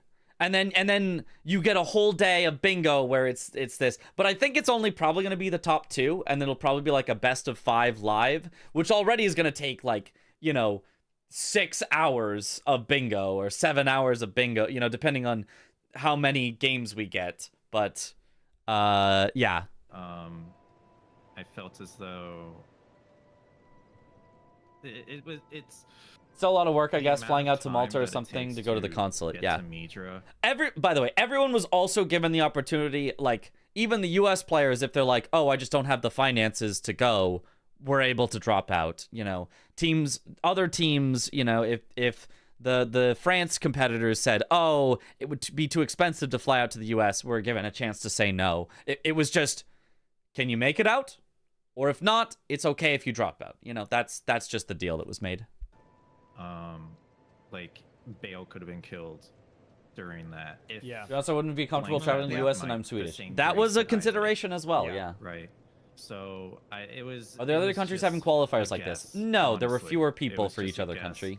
People will watch the game and be like, "Oh my god, he cheated." I swear to God. Oh, I did thanks, not Spaceman. cheat Have a in good one. any way I don't think whatsoever anyone's for saying this that. game. I don't think anyone's saying that. But just like, you know, snipe back and forth, like Yeah, The yeah. process can take like half a year. The Like, queues for non-residents I are just insane. guessed Want it to would get be visa for Scuderia BlizzCon in September. because Could not get in queue early enough already. Dang. Okay.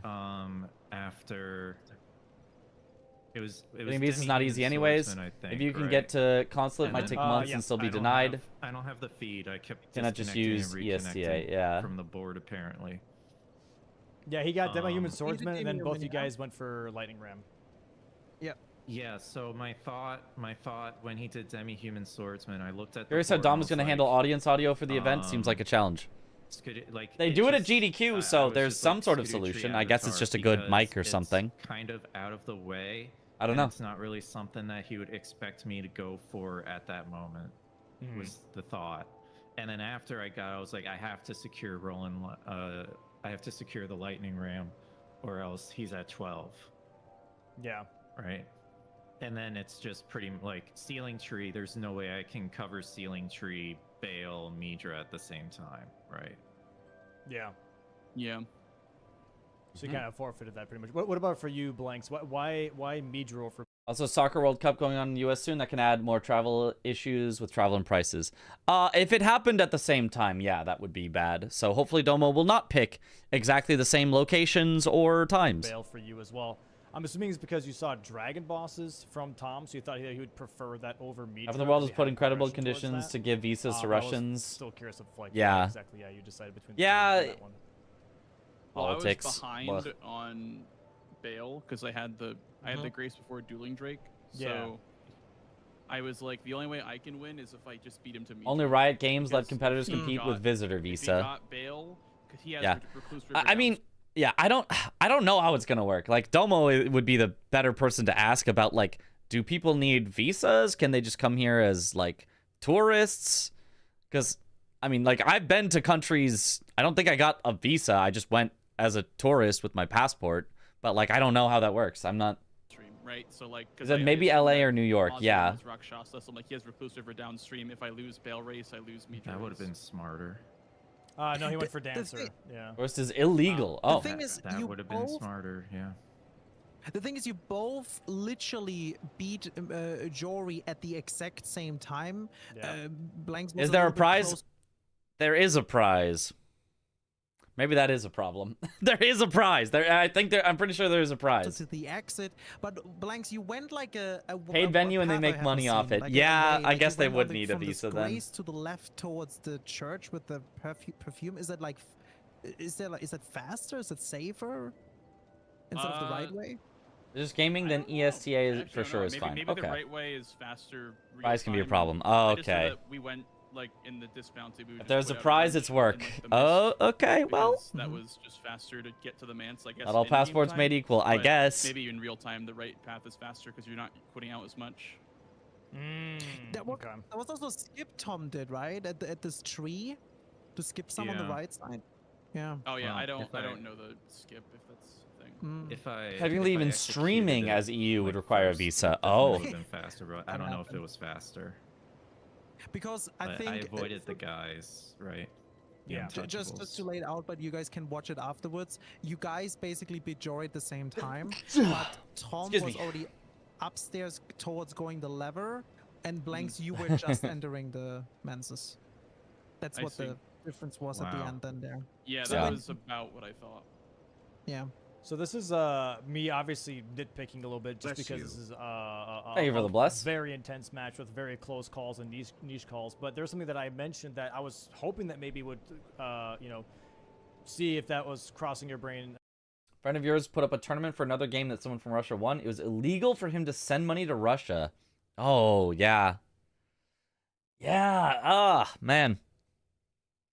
Yeah, I mean, if you can get it where, like, the prize doesn't happen live, but, you know, you just send it to them after, maybe that, I don't know, maybe that's trying to skirt the law, though. I don't know how it all works. As well, Blanks, when it comes down to the Bale and Midra race, at some point, was there ever a thing in your brain of like, this is Hitting up taking someone too like long, Point we Crow should've and marked Peach Owl to Bale see how they pulled already? off the Nuzlocke Maybe I should Invitational. go Oh, Bale? yeah, that could be. Because, you know, he I already thought was Illegal so from close, both sides. right? Yeah, At some yeah. point, maybe you pivot out. Makes sense. Yeah, well, what I thought Tom was gonna do was get the grace before Midra and then secure bail and then do Midra. International unrest and all He that. instead just went Skirting for sanctions he makes it a rushed Midra felony. and Okay, well, did let's which not makes do sense that because then. the Let's way not he do wins that is then. if I Let's not do chase that into then. Midra and lose. But Yeah. the problem with that is that Someone literally going to jail for this? I hope not. I hope not. So I didn't grab Oh, the grace no. after Senesax, so I just Right. didn't have the progress up the mountain that I wanted. Yeah. But yeah, again, it's like one of those things where like I should have just rushed Midra, right? In hindsight, but you know, I can see the Russia's gamers saying, "Let's not mess with this." Yeah. Oh, we got dragons. Oh, we Yeah, got that Bale. seems Yeah. hard. Absolutely. That seems hard to And, like, navigate. I'm just still running towards Midra. Like it's Go definitely back to like, 2011. a thing True. psychologically that plays Yeah. in Bring these me back to situations for sure. graduating 100%. high It's a school. mental battle, and also it's a coin flip, right? Because you don't actually know, and you can't really tell. The first intention in-person off of event for an the board. international You just league know surely that was a decision. There's something happening, and you're trying Yeah, to that figure out does make it a exactly lot what the more best answer complicated. is Yeah. At the end of the day, you know. It'd be really cool if it works out, though. Yeah. So, but, I mean, But yeah. Even if I had won this game, there's still game 3, so the what ifs and whatever they don't matter. Yeah. Because I would have had to win another game anyway. So. No, yeah, Right. that's fair. I mean, yeah, that's the, you know. whatever, I guess. Do you guys I have any respect the questions for each ambition, other bit at all for game optimistic. one I or love the game two? optimism. I really hope it works out. It would be so cool. For your second armor set. Want to go back to 2011? I'd still be in elementary. The weapons in the seed Young. were genuinely awful, so I had to just fist check that armor set because I was like, It'd be easier if the final wasn't LAN. Yeah, but Dom really wants to do the final LAN because it would be really cool. Like, that's what, you know, like big official tournaments tend to do, is like get everybody in the same place, and like it's just more hype. It's really cool when you can have it. So maybe, you know, he does it this year and then decides, well, maybe it's better if it stays online for the future. But I mean, if it works out, it's really cool. I want to see a big bingo board IRL. Ooh, yeah. no, I got veterans prosthesis. I don't know if you don't try. I'm sure people would say the same thing about GDQ back in the day. Yep. I ended up just switching to the Bloodhound Claws after. Same. Yeah. Any sponsors already? The whole idea seems like a big money investment. I don't think we have any sponsors. I don't think it's a secret that Domo has been trying to get sponsors. I don't think we have any sponsors for some reason. But the Smith script, Sir Key. Will I be there? Assuming I get to commentate, I'll definitely be there. If I'm not able to commentate, Good, but you can't. then I hope I'll be there, but it's a little harder to justify. Sucks, 'cause I can't grease them. Yeah, He's I working messed up on sponsors. Excellent. Not dropping my weapon in round table, and it completely messed up my sequence of the Dane fight. So I think it was like a. Didn't want to confirm any of it. Cool. I was like, you gotta be kidding me. Raid Shadow Legends. Did you grab any graces, or did you just rush the grave? Honestly, Red Bull would be a fun sponsor. I grabbed Fort of Reprimand as well. I did too. Yeah, I grabbed Scorched Ruins to get. Better help. Oh no, not better help. And then no. I just did the gravestone skip. Maybe I shouldn't talk trash on them just in case I'm ever in an event that has them as a sponsor. But like, I wouldn't. That would be bad. I don't want that. That's. I would never take them as a sponsor ever. But Red Bull is the best sponsor. AoE 2. Yeah. Red Bull is always a good sponsor. For everything I've been in that has had Red Bull as a sponsor, it's been cool. I checked the Great Axe because I was like, my weapons suck. I need something, so I checked the Great Axe for Moon. A 5x5 bingo square with only consort redons. And I was like, it's good enough, but I'm just gonna do Red Bear for some money. So There's no worldwide bingo ownership association, huh? That it was gonna be a rough seed, just because of like the choices. What's BetterHelp? It's online therapy, but apparently a lot of their therapists are not licensed therapists, and people have said that it's not. It's like attempting to be more convenient therapy, but and then they also I think have had like data breaches or like they've sold your info or stuff. Like it's not. There's just it's a very, very shady, but on the surface sounds like a good idea. Oh, online therapy instead of having to go in person to a therapist. But like you can already do that. You can do that with real therapists. You can schedule to meet with them online. I'm pretty sure. So I don't know. It's just like a flawed thing where they're kind of a scam, but maybe they fixed some stuff or something. I don't know. So Timu therapy, yeah. Go into like damage with talismans more so than like levels. And saying how much an energy drink company does in the sports and really esports spheres. Yeah, Red Bull has been doing a lot. The beginning, like, I was staring at that Queeline square after. It's a scam. It might be a scam. I don't know enough to say for sure, but because I was like, it could be the next thing. I tried BetterHelp in college. The trial session made you worse. Oh no. I looked at Queeline. I was like, I should probably do Queeline because it'll neutralize the. I didn't even notice what the other squares were. I think it tried to be a one platform for a lot of therapists at once in case you didn't like one or wanted to find someone that fits you or something. Yeah, it sounds good. It's just thought, but I was like, I think the people behind it were a little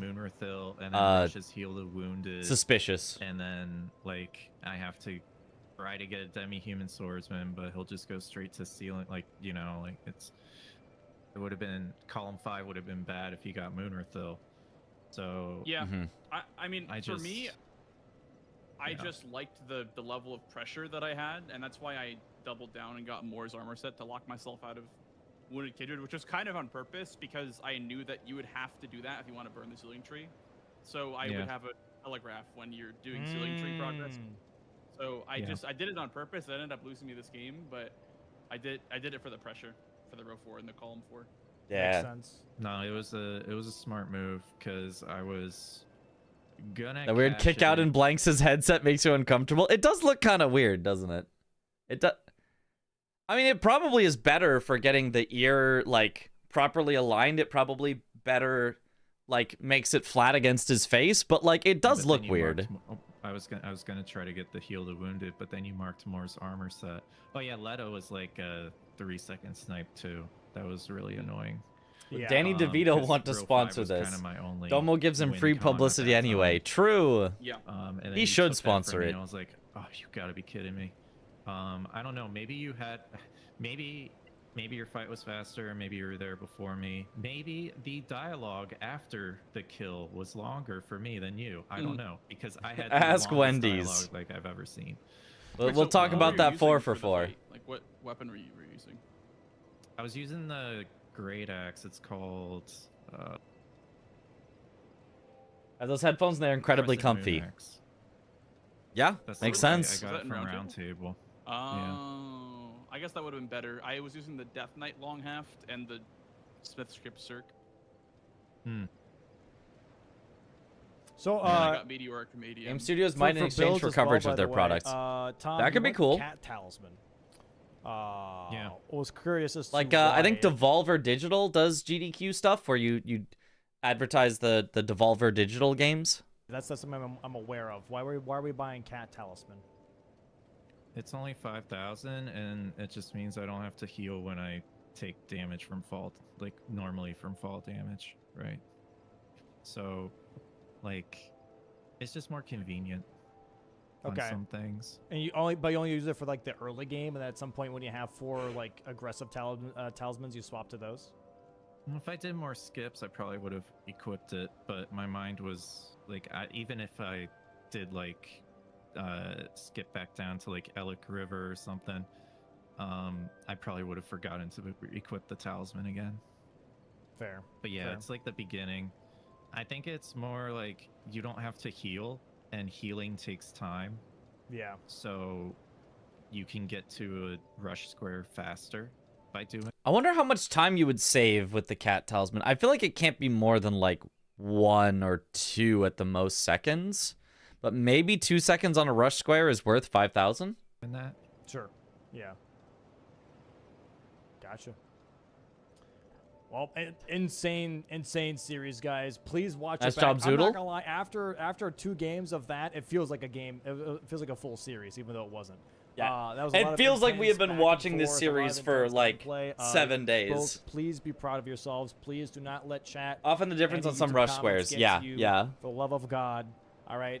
Nobody knows better than you. Okay, you guys play fantastic. Tom loves those little efficiencies. I love them that's too. it, okay? Congrats to you, NPT. We'll see you in season 6, man, as one of the U.S. players. That's awesome, dude. Congrats, dude. Blanks. I can't believe it. We'll see you next week, man, versus Chris. It's going to be an absolute banger of a revenge match for Chris. Is this the first time someone picked up Cat Talisman for it should be bingo? a lot of fun, First man, time I and remember definitely in wish you a best of luck in that main match, event all right? match. I've seen people do it in practice as well, I think. 100%, Yeah, guys. best of luck, Blanks. I believe in you. Real talk, where can we buy the mugs merch? And, Probably on bingobrawlers.com, I would guess. Jeez, And then there's I hope probably you a guys have merch great tab. rest of Saturday. Please take care. Thanks so much for playing. Appreciate you. GG's. You too. Bye-bye. Thank you. All right, GG, there's bye-bye. the end of the post-match interview. Brr, brr, brr, brr. Okay. Oh, I'm tired after all this. Blanks vs. Chris is going to go hard. It's either going to go so hard or it's going to be... Well, it's going to go hard either way. But it's either going to go so hard because it's going to be like the most intense match and like back and forth and like down to 13-12. Or because some shenanigans or drama is going to happen that's just going to make it a non-game. And it's still going to be entertaining. Any approximate time for that next game yet? Thursday. Thursday at the normal 10 a.m. Pacific, noon Central, 1 p.m. Eastern.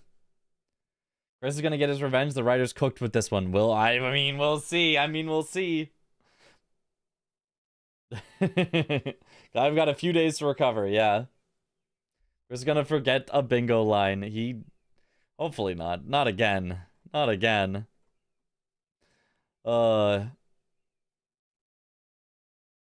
Pepe Jack break. All right. Let's raid out. Because I'm tired. I wanna sleep.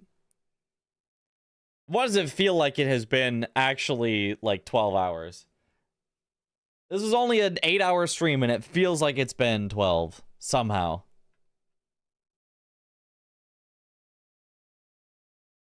Let's raid Ainrun, who is doing Dark Souls Remastered. Use what you get enemy item randomizer. Maybe also Deathless. It might be the full like French challenge, but in Dark Souls. Let me see. Yep, permadeath. Yep.